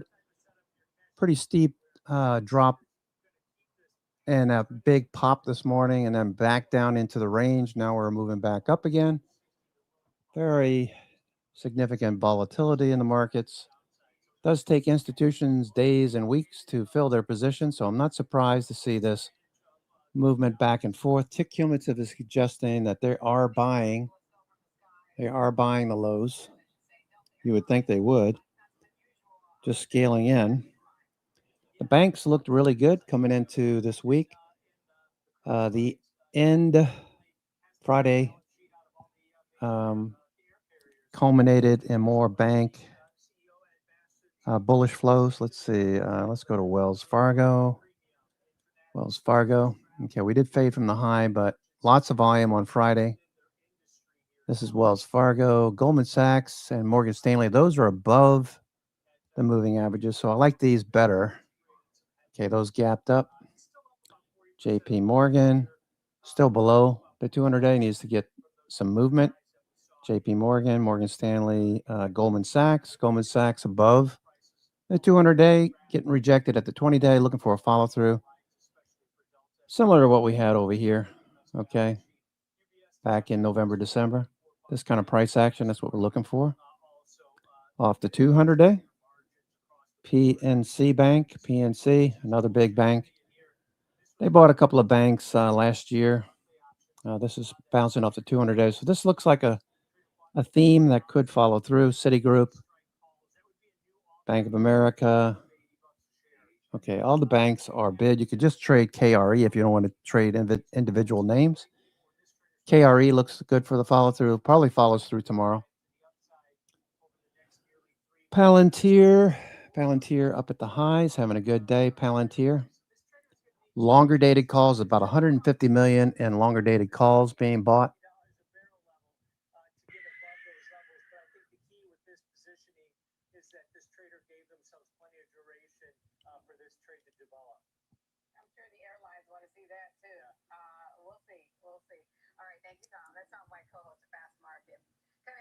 Joined by the Chief Security Intelligence Officer of Palo Alto Networks to discuss the cybersecurity landscape and the threat that AI may have there. The Watch List will be right back.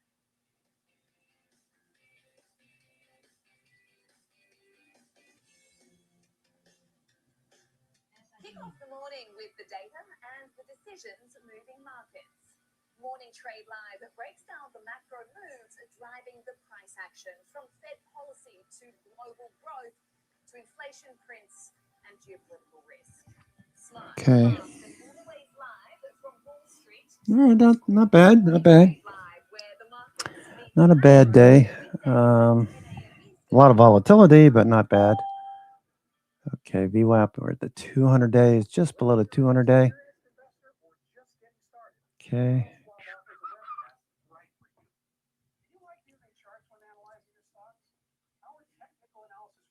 VWAP, 200 day.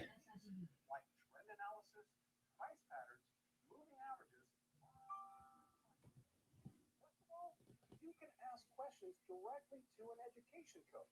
It's interactive learning at its finest. Tune in live or on demand.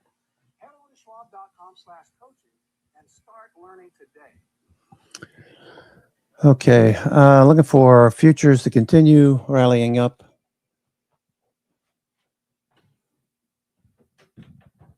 I'm Kevin Green, and I track options flow daily, identifying who's buying, who's selling, how it's going to impact the markets. Watch live on Schwab Network and Schwab Network.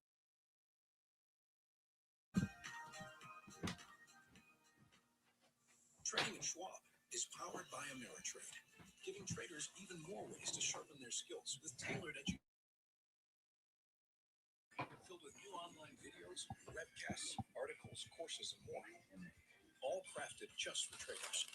And with guided learning paths, stacked with content curated to fit your unique goals. You can spend less time searching and more time building. With Schwab. Last year, my dad had a stroke. All right, Palantir. All right, so market's just kind of sitting here right now, figuring out what it wants to do next. I wouldn't be shorting with Trace making higher highs and higher lows. I wouldn't be short. Market's looking okay. Here we got some 6,600s. That should be resistance. It's about 98 percentile. Okay, that's 24 million now. Let's see what they do here. Your golf balls, your fancy coffee, your giant TV. It's everything in one place. It's like Schwab. Everything investors need, all in one place. Come again? Yeah, at Schwab, they can do everything. Invest, trade, get full service wealth management, and anything in between. I think I'm going to be sick. We have to buy that now. Invest your way with Schwab.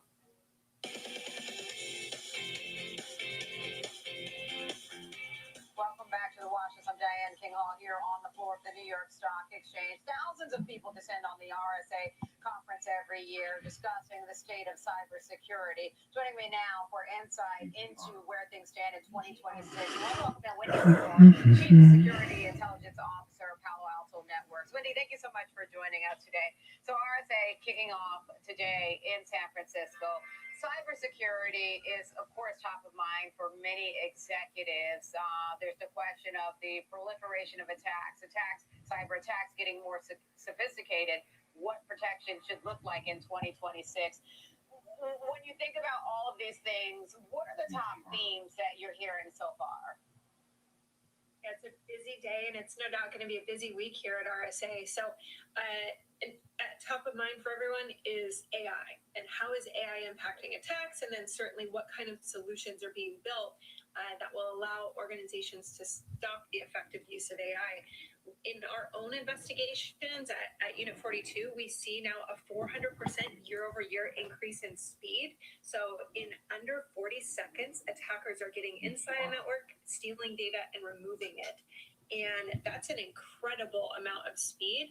And what that means when we look at AI and how that plays into it is we can't have manual defenses. We have to detect and respond and fight at machine speed, just the way the attackers are operating. So you have to fight AI with AI. Is that what you're saying? Absolutely. Okay. Let me ask you this, because you mentioned the 400% increase in speed. The under 40 seconds attacks are happening.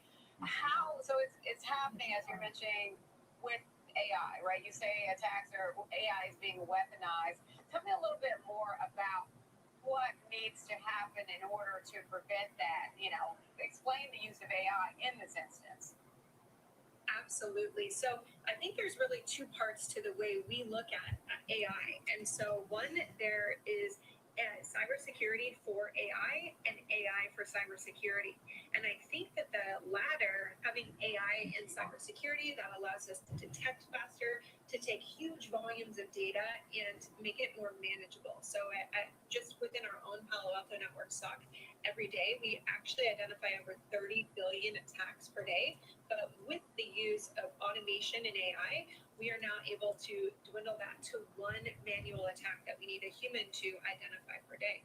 The part of this equation, though, that gets talked about less, and really I think is a huge opportunity for cybersecurity, is having cybersecurity for AI. So what do we mean by that? We mean solutions that enable organizations throughout the world to use AI safely in their environment, to make sure that there's not issues like prompt injection, to make sure that attackers aren't doing bad things and misusing these capabilities that organizations are implementing because they want to be innovative and they want to build the next generation of solutions. Cybersecurity is really the key to making sure that we can all implement and innovate safely. A little bit about how, like, the risk factors. Your data shows that nearly half all attacks involve browser-based activity. So if I'm just searching the web for something, say a recipe, and you say that these routine web sessions remain a massive vulnerability. Tell me a little bit more about that and how companies and individuals can kind of. Okay, we're trying to get back up to the highs. A pretty decent day, I would think you would say. So in our investigations, we see that almost half, so 48% of the attacks we're investigating involve the browser.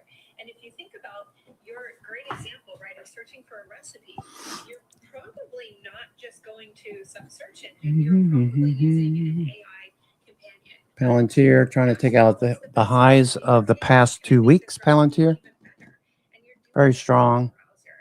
ARM Holdings also doing well. We got Palantir, the top of the NASDAQ 100.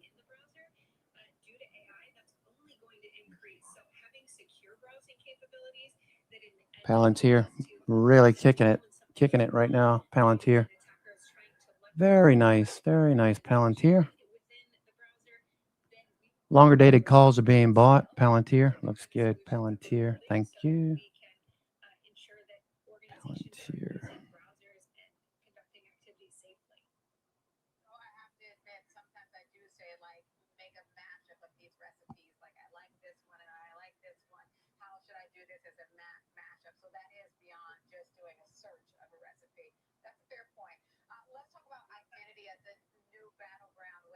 So you say that identity plays a role in about 90% of incidents. Why has identity become the primary target, it seems? Yeah, it's so critical to making attacks successful. So if we look at today's attacks, you're not having an attacker break in. They're logging in using valid credentials. If I want to attack your organization and I have access to your credentials, Diane, then I'm going to use those. And so what we need to be able to detect is when those are used in a manner that's not safe by someone who shouldn't have access to them. And that really creates an opportunity for us to detect at much larger scale. Okay, it looks good. Do that quickly because New York Fang looks good. ARM looks good.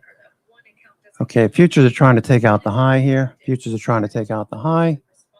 S&P. High tick alert plus 800. Okay, there we go.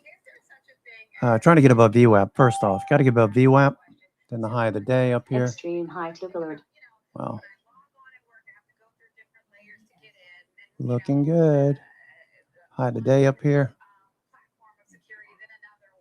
Looking good.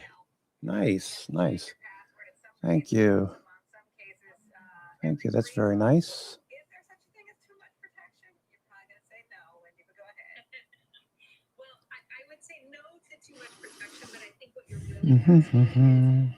Okay, move back above the 200-day. I'll be a big plus. To accomplish this task. And that's certainly something that Palo Alto Networks, we are adamant about, right? These solutions have to be seamless. We have to be integrated in so that security doesn't become a blocker to doing business, but that allows innovation to occur even more rapidly. And that you and all of your coworkers. Okay, we're going above VWAP now. Tick cumulative. Extreme high tick alert. Extreme high tick. Extreme high tick.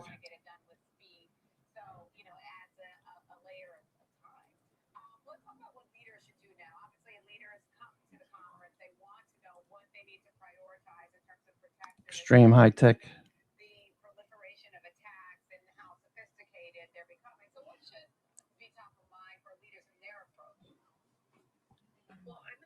Okay, we're shooting higher, looking good.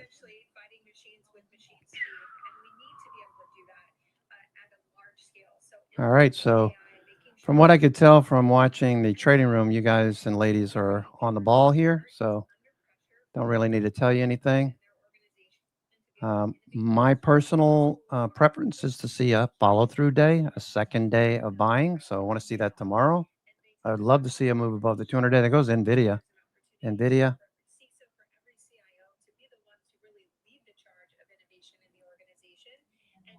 Oh, I just want to see that second follow-through day. And tick cumulative be green because it's tick cumulative for the last 3 weeks have just been dropping. And now it's starting to turn back up. That's a good signal. Okay. I want to see junk bonds moving higher. Junk bonds moving higher. It's good that the banks showed us relative strength last week. That's really good to see. Banks leading with relative strength last week. Nice. Very nice. Okay, S&P, back to S&P. Okay, let's not get rejected at the 200-day. Let's keep going. Okay, 200 days actually a little bit higher, right? 200 days at 66.24, 66.24. 66.24. Okay. All right, so 200 days right overhead. Okay, looking good. Very happy with the performance. It sucked for the last few weeks, I know. Markets keep pulling back. Most of us are longs in our investment accounts.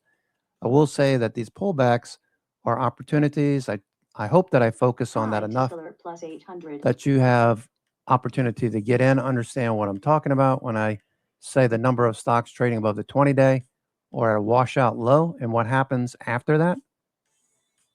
Okay, if you're not understanding what I'm telling you, you're missing a huge opportunity because this doesn't happen very often. You can see the last time this happened was April of last year. Okay. Number of stocks above the 50-day are turning back up too. We got down to only 20% of stocks above their 50-day. We got down to almost 10%, only 10% of stocks above their 20-day. That's a reversal signal. Once we see that, once we see this, we start to add to long positions, looking for higher. Now, Brent was talking about the possibility of retesting 64.75, the JP Morgan collar, by Friday. So if you're thinking like I'm thinking, maybe you want to put on some put flies down there.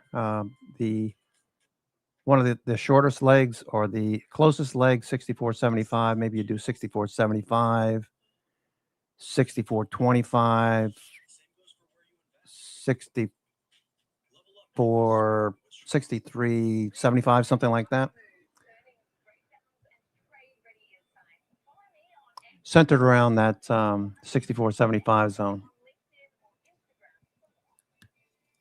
Because there is quite a bit of gamma down that area.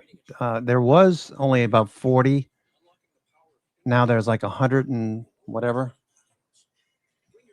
The possibility of testing at 64.75 is pretty decent. Tesla turning back up. ABCD pattern on Tesla late in the day. It's 2:38 on the East Coast. I'm your host, Cousin Benny, coming to you from theclosingprint.com, Monday, March 23rd.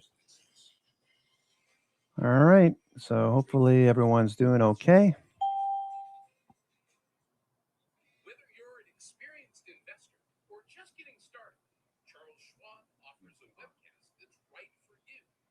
Are you an active trader? Our active trading webcasts are designed to help you develop a deeper understanding of technical analysis, options, futures, and more. Okay, we're coming back in now. All right, so we got the high. We just got somebody to tag the 200-day, looks like. Got close to it. New York Bangs are turning the corner. Somebody took some profits just now. Just took profits. Palantir higher.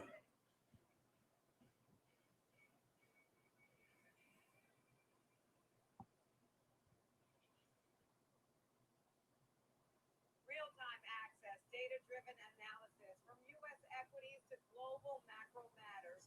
Schwab Network connects the dots. Watch live. Subscribe free at schwabnetwork.com.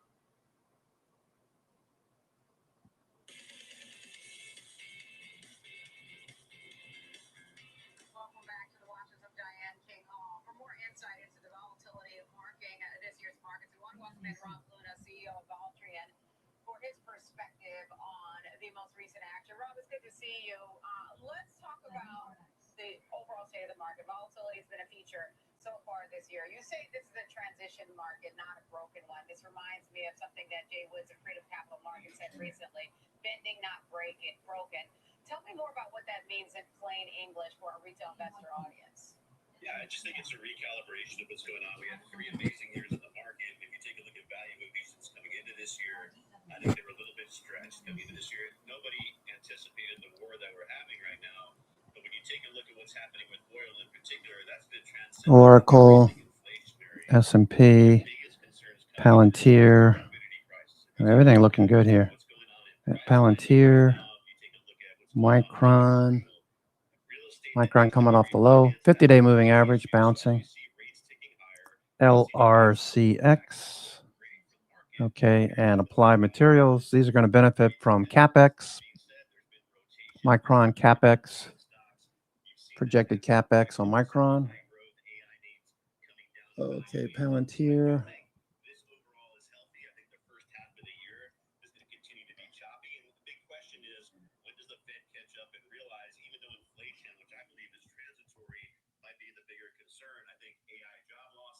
Palantir. Okay, that looks good. Palantir. Is probably the bigger issue. So I think they're going to have to cut rates, I think, a lot sooner than what people are thinking. I don't know about that because, listen, we got, I know it wasn't PCE or CPI, but those will be coming up, and we're expected to see, an uptick in inflation. CPI was hotter than expected recently. Oh, let's see. ARM Holdings. ARM. All right, that's up at the high here. ARM. Right at the 200-day moving average. ARM looking good. I think what they're missing right now is the fact that, like I said, the bigger risk, I agree with you. Inflation is definitely an issue right now, so the Fed has to pay attention to that. But if you take a look at Meta, look at all these big companies, people are getting laid off at a lot faster rate. Unemployment is rising. rising, and I think at some point that's going to have to come front and center. And if you take a look at liquidity right now, it is tightening up. A lot of people have pulled out of the home equity line. Home prices are starting to stabilize or go down. So there's just not as much liquidity. Valuations are very challenging. So I think right now you're just going to have to do a little bit more research, and you're going to have to focus on those companies that are able to increase the top line, because you're not going to be seeing what I believe we've seen for the last few years is a multiple expansion. It's going to have to be real earnings. Palantir making new highs, just grinding higher. Palantir. Where you see some opportunity. One of the names on your list is CrowdStrike. Listen, this makes sense to me because it got caught up in this apocalypse, but there are many who say cybersecurity should not have been caught up in that. Tell me your thoughts on that, because it's obviously underperformed year to date. Yeah, I completely agree. I think this was the baby getting thrown out with the bathwater. Your previous guest, I think, did a great job of outlining why cybersecurity is actually becoming more important than ever before. CrowdStrike has actually been performing, growing the top line at over 25%. It's because it's in this sector, which we know the sector is going to dominate stock performance, that you've seen it get it beaten up. But it's actually not too bad, about 9 to 10% on the year. But I think if you've got a 1, 2, 3-year time horizon, CrowdStrike, especially with Falcon on these surface level attacks that we're seeing increasing, is a great name for investors to get into. Let's talk about another name on your list, Oracle. Those shares are moving higher today, gaining along with the moves that we've seen in large cap tech today. We've seen quite the recovery. Oracle up 2.6% at the moment. Rhetoric and plans and tactics with regard to the war with Iran are kind of pulled back. Still basing down here after earnings a week ago, over a week, 2 weeks ago. Oracle looking for a bounce. What is this day? Day 10, day 9, day 9. Oracle looking for that to turn up. Cloud space that's building it all out for Anthropic, for OpenAI. This is the platform. And look, Oracle did get a little bit ahead of itself. Now I think it's gone. Meta. Okay, all the New York FANGs look pretty good. Microsoft is still kind of slow here. Microsoft, everything else looking okay. I'll just say okay for now. Maybe tomorrow we'll get a follow-through day and things will look a little better. Okay, what's Bitcoin? Bitcoin rising. Okay. Another pick with purpose that's on your list today. Netflix. You had investors Bitcoin. around that one recently when Okay. If we get a follow through in Bitcoin tomorrow or tonight, I might add to BITX and MSTX. I have MSTX, not MSTR. MSTX. Yeah, looking for that to turn up. Microsoft just dragging its feet. Microsoft, let's see what Microsoft looks like. Microsoft. Doji. Very uncompelling. Nothing to see here. Very close to a stop on Microsoft. Tesla. Tesla having a good day. Love to see a follow-through day tomorrow and a test of the 200-day. I believe Elon was talking about something new today, some new news.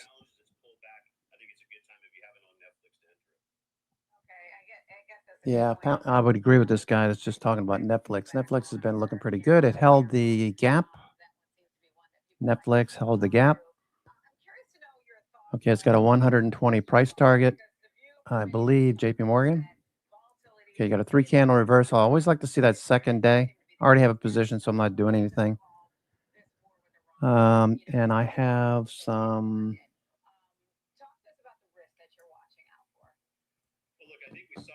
Netflix. Based largely off some headlines of President Trump having some good negotiations with Iran, which there's been some things contrary to that. So who knows when we wake up till tomorrow? I think people, look, you're seeing a lot of money on the sidelines, which is technically a good thing. You've seen retail sentiment start to sour, which is actually a good thing in the long term. But in the short run, I just think we're going to have to experience. It's going to be a news-driven, event-driven market. And again, if we weren't sitting at valuations where they were today, if we were 15 to 20% cheaper, I wouldn't be as concerned. But I think for people that are putting new money to work today, you probably want a dollar cost average. You want to go into names that you have long-term conviction in, because headlines are going to shake people out. We all know the time to buy is when there's blood on the streets. The time to buy is when people are throwing these names out. Palantir. You having a I'll be looking to add to Palantir on any dips tomorrow, depending on how we start out. We've got a pretty good day today so far underway. Okay. Apple turning back up. Apple. What do I have on Apple? Apple. Oh, that position was Friday. Okay, so I had a number of positions that closed on Friday. A number of them were losses. Okay, Apple calls. I was telling you that the last couple of weeks, I was telling you, look for calls out further out in time, April, May, June, something like that. And that was over a couple of weeks ago. Apple, I had that one for a couple of weeks, and it never did make it back. Apple never did make it back to 255. I have 255, 260, or had 255, 260 call verticals. They weren't that expensive. They were like $150, whatever. When I got them, had 5 of those. Those expired on Friday. So I'm looking to get back into Apple. Let's take a look at Apple.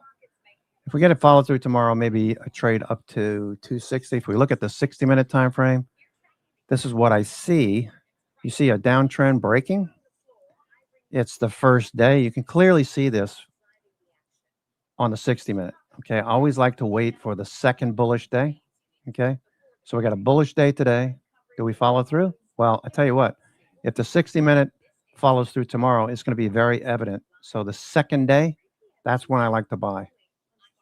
I'll be watching this pre-market tomorrow. Maybe I'll buy some shares. Maybe I could do AAPU, I think it is, AAPU. Okay, discounted by about $220. You could trade this with a vision of Apple rising from here, AAPU, okay. Apple's pretty strong right here. Trade, let's see, AAPU, AAPU. Hey, investors, you know the market moves. Schwab is here to help you with it. So, whether you're buying, selling, holding, or planning, whether you're ETFing or 401k, saving, spending. Maybe sell, let's see what, any decent earnings tonight? Let's see. We got GameStop. That's tomorrow, right? Yeah, that's tomorrow, GameStop. On, was it Wednesday? Wednesday before the open. Got Chewy and Pinduoduo, and then Beyond Meat. Not really compelling earnings week. Okay, what's let's see, earnings.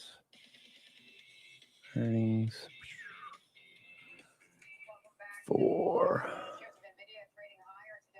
Thursday.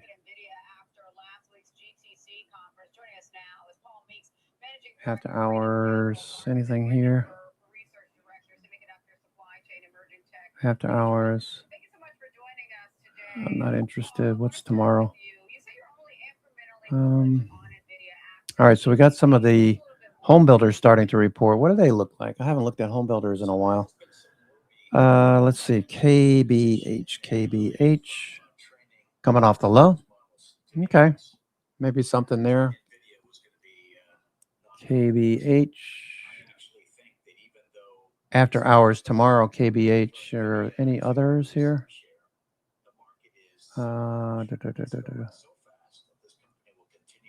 Okay, let's look at the home builders. We haven't really focused on the home builders in ages. You don't have to trade them individually. You could trade like NAIL, or XHB. That way you're not exposed to earnings disasters. This is pretty oversold. XHB, NAIL might be worth a shot. NAIXHB.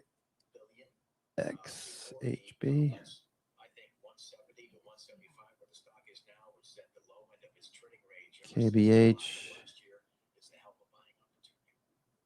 Reports tomorrow. Builders.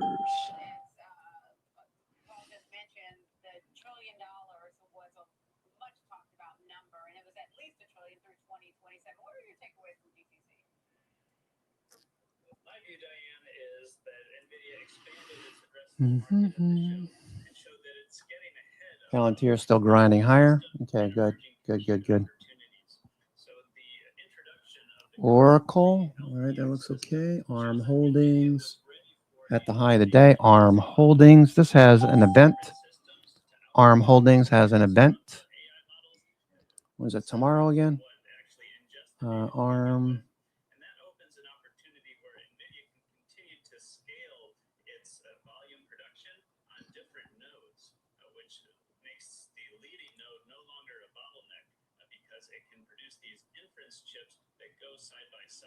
Okay, on Friday, we were looking at this on ARM Holdings, okay?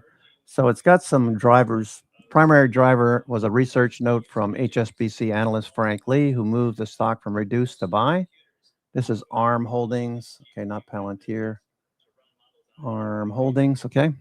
So ARM Holdings, price target was raised from 90 to 205, currently the highest target on Wall Street. The logic, upgrade, argue that the market is undervaluing ARM's transition from a smartphone-centric business to a major beneficiary of AI server CPUs. Market share forecast, HSBC forecast ARM's server CPU royalty revenue could grow 76% annually through 2031. Okay, key catalysts, they got Meta and NVIDIA partnerships. News on Friday highlighted ARM's role in a multi-year effort with Meta and NVIDIA to develop massive data centers using ARM-based CPUs alongside of NVIDIA GPUs. The V9 version 9 architecture adoption, Citi analysts reiterated their buy rating and 190 price target. Okay, so we got another 50 points to go there. Okay, Citi, 190 price target on ARM Holdings. If you're looking at ARM, okay, ARM, I like it. I have the 145, 150s. Those are for April, I believe. ARM Holdings, ARM. May 145, 150 calls. I also have put credits, which we pointed out. I pointed out the put credits. I shared that in the credit spreads channel. Okay. So I took the call side off because it was being threatened on Friday. Once this pulled back below the 200-day, I got out of those call credits basically flat. So basically you can take this $155 credit, cut it in half, and that's what I got here, about $75 to $100 in profits so far. If I were to close these at about 15 to 10 cents, I'll probably let these expire worthless if this keeps going. Okay, this is ARM Holdings. Okay, ARM Holdings, took the call side off, credits, X that out, and then I bought 145, 150 for May. That was on Friday. And I kept these. Okay, so that shows up here. All right, so if you check the spreads, this is this ARM Holdings right here. Okay, $1,500. So I closed the call side. I'll delineate more on this. Add to that note. Lulu, that was a one-day trade overnight. That was thanks to Scott B. Scott Bravo. CoreWeave, all of these are doing okay. What is Robinhood doing? Robinhood. Okay, at the lows, Robinhood. Okay.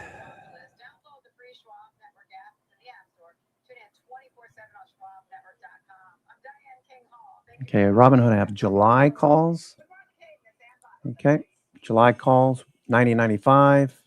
I'll probably roll these up at some point. Maybe even roll them down. Maybe I'll roll them down to 85.90 on Robinhood because I was looking for this to break out. It didn't break out last week, Robinhood. Okay, so that's okay.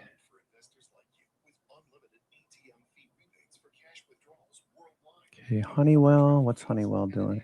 HON. Honeywell. Okay, that pulled back quite a bit, actually. Honeywell.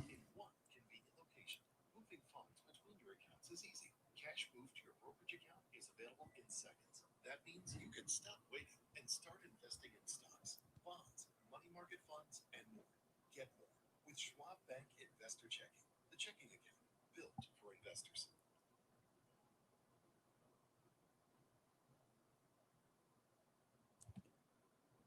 Welcome to Schwab Network, where real-time market coverage meets expert strategy. From the opening bell to the closing bell, we've got you covered.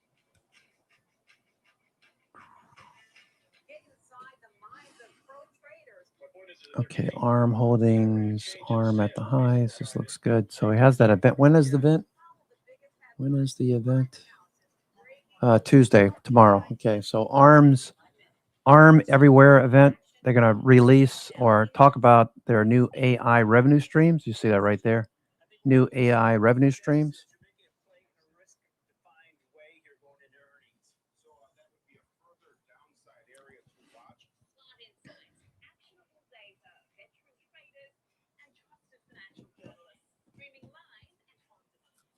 All right, that looks good. ARM Holdings. Okay, what do we got? We got 1 hour and 1 minute to go. So basically 1 hour to go. S&P is hanging in there. Okay.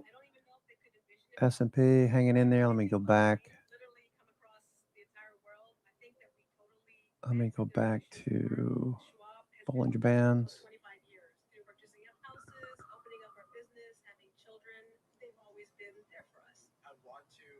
Okay. Oracle, ARM. Okay, he's looking better. ARM Holdings. Okay, 200 days right there. 200 day. 200 day. Okay.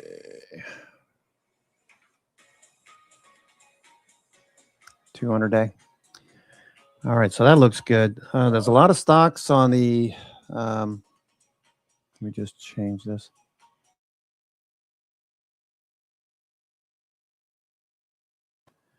Okay, so top of the NASDAQ 100 going into the last hour of the trading day. Palantir is number 1. ASML makes the machines that makes the chips. That's number 2. ARM Holdings, number 3. Broadcom, number 4. Shopify, number 5. That's the top 5. Palantir, ASML, ARM Holdings, Broadcom, and Shopify.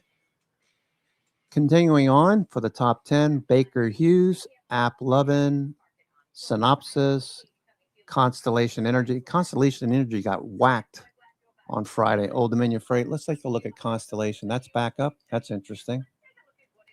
Check out the big drop on Friday. Okay. Let's see what else is here. Let's see. Shopify. Let's see what Shopify looks like. Shopify. These are the top 10. All right. That looks like it's going to come off the low. Baker. I like these stocks that have pulled back, showing a little bit of relative strength now. Okay, Baker Hughes showed relative strength on Friday. When the market sold off, Baker Hughes held its own at the 20-day, and now it's above. Baker Hughes looking good for the follow-through. Let me see. I still have a position in Baker Hughes, right? Or did that get closed on Friday? What Baker Hughes? No, I don't have a position in Baker Hughes. Okay. Synopsys, Constellation, Tesla, and Cadence Design. That rounds out the top 10. Tesla, looking for Tesla to get back above the 200-day. Okay, let me zoom out a little bit, see what the weekly says. Okay, so we got support right around 365, 367, 370. Need to get back above the 10 EMA weekly. And if you look at the Money Magic levels, I would imagine Money Magic has this cordoned off. Tesla, let's see, Tesla 370. 370 is a call wall, so we're bouncing at the call wall, starting to push back up. 370, 400. 400 is basically the 10 EMA. So we got about a 20-point move there. From here, about a 20-point move back to the 10 EMA. So I'm looking for Tesla to follow through. That looks really good. All right, Meta. Meta got shellacked last week. Meta, it's turning back up. Okay, RSI oversold. It starts to turn up and stay above the 50.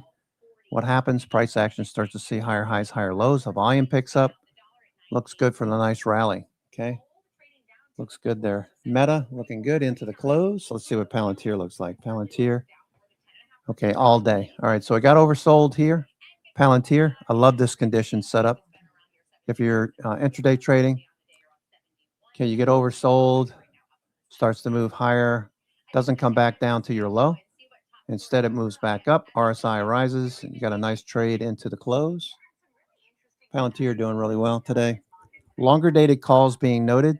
150 million in longer dated calls being bought today. We're above the call wall, 160.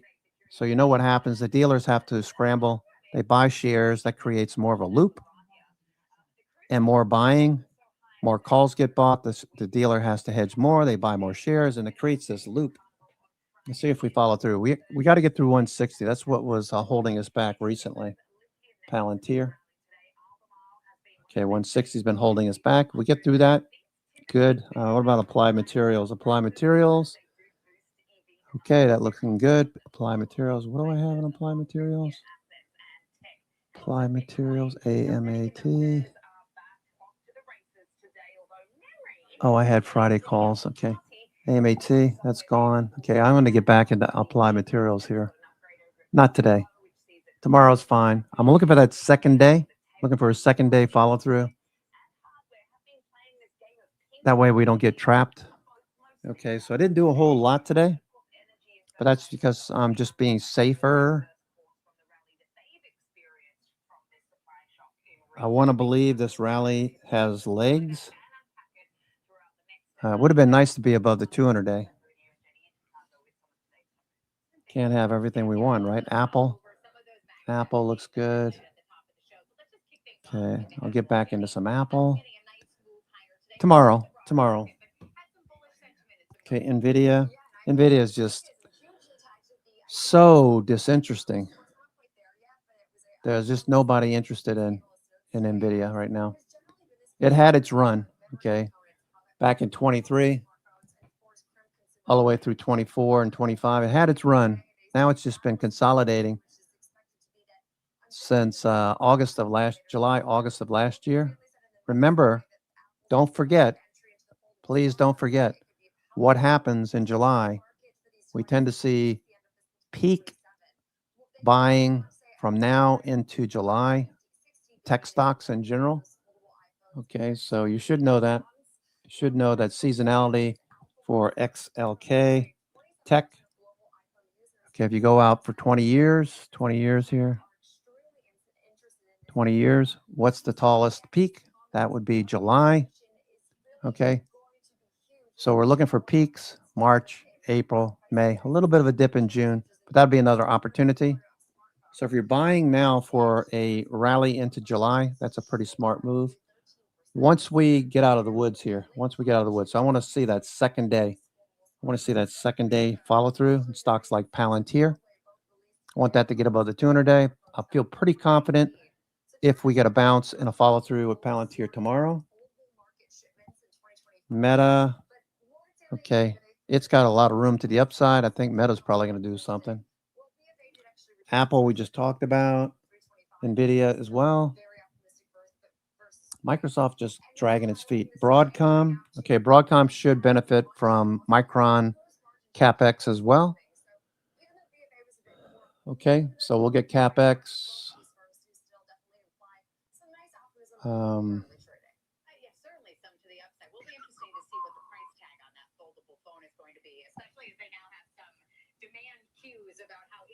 People might be, whether that will affect the pricing or not. But Apple having a nice move to the upside, up about 1.75% right now. Tesla, the biggest move to the upside last I looked in the Mag 7 names, up close to 4% after Elon Musk announced the beginning of its manufacturing plans for Terafab. And I mean, frankly, Tesla's in need of this catalyst because if you look at the Mag 7, I know, which have not been the standout, not really the point of note either for this month, but they pulled back now about 5% so far in the month of March, which would put them as one of the worst performing Mag 7 names month to date. But Elon Musk did unveil some details about the upcoming Terafab AI chip project, touting it as a major leap as far as enterprise's AI capabilities. And so this is interesting because it does come on Sunday after a user did post on X that this Terrafab project, given its scale, could be very difficult to execute, if not unsuccessful. The user said chip production is complex and the furthest humanity has ventured Aura down Holdings. the tech tree. Looks In good. response to this user, Musk said he remains bullish and optimistic about their goals, sharing that several companies have successfully been able to produce these chips, but no companies have ever made fully reusable rockets or achieved SpaceX scale, basically touting the success of his other ventures. Microsoft, The project will comprise two separate Amazon. labs, each tasked with making only one chip design, which would simplify the process and would facilitate more linear movement of the Arm. designed to Okay. open a unified pod. Mhm, Also stressed by the mhm. need for Terrafab, which would help his enterprises reach this extreme scale. Meta, Microsoft. Yeah. Okay, Meta, Microsoft. I'm just looking at potential Iron Condor candidates. Google, AMD, Tesla. I tell you what, AMD has been something else. Just sitting here doing nothing. Okay, AMD. Okay, Broadcom. Broadcom looks like it could get to that upper Bollinger Band, right?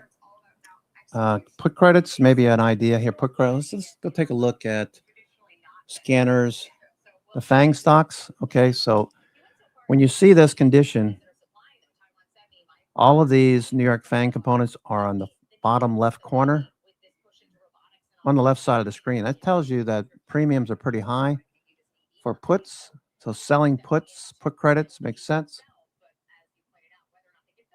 Buying call spreads are cheap. Puts are really expensive though.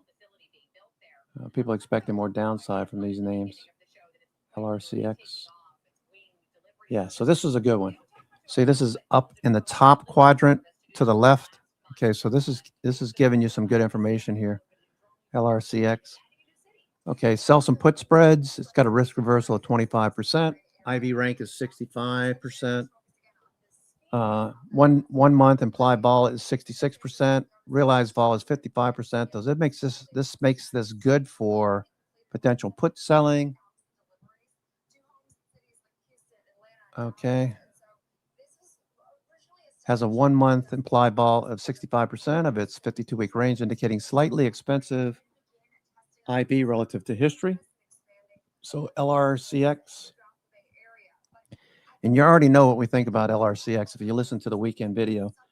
If Micron continues its spending like it has forecasted, guided for the next couple of years, LRCX and Applied Materials will be beneficiaries. So with implied volatility high, I want to sell put credits. Okay, so what are the puts down here? Let's see. I don't want to sell at the high right now. I'll wait for the pullback. Maybe tomorrow we'll get a little pullback first thing in the morning. So write this down. LRCX. I'll do the same. LRCX. Let's go out 25 days to April 17th. April 17th, 25 days. Look at a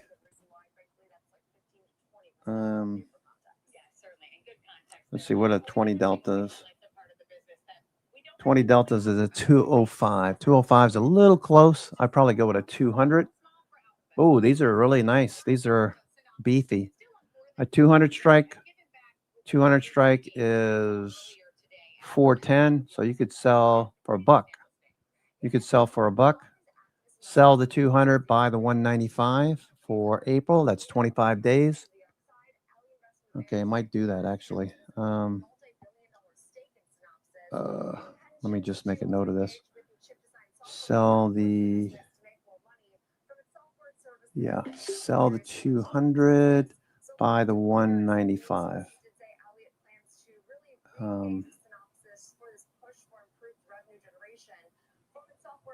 200, sell that one, and buy that one. Okay, so let's see. LRCX. What does it look like right now? What does it look like? 205. It's already pulled back a bit. All right, it's pulling back a little bit right now. Let's see, the 20 delta. 17 delta is a 200. That's still got a lot of premium. Sell Vertical. 200, 195. What? No. 85.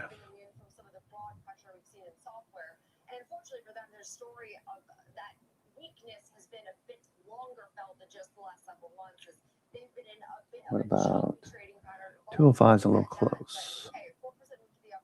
205. You know what? I'll do this tomorrow. 205, 200. Like you mentioned, get caught up in this software thing. A little more beaten down than some of the names that we've seen, but over the last month, performing pretty well, up about 4%. Want to thank Denny Horn for being with us to break down some of the top movers that we're seeing today. And with that, I'll send it back to Sam in New York for a look at what we have coming up in the rest of the show. Sam? Thanks, Jenny and Molly. Well, coming up. Okay, LRCX, Applied Materials, both of these looking for more follow through thanks to Micron's earnings and everything they said in the conference call, guiding. I'd like to see Micron bounce. Maybe I'll do it tomorrow. I'll do this tomorrow. Okay, let me write this down. Applied Materials. Sorry about that. I'm going to save that. There we go. I'll save it. That way I know what to do. All right. All right, so we'll do some more tomorrow. Okay, we've got about 46 minutes to go. I'm your host, Cousin Vinny, coming to you from theclosingprint.com. Monday, March 23rd. Month's almost gone. Okay. All right, I'm going to take a 2-minute break. I'll be right back. All at your service, all so you can invest your way. Sounds nice, right? I'm Nicole Petalides, live at the New York Stock Exchange, and this is the Watch List. Your midday view into the trends driving the markets with a sharp focus on technology, innovation, and companies leading the next wave of growth. Big movers, real-time interviews, and insight from analysts, founders, and market voices you trust. The Watch List, 2 p.m. Eastern, only on Schwab Network. Whether you're an experienced investor or just getting started, Charles Schwab offers a webcast that's right for you. Are you a long-term investor? Our investing webcast series breaks down different investing styles, including growth, value, income, and more. Best of all, easy to ask questions by chatting directly with an education coach. It's interactive learning at its finest. Tune in live or on demand. Head over to schwab.com/coaching and start learning today.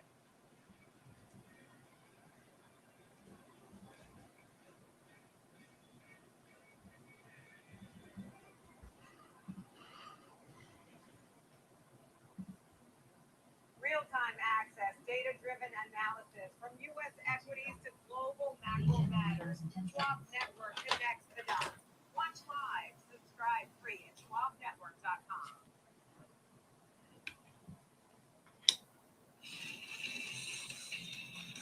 Welcome back to Market on Fox. I'm Sam Barnes on the floor of the New York Stock Exchange. Let's check in with these markets because it has been a wild, wild day with a pullback reversal that we saw earlier today off the back of Trump's comments, and that has been moving things around quite aggressively, particularly as you look across asset classes. The narrative in the story in this market has been one of oil prices coming off and then stocks popping, and that really is on the thinking that we are looking at a de-escalation here. This deadline and timeline now has been kicked down from 48 hours to about 5 days, and so we are tracking what Trump said is going to be productive talks with the Iranian officials, and also, of course, now postponing some of the strikes on Iran. So that is obviously what got things moving earlier today, and of course we have been tracking this inverse relationship between stocks and oil, and very much helping things out on the equity side. It seems like the markets are hanging on to the narrative rather than the reality right now, and that is because the narrative and the story has changed quite dramatically over the last 24 hours, when here we were on the weekend thinking that we were looking at an escalation. So this is what we look like under the surface. We have got pretty much all the sectors in the green today. Energy has been lower off the back of these oil prices, but even that sector has managed to actually pop its head into the sunshine. So we have had a very nice day for equities, and discretionary has been taking up higher. We've got a a nice day for materials and industrials as well.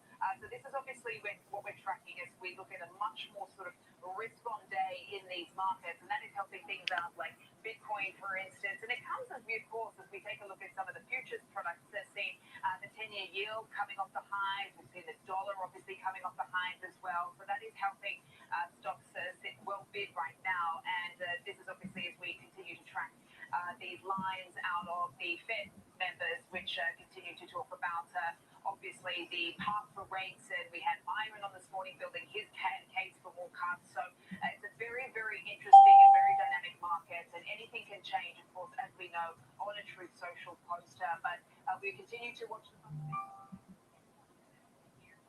and we will wait and see. But right now, we of course have seen stocks rebounding from what was a pretty tough session. In fact, on Thursday and Friday, when we actually did see the Russell in. All right, it would fade down from the high of the day. Still below the 200-day moving average. ARM at the highs. Okay, I would have preferred to see a close above the 200-day, obviously.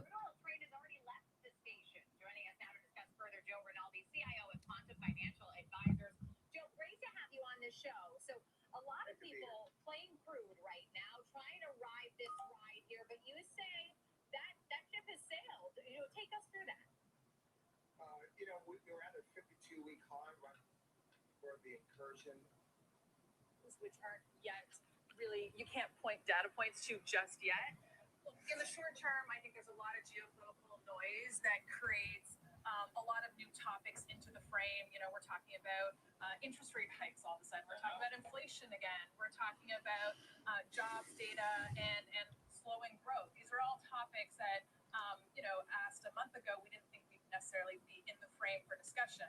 That being said, I'm still very, very bullish on everything I can see from my vantage point as far as it relates to AI implementation, the innovation we're seeing. It's the year of you know, AI adoption for the enterprise. So long term, I'm really, really excited about the market. If we're, you know, suddenly worried about growth or whatever else, there's the view that that's good for the growth trade in tech, whether it's mega caps, software, chips, or, you know, whoever else. I mean, a market like this makes software look almost defensive in the short term. If you think about it, it's a great entry point. You know that they're going to have access to this increasing TAM. You heard Jensen talk about it last week. Enterprise software TAM went from 2 billion to 8 billion. We are in the middle of this great recode for software, so it's a really exciting time. I mean, you have this one stat that the TAM could quadruple to 5 to 7 trillion with a T by 2030.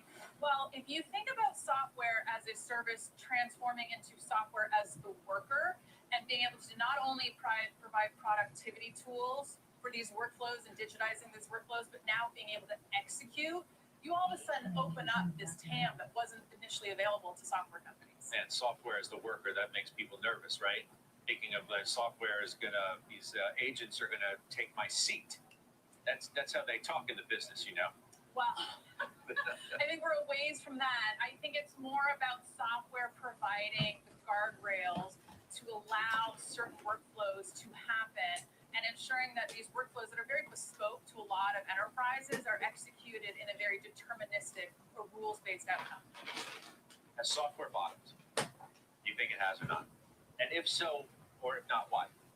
I do think it has. Okay. However, I don't think that we're straight lining it up.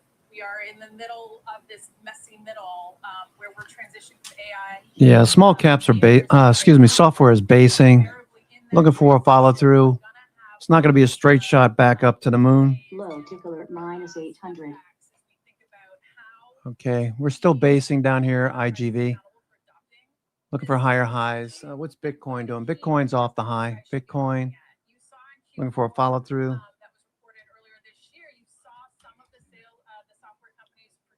Bitcoin looking pretty good too.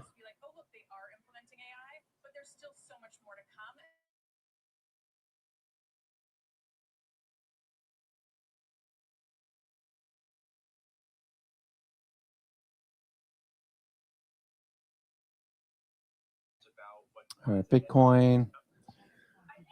Okay, Bitcoin's just off the highs of the day. The last time we faded 4 days back in the first week of March, 4-day fade led to a 9-day rally. Last week, we faded the entire week. Here's our first trading day. Do we get a follow through and an eventual test of 76,000? My bet is that we are. RSI is rising. You got MACD flat, but at 0, having trended for the last couple of weeks up in that direction. And stochastics is back down here near 20, starting to turn back up. If that turns up, look for closes in the upper half of the daily range on a forward basis. Okay. So stochastics turning up. You can see the last time stochastics turned up right there. Look at this last leg up. What did it do? We rallied for 9 days. Okay. That's about to do the same thing. We're about to turn up again. So you can wait until tomorrow. Probably a better setup if you wait for tomorrow, but it looks pretty good. Day 2, maybe we get day 3, day 4 into Friday would be nice.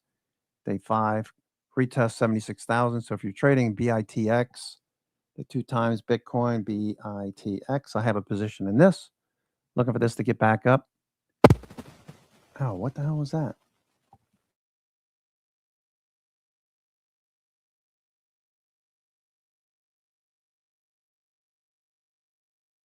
Got a loose connection somewhere.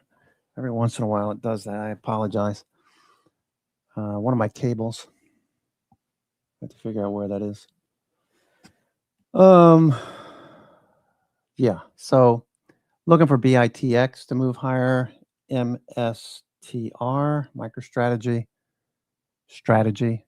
Looking for that to get above the 50-day. If we can take out 152, that'll mean Bitcoin is also moving through that 76,000 level. Looking for that to happen maybe by the end of the week. That'd be kind of cool. Most sectors bounced today. Okay, so XLB with a bounce. Okay, they did sell the high of the day. All right, so we're not out of the woods yet. XLC communications, Doji, but we're above the 200-day. XLE energy, that continues to show strength. Financials, we told you last week, banks showed relative strength. If you look at KRE, the banks, the regionals, and KBE, all of these bounced last week. So that looks good for financials. What's insurance looking like? All right, that bounced. Travelers Insurance, Chubb, CHUB, Chubb. No, it's CB, right? Chubb. The CB, Chubb bouncing. All right, so we've got the insurance companies, financials. What about Raymond James Financials, the broker dealers? Raymond James, RJF, Raymond James. Okay, bouncing. What about IBKR? Bouncing. Schwab, SCH.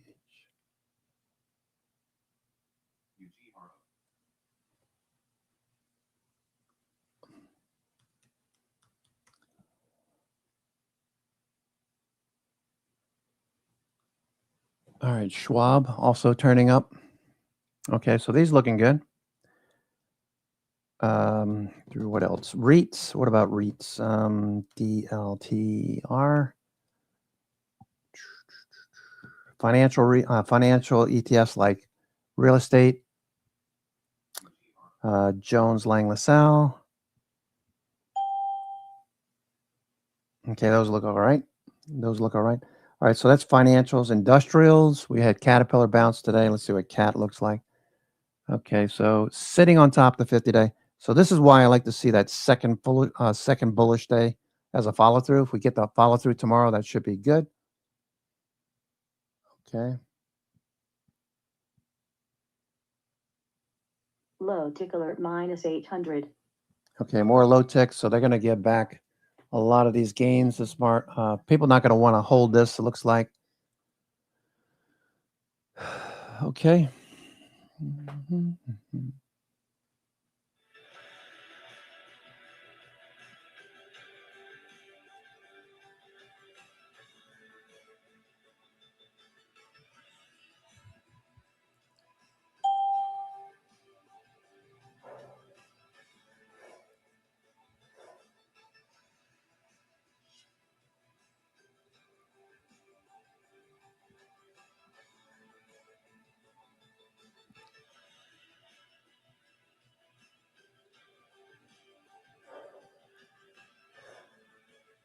S&P. Okay, let's see how many stocks are actually advancing, going into 410 stocks advancing. So yes, we did pull back. Futures did pull back. But we have 408 stocks advancing out of the 500, S&P 500. The Qs, we've got 82 out of 100. So 82% are rising. Okay, let's go take a look at breadth and see what that's looking like. Okay, we don't want to just take their words for it. Okay, so advanced decline percent looking much better. S&P 500 in the top panel, mid caps, small caps, and NASDAQ in descending order. These all turned up. So if we get a follow through tomorrow, we're not even at the zero line yet. Small caps are almost there. So if you're Mondo likes to trade IWM. Mondo, looking for a follow through day tomorrow. Okay, need a follow through day tomorrow. So breadth looks good. Let's go take a look at the New York Stock Exchange very quickly. We want to look at, okay, so you can see the volume oscillator. This is the McClellan volume oscillator. This measures capitulation, selling. We're closer to the green zone than we are to the red zone. You can see where we started to taper off back here in December. And never did get back above zero once we got into March. So what this is telling you is that we're at extremes. Does it mean we just go straight up from here? No, but we got more indicators starting to line up and say the same thing. So let's go take a look at new highs, new lows. Okay, so we got a bounce and advanced decline. You just saw the previous chart, advanced decline percent. S&P big cap, mid cap, small cap, NASDAQ. This says the same thing, which it should. We're looking for the number of new highs to start beating out number of new lows. It started today, a 83% increase over Friday. Okay, 84% really.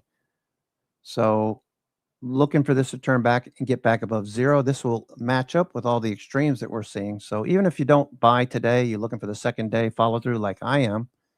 We're bouncing at the 200-day moving average. All of this looks good. New York Stock Exchange, big bounce at the 200-day. Okay, we're closing above Friday's high. That's good. If we can manage to push a little bit more up in here. So stochastic should be pointing up.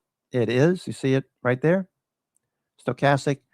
This is telling you over the next week, 2 weeks, 3 weeks, maybe, we should start seeing buyers push this into the upper half of the range by the close. Okay, or simpler, we should see closes in the upper half of the daily range going forward. Okay, last time we did this over here in November, you can see what happened, right? November, look at this rally. Closes in the upper half of the daily range for a week straight. That's what I'm looking for. So tomorrow I want to see another higher high and a higher low. Stochastics is telling that. That's Frank Lane invented or created the stochastic indicator. He did that he was trading cotton futures at the time, and he wanted a way to figure out if I buy today or if I buy at the beginning of the day, what are the chances cotton futures will close in the upper half of the daily range today. That's what stochastics is designed to show you. MACD's turning, that's momentum. I want to see momentum shift. RSI is showing you relative strength of trend. That's turning back up. That's a good sign. Jeffrey Gunlock is on. Okay, so that's good. Let me go take a look at S&P. We want to look at the AXII. This is what institutions are doing. Okay, so what institutions are doing? Okay, they seem to be buying. Okay, so we had a rounding top. We're not out of the woods yet, but a rounding top on XII, the ARC Institutional Index. This is the 75 stocks they most commonly hold in their core portfolios. You know what the names are: ExxonMobil, Apple, JP Morgan, etc., Caterpillar, you name it, it's on the list. 75 stocks. So we got a blue stick. That means pause from the current trend, pause from the downtrend. We need to get a follow through. Like I said, second day needs to be a follow through day. That'll be good for tomorrow. What else? S&P 1500. That's going to take a couple of days for S&P 1500. That's currently on a sell signal. Need that to turn back up. You see these lines over here on the right. These need to turn back up, and the histogram needs to get back above the horizontal at 2. That's a trigger, a buy signal trigger. Okay, 1,500 stocks, the S&P 500, mid cap 400, small cap 600. You just looked at that. These are all saying the same thing. Should see a follow through. Okay, mid cap 400, small cap 600, S&P big cap 500. Okay, that'll push this. Where'd it go? That'll push this up. Okay, that looks good. 1, 2, 3, 4, 5. There we go. These all look good for the follow through tomorrow.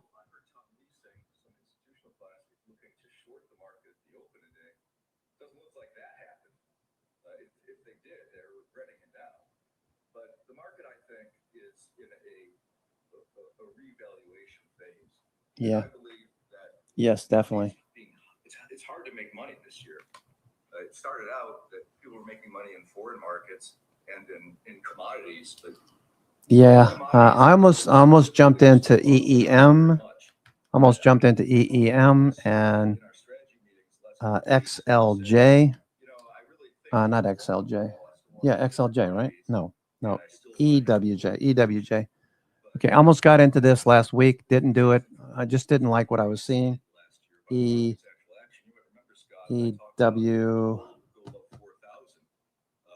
Brazil. Okay, that's trying to get back above the 50-day. Brazil. EIRL, Ireland. Ireland, bouncing. EEM. EWP, Spain. France is EWQ, right? EWQ is France. Greece, GREK, Greece. It's okay. Turkey, TUR, Turkey. Hanging in there. Okay, so foreign markets. Maybe we get a bounce. We need to get those back above the 50-day. EWG, that's Germany. EWG at the lows. Almost bought these. Almost bought some of these a couple of weeks ago. A couple of people talking about this. Didn't work out. What's his name? Forget who mentioned going long these. Okay, KRE. We need to get a breakout in KRE. Okay, that came back as well. I think this is a very good point for buying commodities and gold. I like it a lot better today than I did 2 weeks ago. Yeah, gold pulling back really aggressively. GLD. What's truly a correction. And the Bloomberg Commodity Index broke down below its 50-day moving average. Now its 100-day moving average. I really believe the 200-day moving average, which isn't terribly much lower than where we are today, should serve as support. So it started out to be okay, so gold is down 22%. Thanks to the rise 22% from the high. Wow. Portfolios are now modestly, or even more, if you're more credit exposed, more like moderately negative on a year-to-date basis. So I think this is really a good opportunity to think about adding to the types of fixed income. Look at that volume. We've been talking about now for over a year, which remains to be not really the long end of the market, although. All right, what's crude oil doing? Crude oil. Nope. Crude oil, USO, US oil fund. All right, looking more bearish now. Let's look at RSI. Can we get this down below 100? That'd be nice. One way to trade it is SCO, short, the Bloomberg short, SCO. Okay, Bloomberg short, crude oil, SCO. If you think crude oil is going to continue to move lower, I do.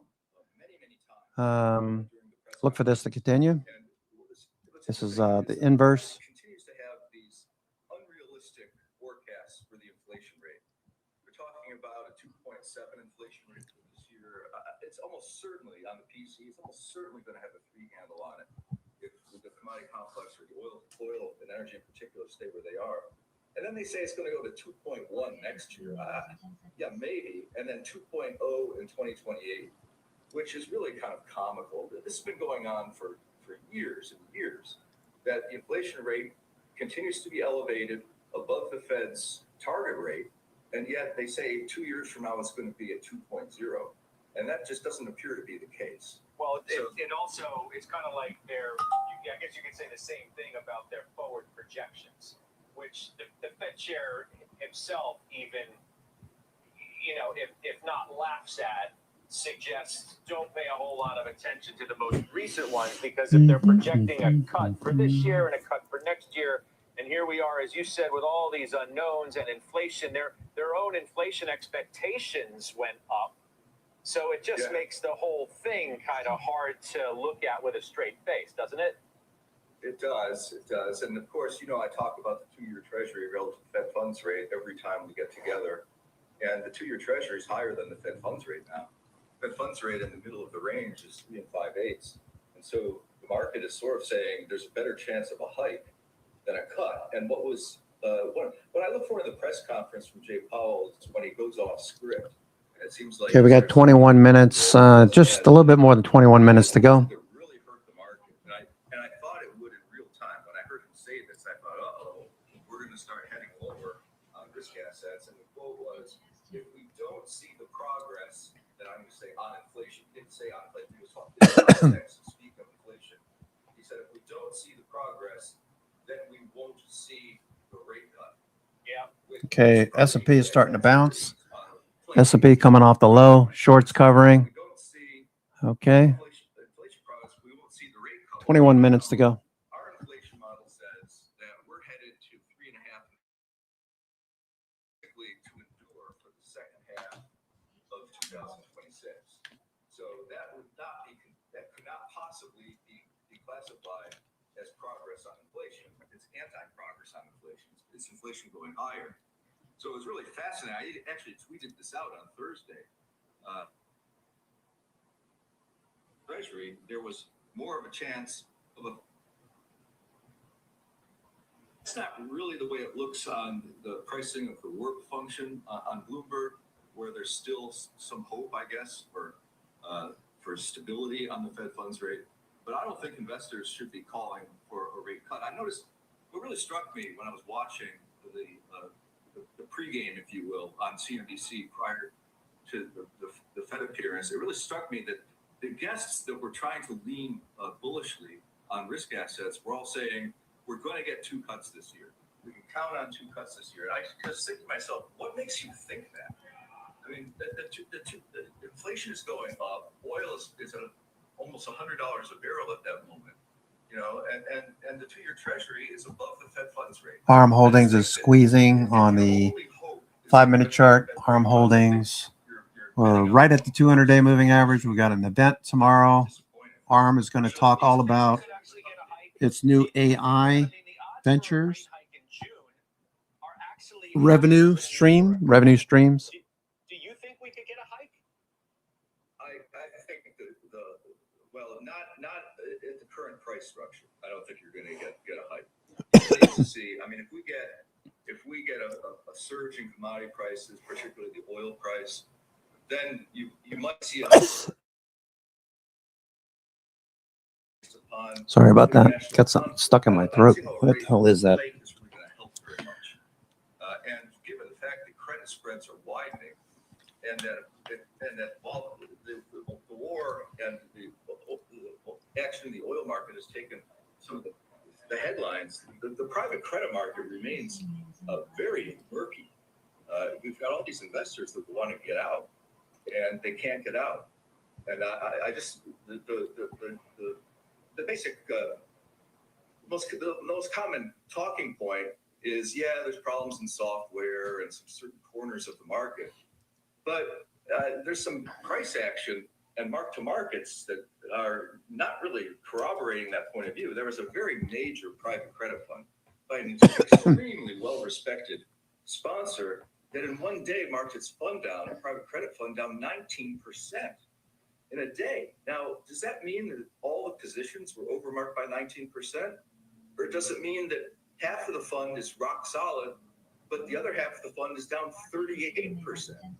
Or does it mean that 75% of the fund is rock solid, but 25% of the fund is down 76%?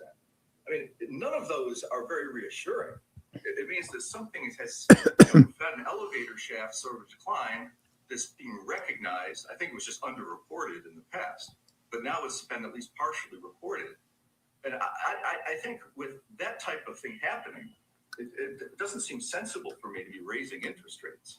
And while the 2-year Treasury rate is higher by 10 basis points than it was last Wednesday, and it's now higher than the Fed funds rate, it's not by any sort of signal type of a level.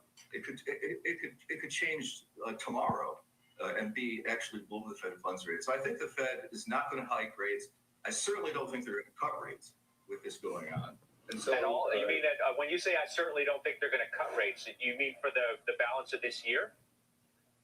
No, you don't have visibility for the balance of this year. I'm talking about the next meeting. I got you. I really don't think they're going to cut. I don't think the new chair. We'll see what happens with the new chair. Is likely to make a move at the first meeting. I don't think so. It is interesting. There's been a growing awareness that at the prior Fed meeting, not the one last week, but the one before that, there were participants on the Fed, much more than seemed to be reported at the time, that were talking about the potential for hiking interest rates. I thought that was really interesting, and I think that led to some of the downward momentum in bond prices that also leaked into a downward movement in stock prices. So it's kind of a going nowhere market right now. It's sort of trendless. Almost nothing is up. Nothing is really down dramatically. But I've been cautious, probably more than I should have been for the past probably 9 months. But nothing has really made much money over the past 9 months. Now that we've had what was the stellar performers, like the Mag 7, haven't gone anywhere. They've gone quiet. Yeah, a lot of that's true. A lot of that. Most markets have gone quiet since about 9 months ago.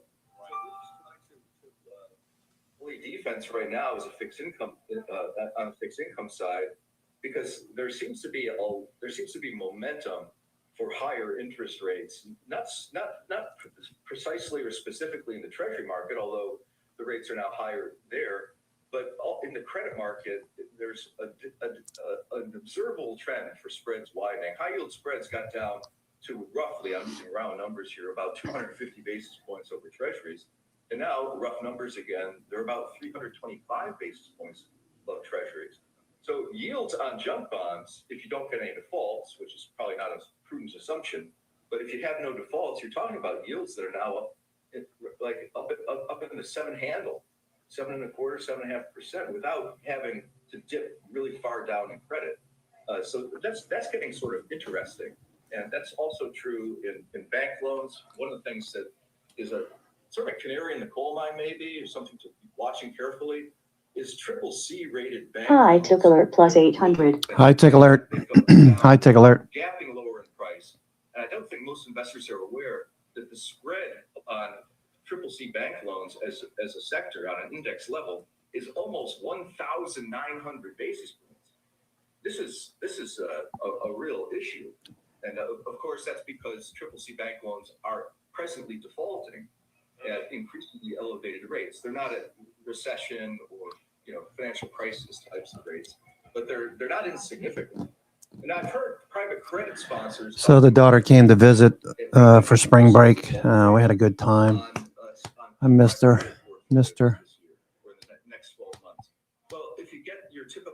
Looking good. Microsoft coming off the low. New York Bangs going into the close, looking a little better.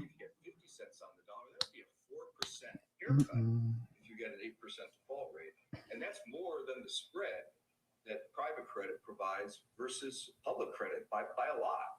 So I think that some of the seeds that were sown in 2020 and 2021 have sprouted. And what I mean by that is, and I talked about this in real time, particularly in late 2021, that when public markets are definitively unattractive, which was certainly the case for the bond market, and bond yields at the end of 2021 were 1% or lower, and everybody knew with $7 trillion being pumped into the economy that the inflation rate was going to rise. So bonds looked terrible, and stocks were at a very high valuation versus their internal history going back decades. And if you layered on the assumption, which was of course the right assumption, that bond yields were going to rise, and perhaps significantly, you don't want stocks at record valuations. So people woke up in late 2021 and said, I don't want bonds, I don't want stocks. So give me something that I don't really know what's going on in, because if I can map the public markets of stocks and bonds over to the activity that's going on in some new asset class, if I can map it over, I'm not going to like it. So I'm mapping over stuff that I definitively can analyze is not attractive. So people went for stuff like SPACs. Remember that? Blind pools, and then private credit, where you just give the money and you just hope that you get paid back in the end. Well, All right, let's look at a few things that were on the IBD 50 real quick. Burlington Coat Factory. That's a weird name. Burlington. Ross Stores was active last week. Ross Stores. That had earnings, right? Ross Stores. Okay, that's a new high. All right, that's been trending. Note the relative strength in Ross Stores from last week.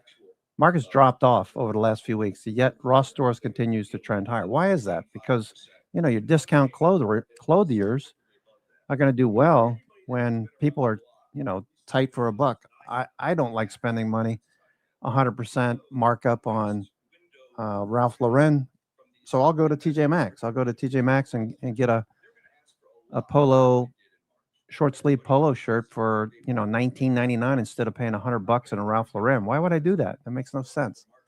I don't like throwing money away. I'll put the rest of the money in the other $80, put it in my son's trading account. TJ Maxx looks good. Dollar Tree was higher last week. Dollar Tree pulled back. Walmart tested the lows. That's starting to turn back up. It's like a descending pattern. Walmart. Other stocks on the IBD 50 list. CNR. Okay, that didn't go anywhere. KNSA. I think that's pharmaceuticals, right? Pharmaceuticals. KNSA didn't do anything. Lam Research. You know what we think about Lam Research. LRCX. That's moving higher thanks to Micron. What's Micron doing? Micron's still sitting on top of 50 today. Need to see a bounce in Micron. Let's see, Micron. New York Times. New York Times has been active lately.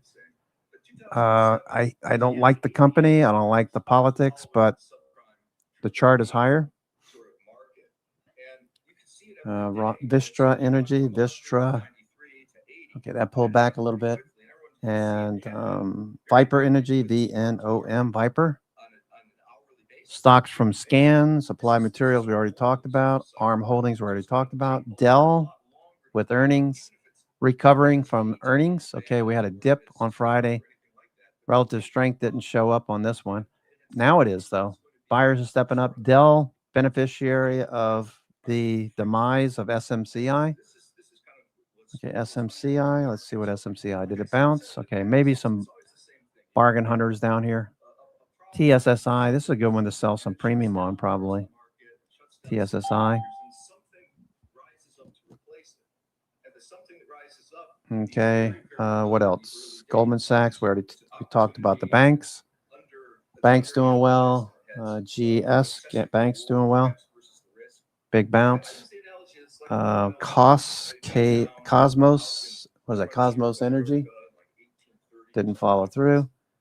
Planet Labs, PL. That's one that Frano was looking at last week. I think you're already in this one, right? Planet Labs. I'm thinking about taking a position. I'll let it base up here a couple more days and see if it pushes off like Netflix did. You get the gap up, holds the gap. Netflix looking good. That looks like it'll follow through. From the watch list, Netflix. Solar Edge, that one was active. This is based out of California, I believe. SCDG.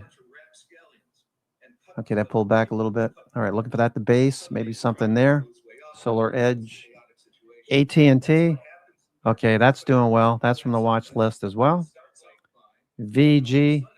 Vonage. Continuation. And Wells Fargo, of course. Wells Fargo. Bank, we're looking for a follow-through tomorrow. Okay, so we're making a new low right here, S&P. S&P making a new low. Okay, so no follow-through. Things generally have a life cycle to them. And so I think that's where the risk lies. I've been talking about this for almost a year now. So people can't say, oh, Gunlock, he's broken clock. He's always saying the same things. Worrying about this. No, I just started worrying about this, 9 months ago or so. And I think it's starting to happen. They're going to say Gundlach's worried about a shoot up at the OK Corral private credit style. Maybe. Hey, let me ask you this. Back to the Fed chair.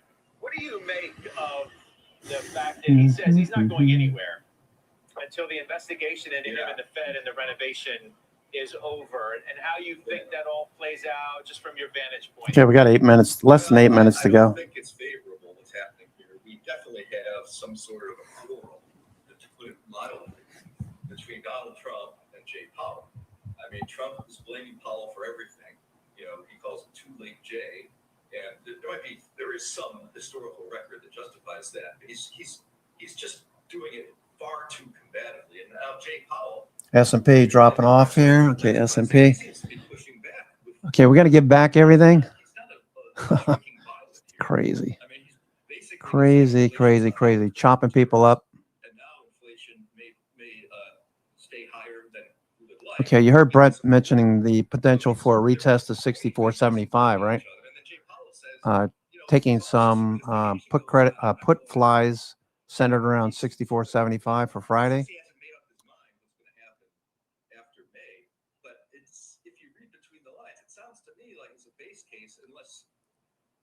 Situation normalizes. It sounds to me like he plans on hanging around, not as chair, obviously, but involved at the Fed, which is he can do until the end of 2028. I think he's more than happy to be sort of a thorn in the side of Trump's rhetoric, and that to me would suggest that Jay Powell intends on, if this condition stays the way it is, on basically fighting against any rate cuts that the new Fed chair might want to propose. So it seems to be just another variable, perhaps not the leading variable, but a variable why you might not see rate cuts. The market, at least prior to the Fed meeting last Wednesday, a lot of market commentators were talking, as I said earlier, that one thing you got going for you in risk assets is that's going to cut rates a couple of times. That can no longer be described as the base case. There's no possible way with the 2-year Treasury rate above the Fed funds rate, and as you pointed out correctly, Judge, the betting market saying that there's a better chance of a Fed hike in June than there is a Fed cut. Not by much, but it's an interesting setup versus where we were a month ago. We shall see. And, okay, fading into the close with 5 minutes to go. 5 minutes to go. Conversations, including the one we just had. Jeffrey, thanks so much. Thanks very much, Scott. Everybody, good luck out there. It's getting tough. All right, that's Jeffrey Gundlach once again exclusively right here on Closing Bell. We'll do the market zone now. Mike Santoli and Renaissance. Still up 83 handles. I mean, still a lot. Still a lot. It's unfortunate that we've pulled back as much as we have. People are not letting this go to waste. This extremes in the market.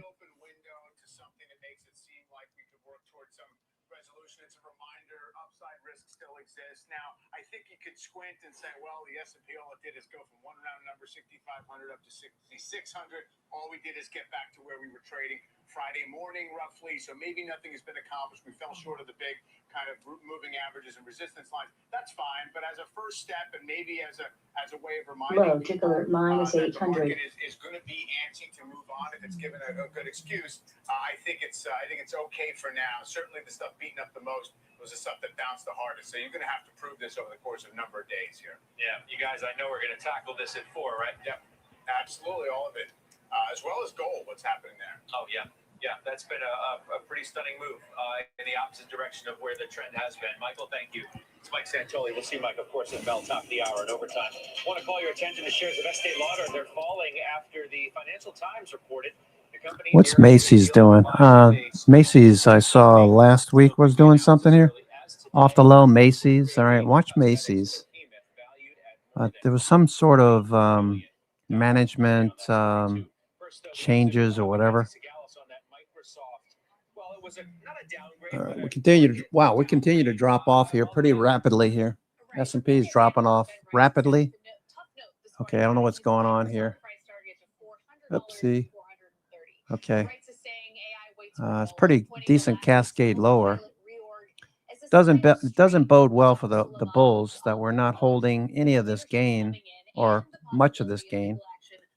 We closed down here. This is our close right there. That's where we closed on Friday. We're still up 77 handles on any day. Up 77 handles would be good, but we're way up here at 66.50 intraday. That's 150 points from Friday. So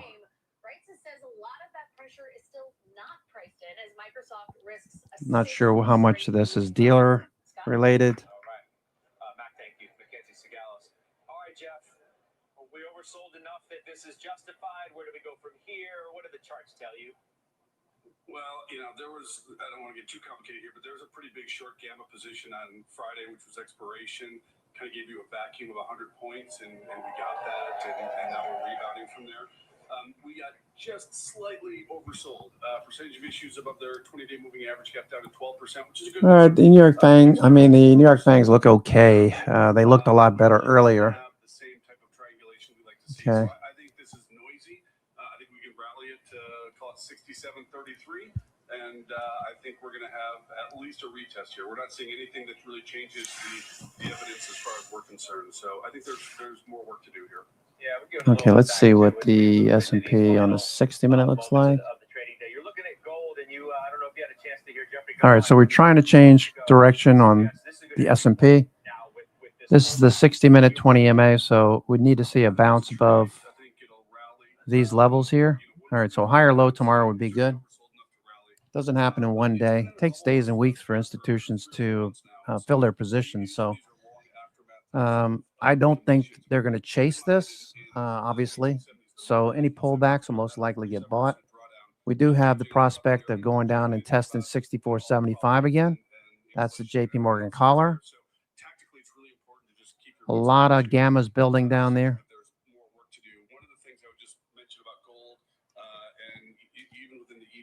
We're not seeing the same type of liquidation or outflows that usually tend to mark a bottom. So while we do have some oversold conditions, we don't really have the sentiment set up yet where people have kind of become disgusted with holding on to the asset.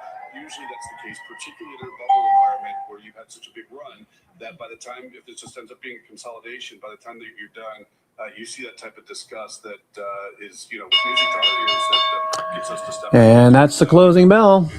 All right, folks, I have a hard stop. I'm your host, Cousin Vinny, coming to you from theclosingprint.com at a rather interesting Monday. We were up over 150 handles at one point. We're still closing right around 70 handles plus. We're looking for a push back above the 200-day in the short term. There is the prospect of a test of the 64.75 again. Just be aware of it.